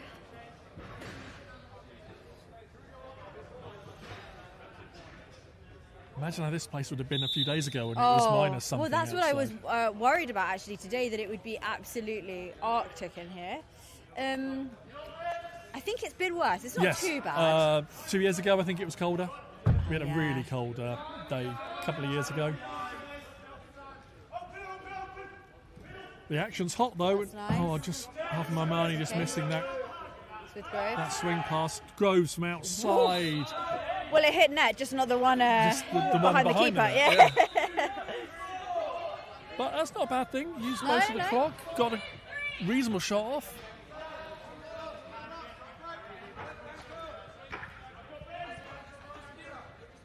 So I'm looking to make sure that the Capitals, their defence stays organised. They've had periods where it's got a little bit scrappy and people have gone a little bit AWOL. But so far they are looking good. Pete Wilson and the crew have clearly got them prepped well for this game. Yeah, they're looking good. Groves can bring it over half. And all the Capitals' own players are on the floor. Perry's wide opening on the left if Groves wants to give it to him. He wants to take it himself and he wants to score. Dave Groves. Yeah, that is a perfectly acceptable thing to do if you're going to finish it. And he does. Let's have a look. Groves, it's Groves on the ball now. Someone doesn't really close the gap on him, and makes No, most of that's it. nice. Find space. Yes, I might take this opportunity to put on Yes. my extra layer. You've got a hat as well. No, I don't mind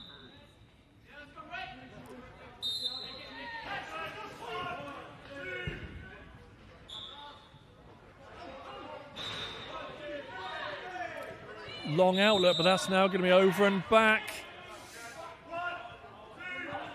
These little things for the Hornets today. Is this going to be one of those funny games where it happens with lacrosse at all levels or all sport, just where little things just don't work?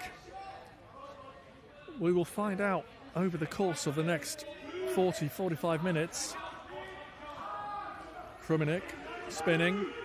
Needs someone to swing it to. Found Perry. 7 on the shot clock. Shot.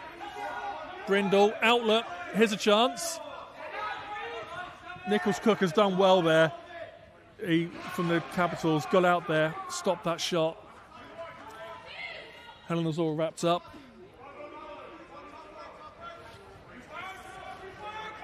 Yeah, I'm going to space out my layers so that it's not sort of adjusting as we go. Yeah, I am running 4 layers here. Well, in my defence, I did play a game, and so I feel like I've warmed up. I feel like when you're just sitting commentating, it's Yes. I've got a t-shirt, 2 hoodies, and this coat. Wow.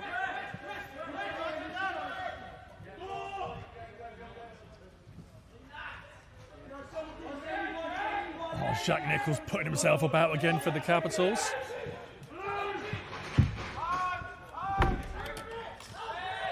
Bodies flying.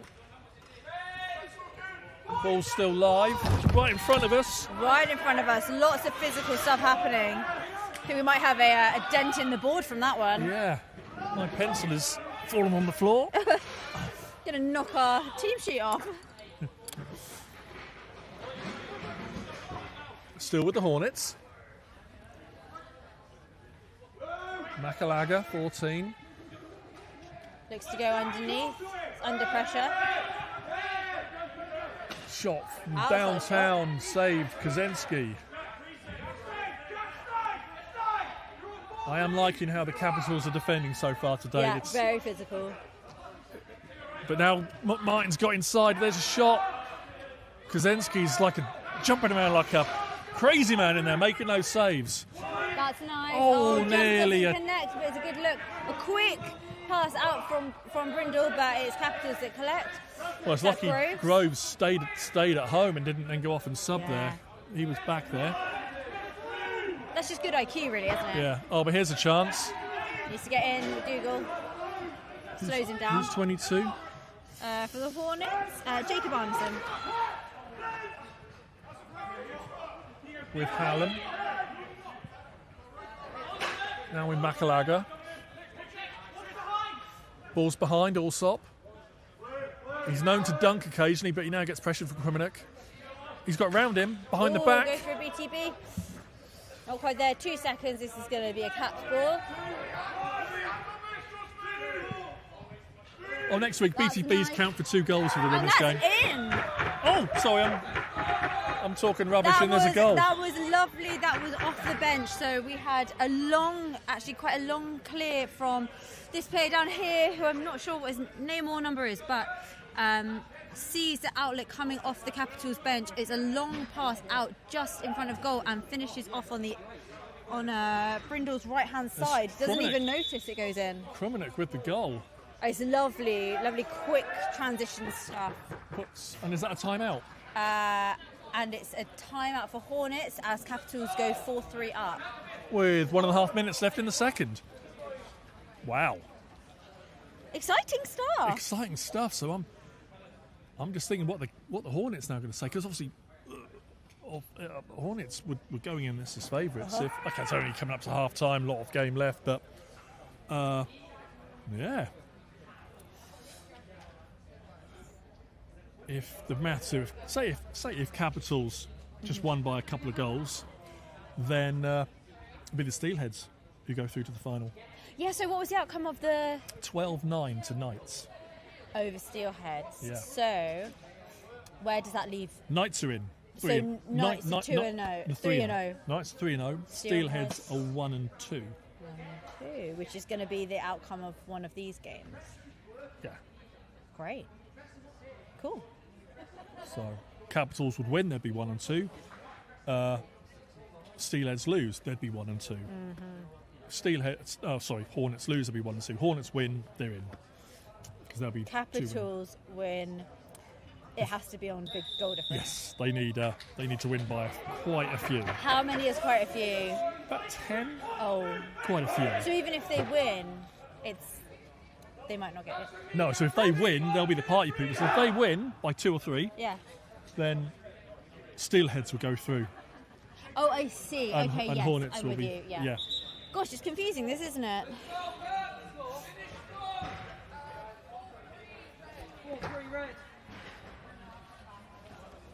Just refs relaying the scoring because we don't have an in-arena scoreboard this year, which is a bit of a shame. Yeah, where's that gone?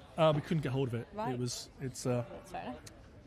there's not many around. I've been trying to get a scoreboard, and A bit more expensive than you'd expect. well, the electric ones are really expensive. The manual one we had borrowed off the Nuneaton Club, Oh yeah. but we haven't managed to get it. And Hornets on the breakaway. It's Hallam. Hallam.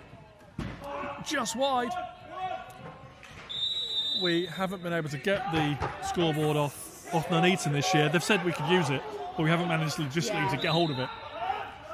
And I've been trying to get another one made, but that's not proving easy. One to work on for next year.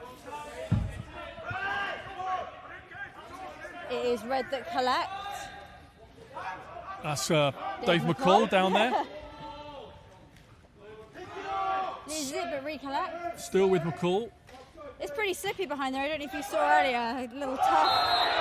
Oh, we have goals. Is that Perry? Looks like Perry, the way he's walking off. Sam Perry. 20. Where is he? 32. There, 32. Running into the middle now. Gets it. Completely wrong side Behind the- BTV. Oh, no wonder he walked off so coolly. That's a no. That's Nice. That has no place here. Nice finish, Sam. That's lovely. Nice finish.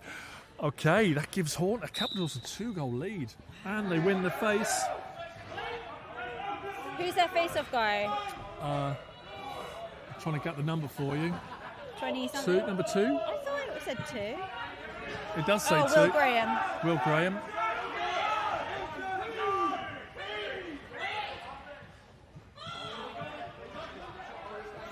Oh, coming up to the end of the. Yeah, that's it. shot clock is game clock, so we've got 4 seconds left. 3. And that's going to be half time. Half time. So, wow. Are we tooting? Right, half time. We'll let the teams have a chat, and then we'll go and speak to someone. But this will be the first time the Capitals have had a half time lead. It's going to be interesting to see what the coaches have to say. Yeah. Right, we will be on the floor speaking to some coaches in a few minutes.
Oh no. We're just here Oh no. with Kai Jeffries half time. You're not in this position often, being down at half time, Kai, but what are you saying to the guys? You've picked a tough time to interview me, Gucci. Part of being a coach, though, you got to do absolutely, absolutely. 2-goal swing is absolutely fine.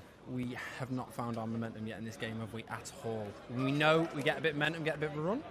We're okay, but a lot needs to be fixed in the next half of the game because, I don't think we wanted it very much in that half. Now, could be all sorts of small little factors, but it's been a few weeks since week 2. Yeah. Is the Christmas New Year a factor? People haven't played for 4 or 5 weeks. Definitely in the first quarter. I think they went 1 goal up. We looked half asleep.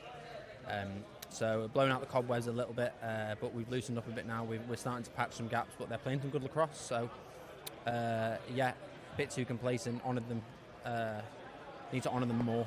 And I think it's a tough start to the game, but there's still a lot of lacrosse to be played. Lots. Okay. Good luck for the second half. Thank you. Helen, let's see if we can find. I'll bring Pete over. Helen, let's have a word with Pete. Hello. So I'm with Pete, who's coaching the Caps. So we just want to reflect on the first half a little bit. Obviously, you guys have come out absolutely guns blazing. You're up 5-3. You must be feeling fantastic about that. Yeah, definitely. I said to the guys before, basically, like the first game, we had, our offense was pretty good, but our defense wasn't. Second game, it was the other way around. And I said to the guys, we have to get both the offense and the defense up, and we are doing it today. So, yeah, really, really pleased. Great. And, I mean, I'm not totally sure what else we can say other than, obviously you want to keep it up for the second half. Any words of wisdom that you've imparted to them or what's happened over Christmas and now? Yeah, no, we basically just said goldfish memory in terms of basically whatever happens, literally just reset onto the next thing, keeping positive, anything that goes wrong, heads up and onto the next thing, and it seems to be working. So going into the second half, exactly the same thing, basically. Great, thank you so much. Cheers, thank you.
So just over 2 minutes now before we start this second half, and we spoke to the coaches, Helena. So keys to this second half, certainly Hornets are Yes, I didn't hear this. Yeah, well, Kai said it's a difficult time to be interviewing because Hornets have not played well.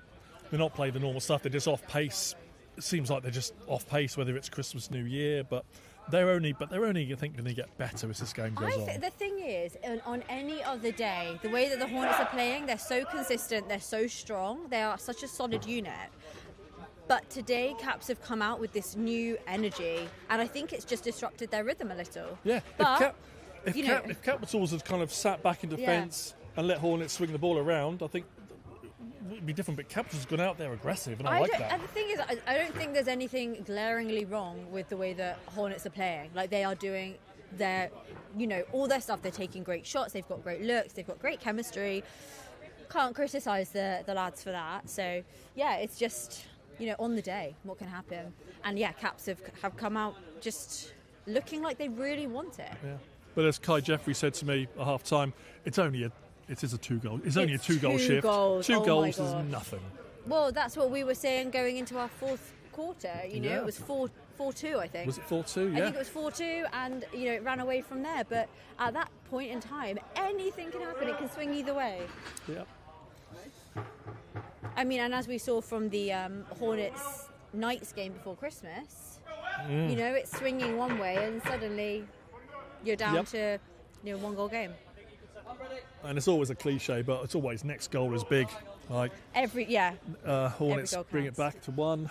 Yeah, exactly. Capitals and then it's 1. Stretch it out to 3. Plus right, we've got 30 minutes left. Yeah. Getting all our clocks now set for this last 30 minutes. 15 on the game clock. Referees ready. Lara Owen at the centre, and we are away. And a nice clean win for Capitals. Krumenic up against Tom Hallam. Goes underneath. Continues to go underneath. And Shaw gets a shot. Where's the ball? Under Brindle somewhere. There it is. Falls out of the back of him. Wow, that could have been an absolute dynamite start for the second half from the Capitals. Really dynamic again. Allsop has it down here with the Hornets, number 1. Ryan comes, sets a pick. Swings it across Makalaga. Oh, there's the diving shot that we were talking about. Yeah. It doesn't quite come off.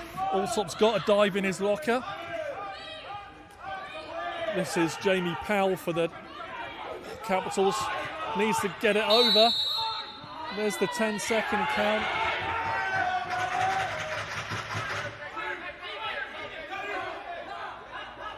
Allsop collects.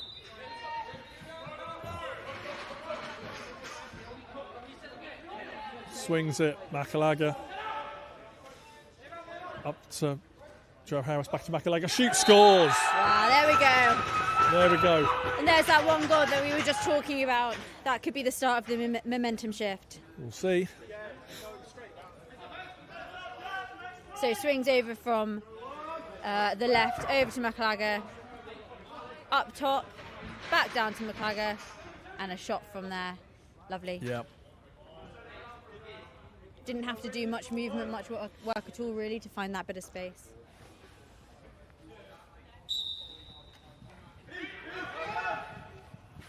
Ball's down, Hornets collects it. Dangerously near that line, but he gets away with it there. Toby Deans, good work there. Tom Hallam now has it, 25. He should get off, he does. And Allsop comes down, he's up against, is that Matt Morgan? Yes, it is. He's up against Morgan. There's a pick coming. There's another save from Kaczynski.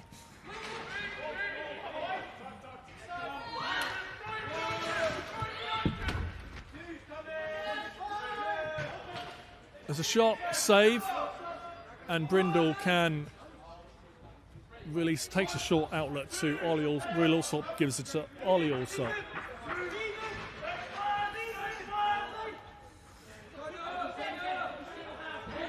Joe Harris behind the goal. Makalaga scored the last goal for the Hornets. Gets top centre. Shoots. It's a big save, Kaczynski. Diving shot. Ball on the floor. Lots of Caps going for that loose ball. It's going Capitals.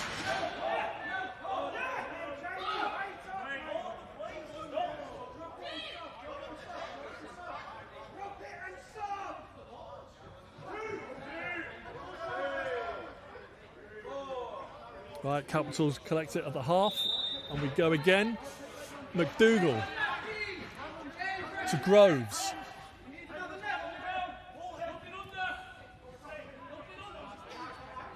Groves looking for someone to pass to. Oh, looks to get under. Actually finds space. One-handed. Shot. Where's the ball? Under Brindle somewhere. There it is. Close. Another one of those that could be in. I'm just a little bit worried that Capitals might start a bit too much individual offence and need to keep their team offence that's treated them well so far today. Yeah, they need to keep doing what they've been doing because it's been working. I was watching some of the Capitals offensive players there, just watching Dave Groves as Ryan Martin squares this up. Yeah, Groves really directing the defence there. So you can see here, we've got Allsop with the ball, swings it over to the right. Then we have there's Martin, here's the goal scorer. Coming on.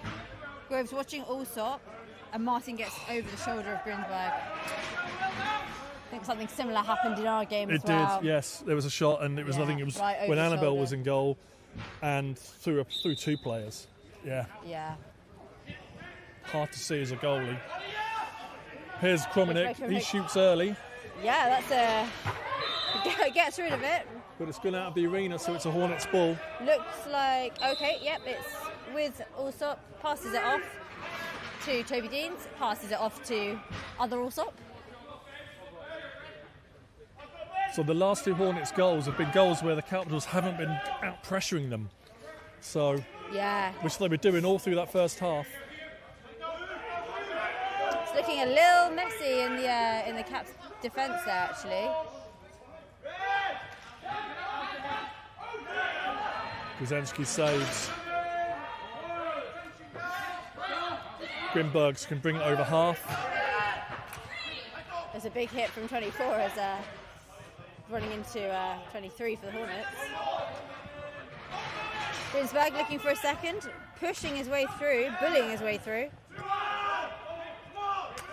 Ball's going over. Hornets need to collect it. They do, but under immediate pressure from number 76 Capitals. That's Jack Nichols.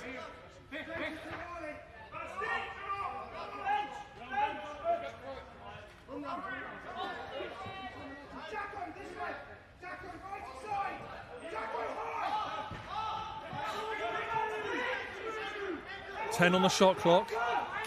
It's with Martin. He's allowed to turn and allows to get shots off. Good save from Gazensky, so it's collected by... back to the Hornets. Yeah, back to the Hornets. Capitals couldn't quite come away with that, but there are four of them down there and one Hornet, so you'd expect maybe Caps to have come away with that one.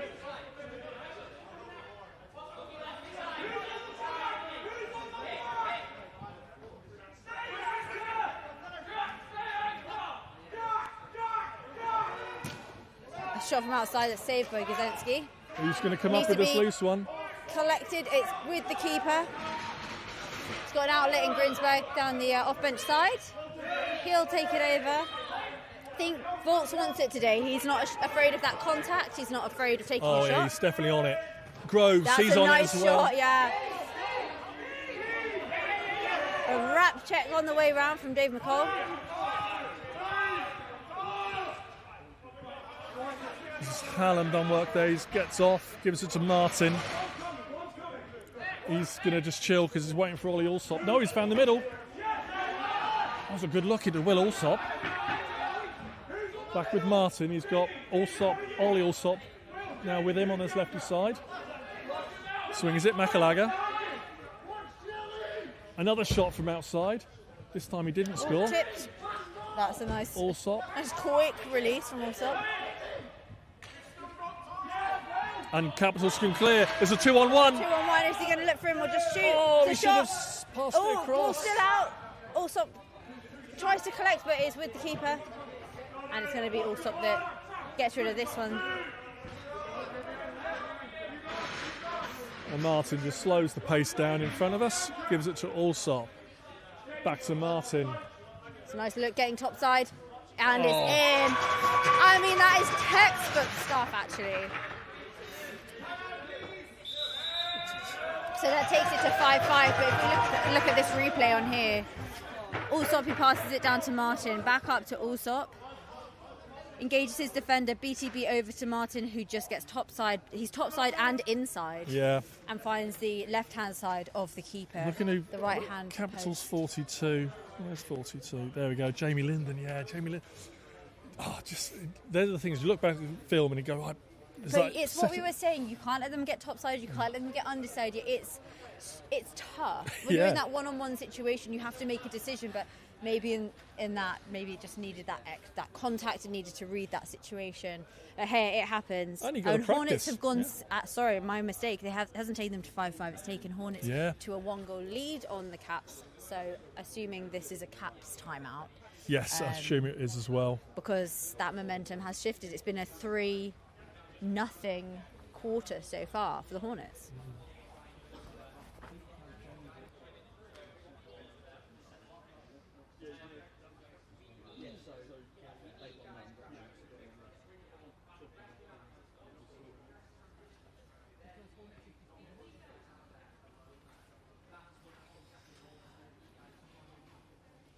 So this was a timeout called by the Capitals, so that's their timeout for this half. Hornets still have the one for this half. But it's the right time, I think, to call it, because Capitals have got to stay in this. There's no point saving that for the last few seconds. No, we're also just over halfway through this quarter. Yeah. It just kind of felt a little bit like it was coming unravelled, which is strange because the first half they were so secure. Yeah, I don't know what maybe they're getting in their heads a little bit. Maybe they're just letting it run away with them. Maybe they're getting tired. Don't know. Maybe they're getting tired. But they've got to get back to where they were playing in the first half, which was aggressive physical defence.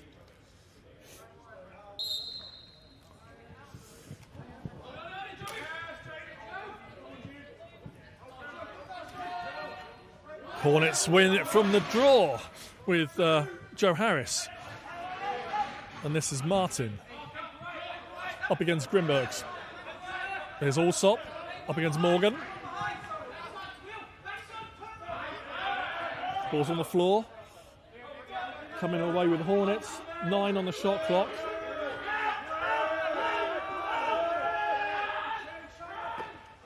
Oh, that's come off the goalie. That's a reset. Yeah.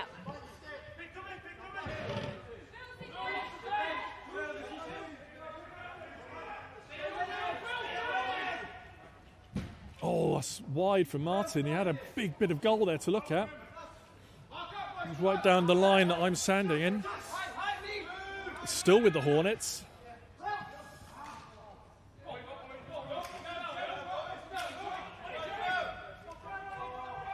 And Capitals have it. Perry still has it with Perry. This is Krumenick. Perry on the wrong side, gets over onto the left. Krumenick going inside. Krumenick nice look. Shoots, and it's didn't touch the goalie, so it's going to be with Brindle. And this quick outlet will also connect. That's good. Also under pressure. 2 Capitals down there, should come away with it, and they do. Oh, and that's thrown away. Yeah, lots of Hornets down there. And they've got to protect the ball, the Capitals now. This is pivotal. These next few minutes, I think, are going to dictate how this game now pans out. Yeah, you're completely right.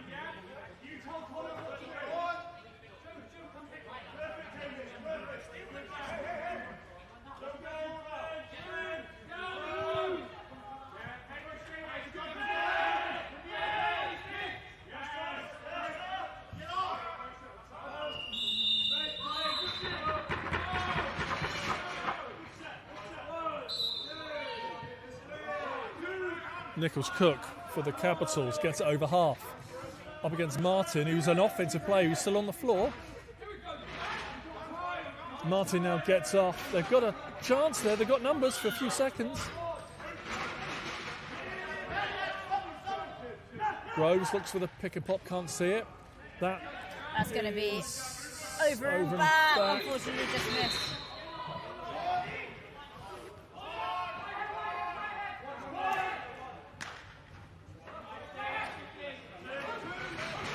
Oh, Groves got put on the floor there. He's Kay is getting up. It's going to be Capital's ball.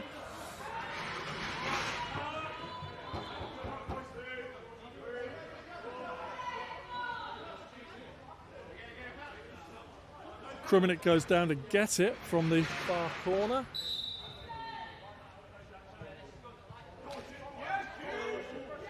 Gets round the corner and the Capitals can now... And he's going all the way to goal. I don't think they realised that he still had it, actually. I had to look. I had to take a second look.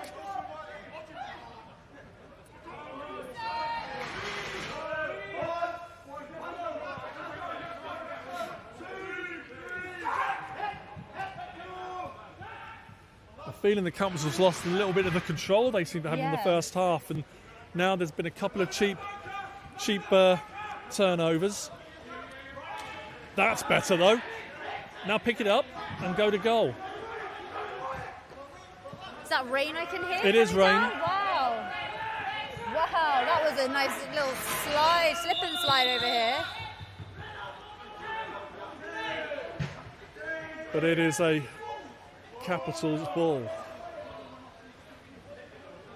Wow, and this quarter's flying by with 2.5 minutes to go. Oh my, and it's 6-5 to the Hornets.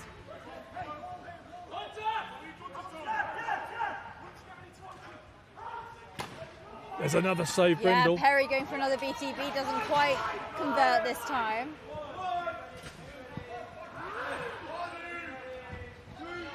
Just turning a little bit frantic, isn't it? Like you say, cheap turnovers.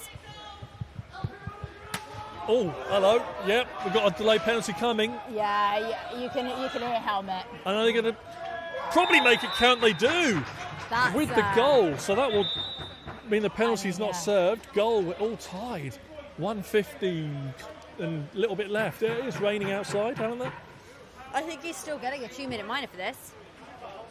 Two fouls. Right, so 2 penalties.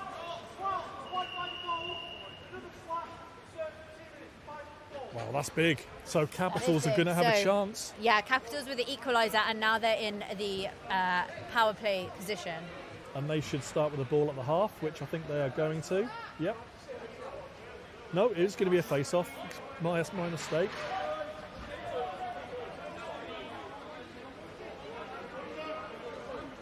Hornets have got all their players behind the ball, so Capitals, if they win this, just need to draw it behind them for an easy win. It's a red ball. Right, Capitals on the power play with McDougall and Kruminic. And Will Graham. Oh no, Graham gets off, Groves gets on, and Perry. And then joined by Omani.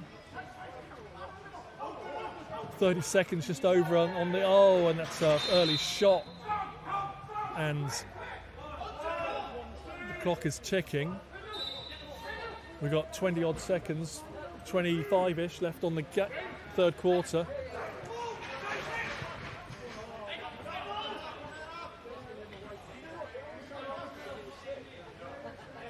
But coming up to 10 seconds left in this third quarter. I think...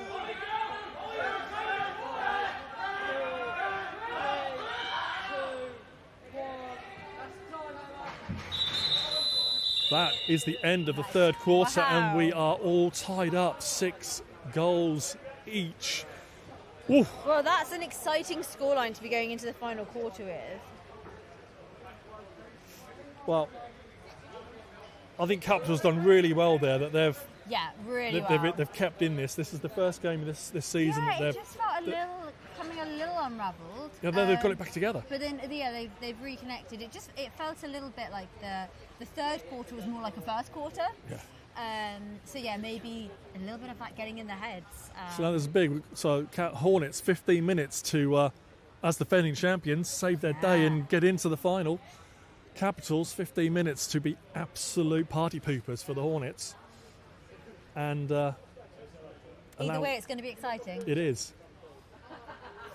Trying to think if the Capitals want the Steelheads to get to the final or the Hornets. I don't really think they care as long as they win the game and go away happy. Yeah. Just checking how many. I think There's a few Steelheads still in the arena, a couple, but they'll all be maybe watching this on the train or however they're getting home. They'll certainly be watching it when they get home if they're not watching it live.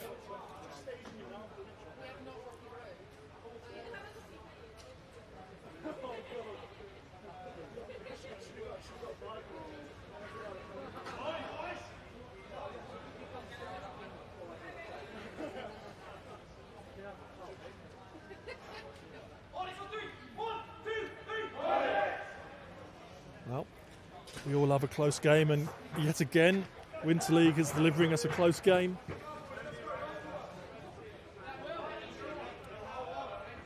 Brindle is staying in goal for the Hornets, which isn't a surprise. They have got their backup, Jesse, in dress today, but Brindle's their starter.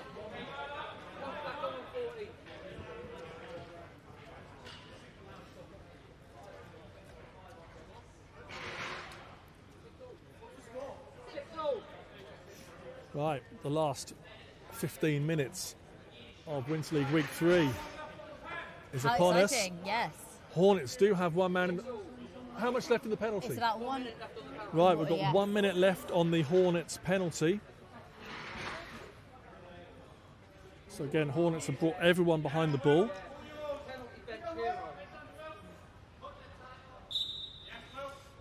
And Capitals dish it back. So, great opportunity for Capitals on the power play for about another minute. Perry on the ball, 32. To Groves. Krumeniuk. Krumeniuk's got a chance. Shot, save Brindle.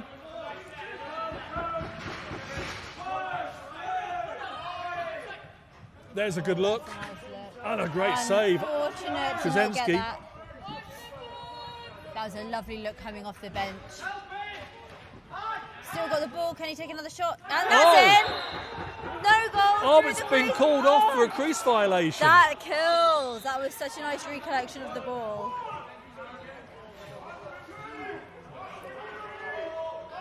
I'm just going to give a big shout out to Gazensky in the Capitals' goal. He has been great today. He has had an absolute game.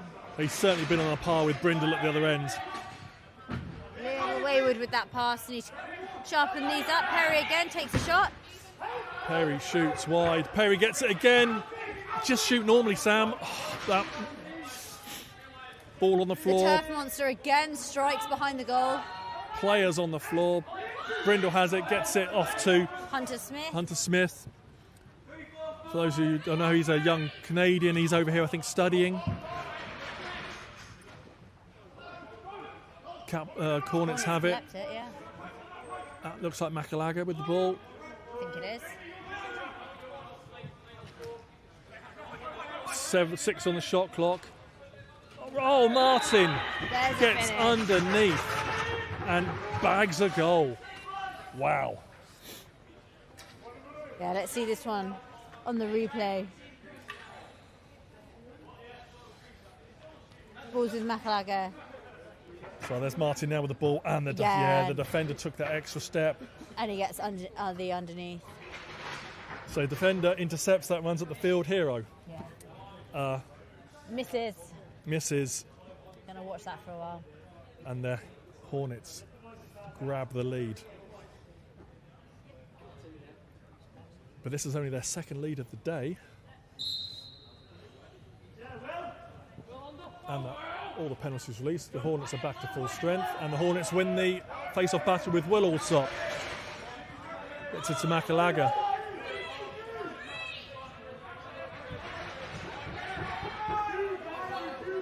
There's Ollie Allsop down to Martin, last goal scorer, over to Makalaga.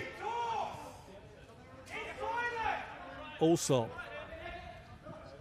trying to bind the back, but now the Capitals can break away. There's 3 against 2, but they don't use it. Oh, that's Krumeniuk nice. From the wrong side. Krumeniuk finding all kinds of space today as he takes these shots. Brings this back to level. That was a late pass as well. It was a 2-on-2. Late pass from... So you see there's 3 against 2 when one player and it gets goes off. Don't know why he's doing that. And then luckily Krumnik bangs it in for them. Wrong side finds the smallest margin against that pipe, but Wow, we have some game on. can't complain. A goal is a goal, and we are back to 7-7. This is when we need some PLL style mics with the coaches. We can have a quick word with the coaches, see if they're willing to talk to us. Can't speak now, I'm too nervous. Right, Hornets on the ball, 15. Swings it all the way across the Makalaga. Hornets a bit slow getting their 5 on, but they do now. Allsop has it. Up against Morgan. To Makalaga. Shoots, save, Kuzenski. Ball comes up. There's a massive head check. There's going to be some time served there. Ball's on the floor.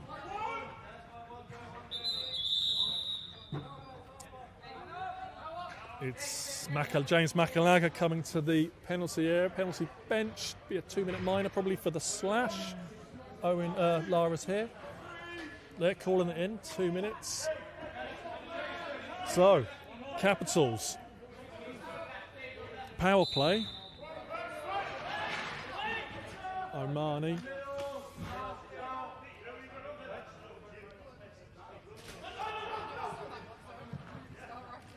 Oh, a mishandle. Still going to come back with Capitals though. We've got McCall down here on this low lefty side.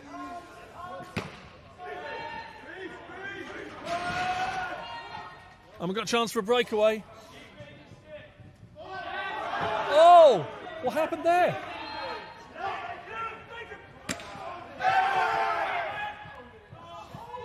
That's an aggressive check. Very aggressive. That I really should have been a hold. I thought there was a hold on. I mean, he was clearly holding him. Nichols Cook. Yeah, 100%.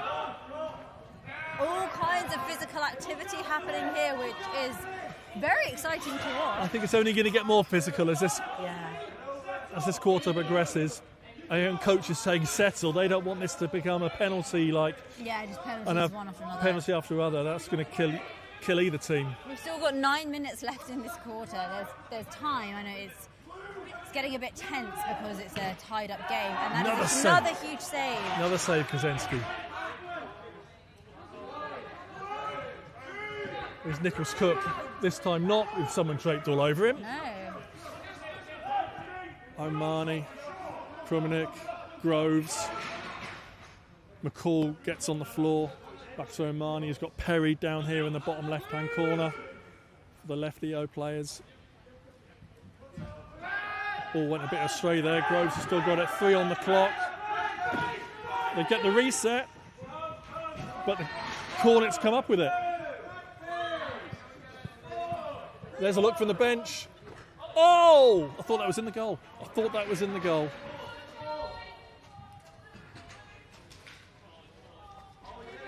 All sorts going on down there. Someone's going to come up with it at some point, and it's a Capital who's run straight through the. That's Jamie Sutton. As you know, he can't run straight through the crease area. It's now with the Hornets. I said the check was still 7-7, aren't we? We are, yeah. And we're coming up to the halfway point in this fourth quarter. Allsop from range, save Kuzenski. Gets an outlet. This is Grimbergs. Gets inside. He's got a chance. Gets the save. shot. Brindle's got that all over that. Absolutely falls onto it. And the ball's in the back of the. It's a goal. Came out of the back of Brindle's stick. I am aghast at what just happened. So Grimbergs finds all this space inside, takes the shot. Gets put down himself. Brindle scoops it back into the crease, which is fine. Goes to outlet. And it goes. And it falls in. Wow. That is very unlike him.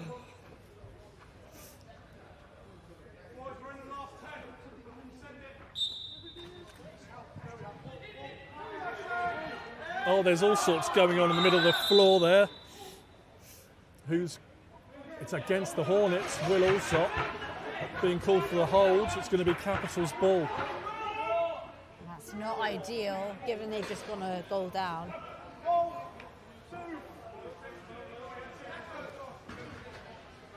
Right. Capitals need to use the full 30 here. Don't shoot early. Still loads of time in the shot clock. Oh, that's nice. It just didn't quite get the There's release. still 15 seconds of the shot clock. Yeah. They could have passed it around for another 10 They seconds. could. I thought the movement was good. I mean, the looks Yeah, were but there. pass it around and then do the movement. They're in the lead. They've now got to think about the clock. Yeah, 6 minutes.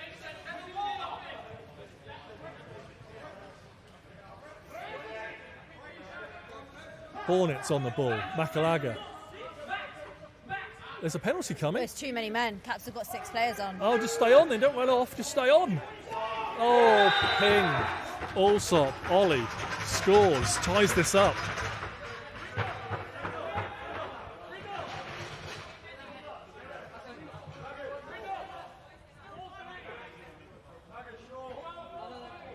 I know I'm slightly confused because Caps had 6 players on. Yeah. Hornets have because Hornets have scored. So The penalty, you mean? There's a Hornet in the box. yes, but so Caps were going to go, but because Hornets had possession and then got a goal, then the penalty that would have been coming is ruled out. Yes, because they scored. Yeah. I think I'm slowly. My battery is slowly dying. I know the rules. I swear. Either way, we're all tied up again, and we're 5 minutes left in this Hornets game. needed that. Hornets definitely needed that. This has given Hornets a bit of a boost.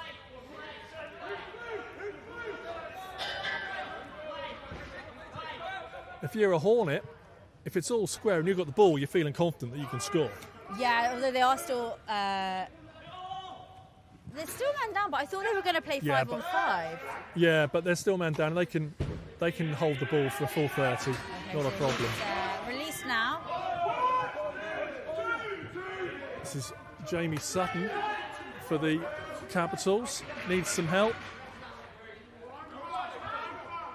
And gets it. 15 on the shot clock. Here's Dave McCall. 10 on the clock. Omani.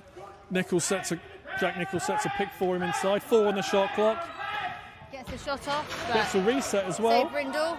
Hornets coming away with it. Loads of space if he wants to push this.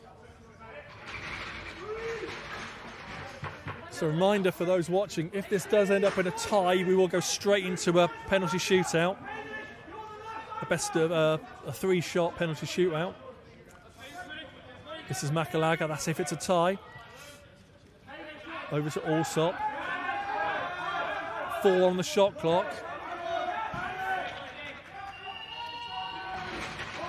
And Capitals ball. 3.5 minutes.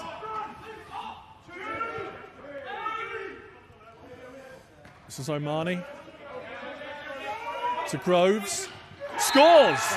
Dave Groves gives the Capitals the lead again.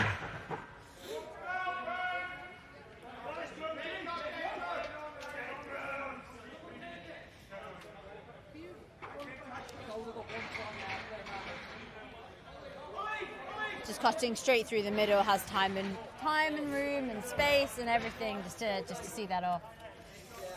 Lovely finish and gives Capitals the lead, another 1-goal lead.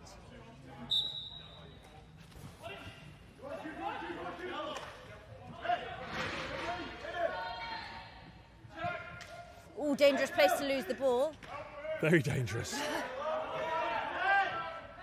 Needs to get it over. That's going to be the 10 seconds, so it is going to be a Hornets ball. Yeah, a little bit messy on that. Looked like it was going to go the Capitals' way. Yeah, but I'm just going to start getting my calculator out because there is actually a calculation for goal difference. I'm just going to, just so everyone knows exactly what the situation is. As we're into the last. Oh, There's a Hornets goal. again, levelling this up. We are into the final 2 minutes now. So it's a stopping clock inside the last 2. We're back to an all even. No. Yeah, all even, 9 it's all. gonna Yeah. be all even.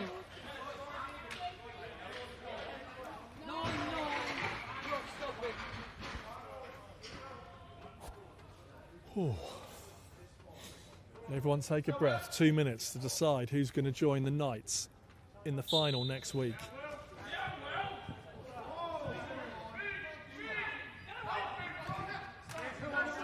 There's a player down.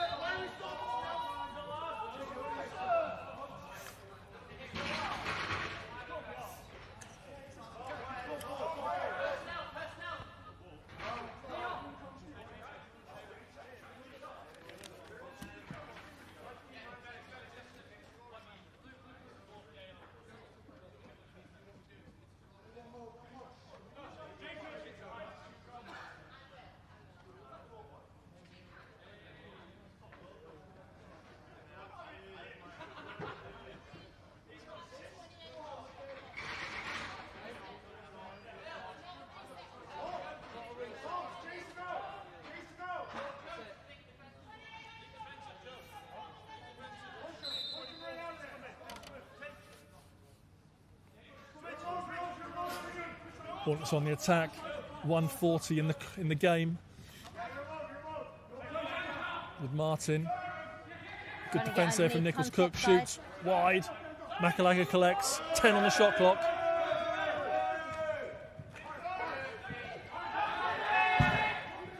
Gets a shot off, but no reset.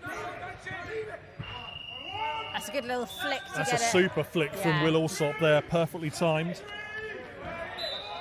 Groves is going to bring it over. He's going to be under some pressure, but Groves gets it off to Dave McCall.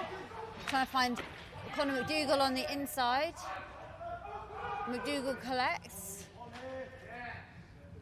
Finds Groves. Loads of room in the centre. He scores! And what a time to make that shot.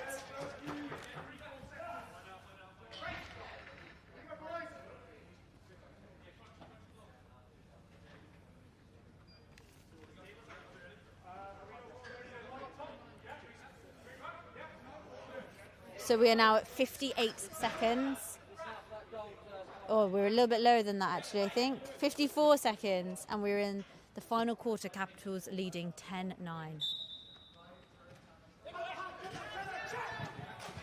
Big hit, McDougall, not McDougall, somebody else goes down. Under all kinds of pressure.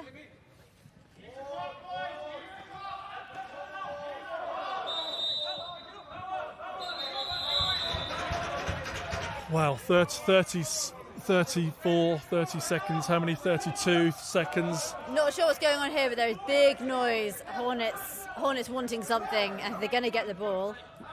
Mike Leahy's pointing towards He Capitals. is. Lara Owen looks like she's going to give James. Wow, Makalaga is seeing a penalty time for a slash. And Capitals just need to hold the ball for 30 seconds. That's all it is. It's one possession, isn't it?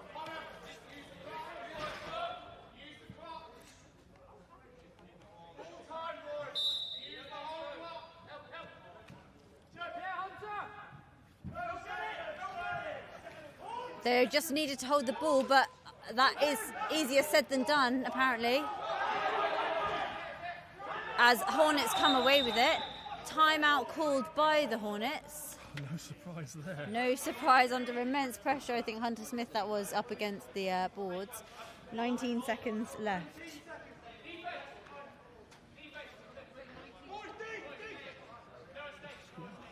The score is...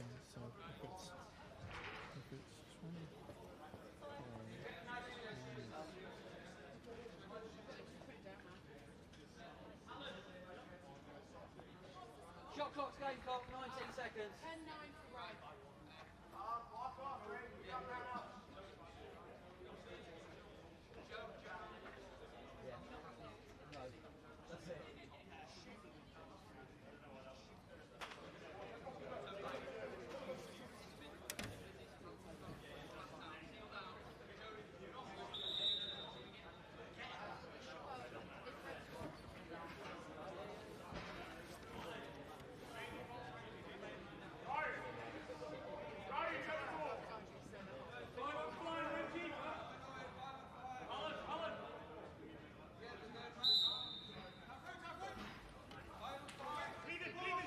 Here we go, this is it. save, Big Kaczynski. save. Capitals have it. Oh, they've given it straight back. Another save. 4 seconds. Capitals win it. 10-9.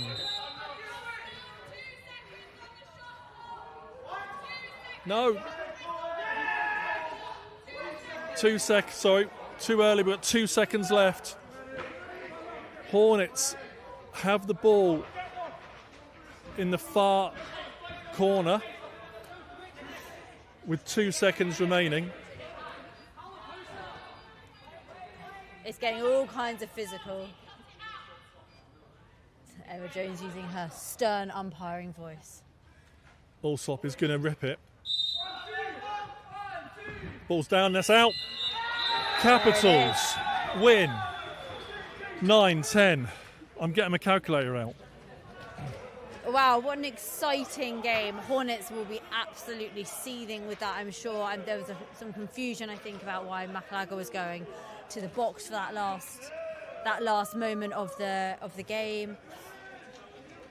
Lots to reflect on there. I mean, from a spectator's point of view, absolutely everything that you want from a game of box lacrosse. Players absolutely outdone themselves as well in how they played today.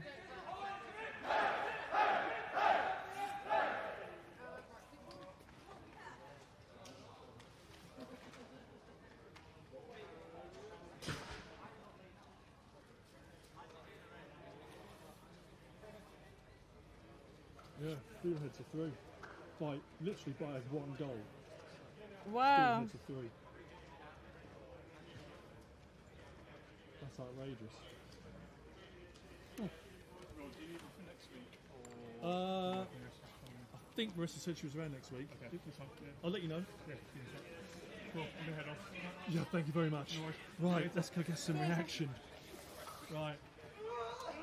So I've just done the maths, and the final next week is going to be the Knights against the Steelheads. Steelheads made the final by a single goal. So next week we have a repeat of this match.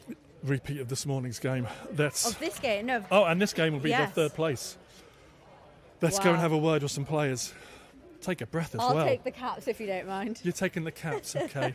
I think I'd rather take them. Eleanor's taking the caps, right. You take the caps last. I'll see if I can have a word with some Hornets. If Will can come over, we'll grab Kai.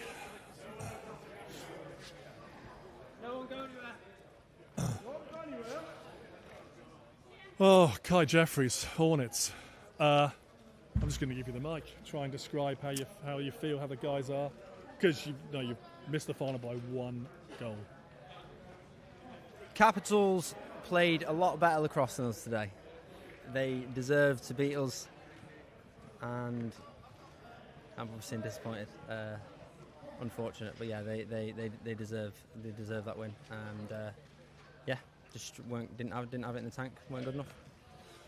That's sport, yeah. That's why we play it. Absolutely. For these highs and lows. Yeah. Today was a low, but we know you'll be back another time. Oh yeah. I like you, man. Cheers. That's the Hornets. Let's grab a word with the Capitals. Let's see who Helena's got.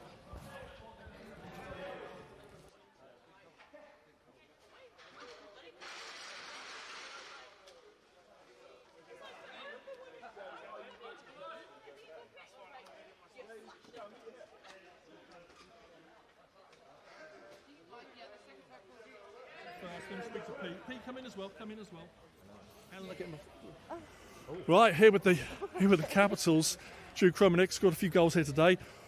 Wow, talk about a game, and you played well all season, but today everything just putting it together. How are you feeling? Yeah, good. I don't really know what to say. We're not used to winning. I don't think we played well all season at all, to be honest. But everyone played better today, and the defence was better, the offence was better. I think we just clicked more as a team, to be honest. But yeah, we won. What else? Well, I know you're an O guy, and obviously Pete coaches an O guy, but there was a little bit in that third period where defence was a little bit, what's happened? But for the first this is two... my question. I'll save that for Helena to talk about Pete. Let's talk about the amount of times that you had guys getting into the middle, getting those shots. You had a good goal to go against, but you found the goal. Yeah, I know. He doesn't bite. So if you shoot when you see the goal, then it will go in. That's what I found out today. But no, he's probably the best keeper. It's quite nerve-wracking to go up against him, to be honest. But I think it's impressive how many we scored, to be honest, against Brindle. But just look and see if Noah's still here to have a word. Noah had a great game. I think he's just. Has he run away? 2 saves at the end. He may have run away. If not, we'll catch Noah next week and say well done for Noah today. Helena with Pete. Yes. So just following on from your question actually about there was a moment you went into the second half 5-3 up. We know that box lacrosse is a game of runs, and Hornets went on a 3-0 run. What was running through your head at that point?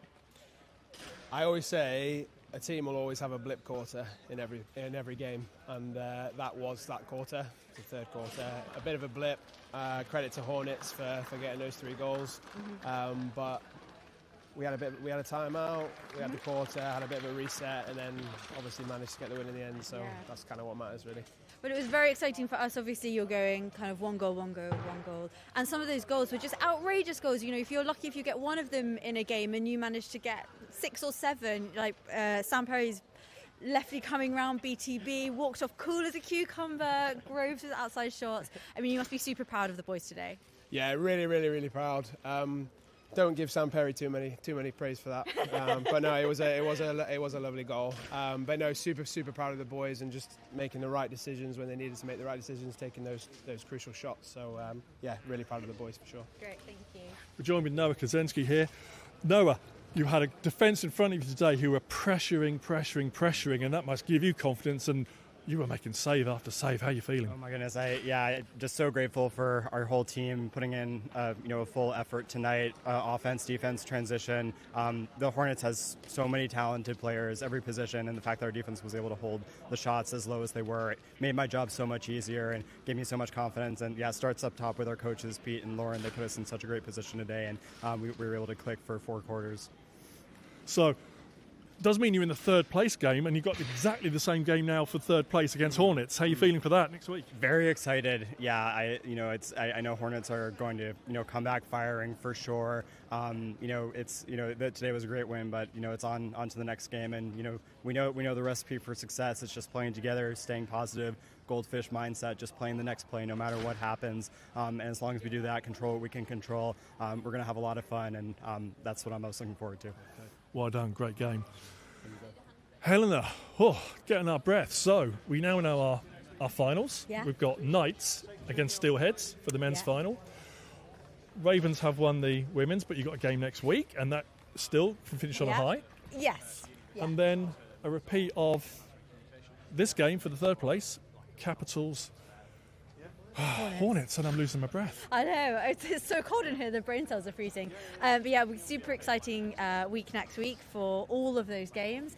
Like you say, Ravens and Jags, yes, Jags can't technically win, but it's bigger picture, I think, for us right now. Obviously, Ravens will be absolutely thrilled with their win, as they should be.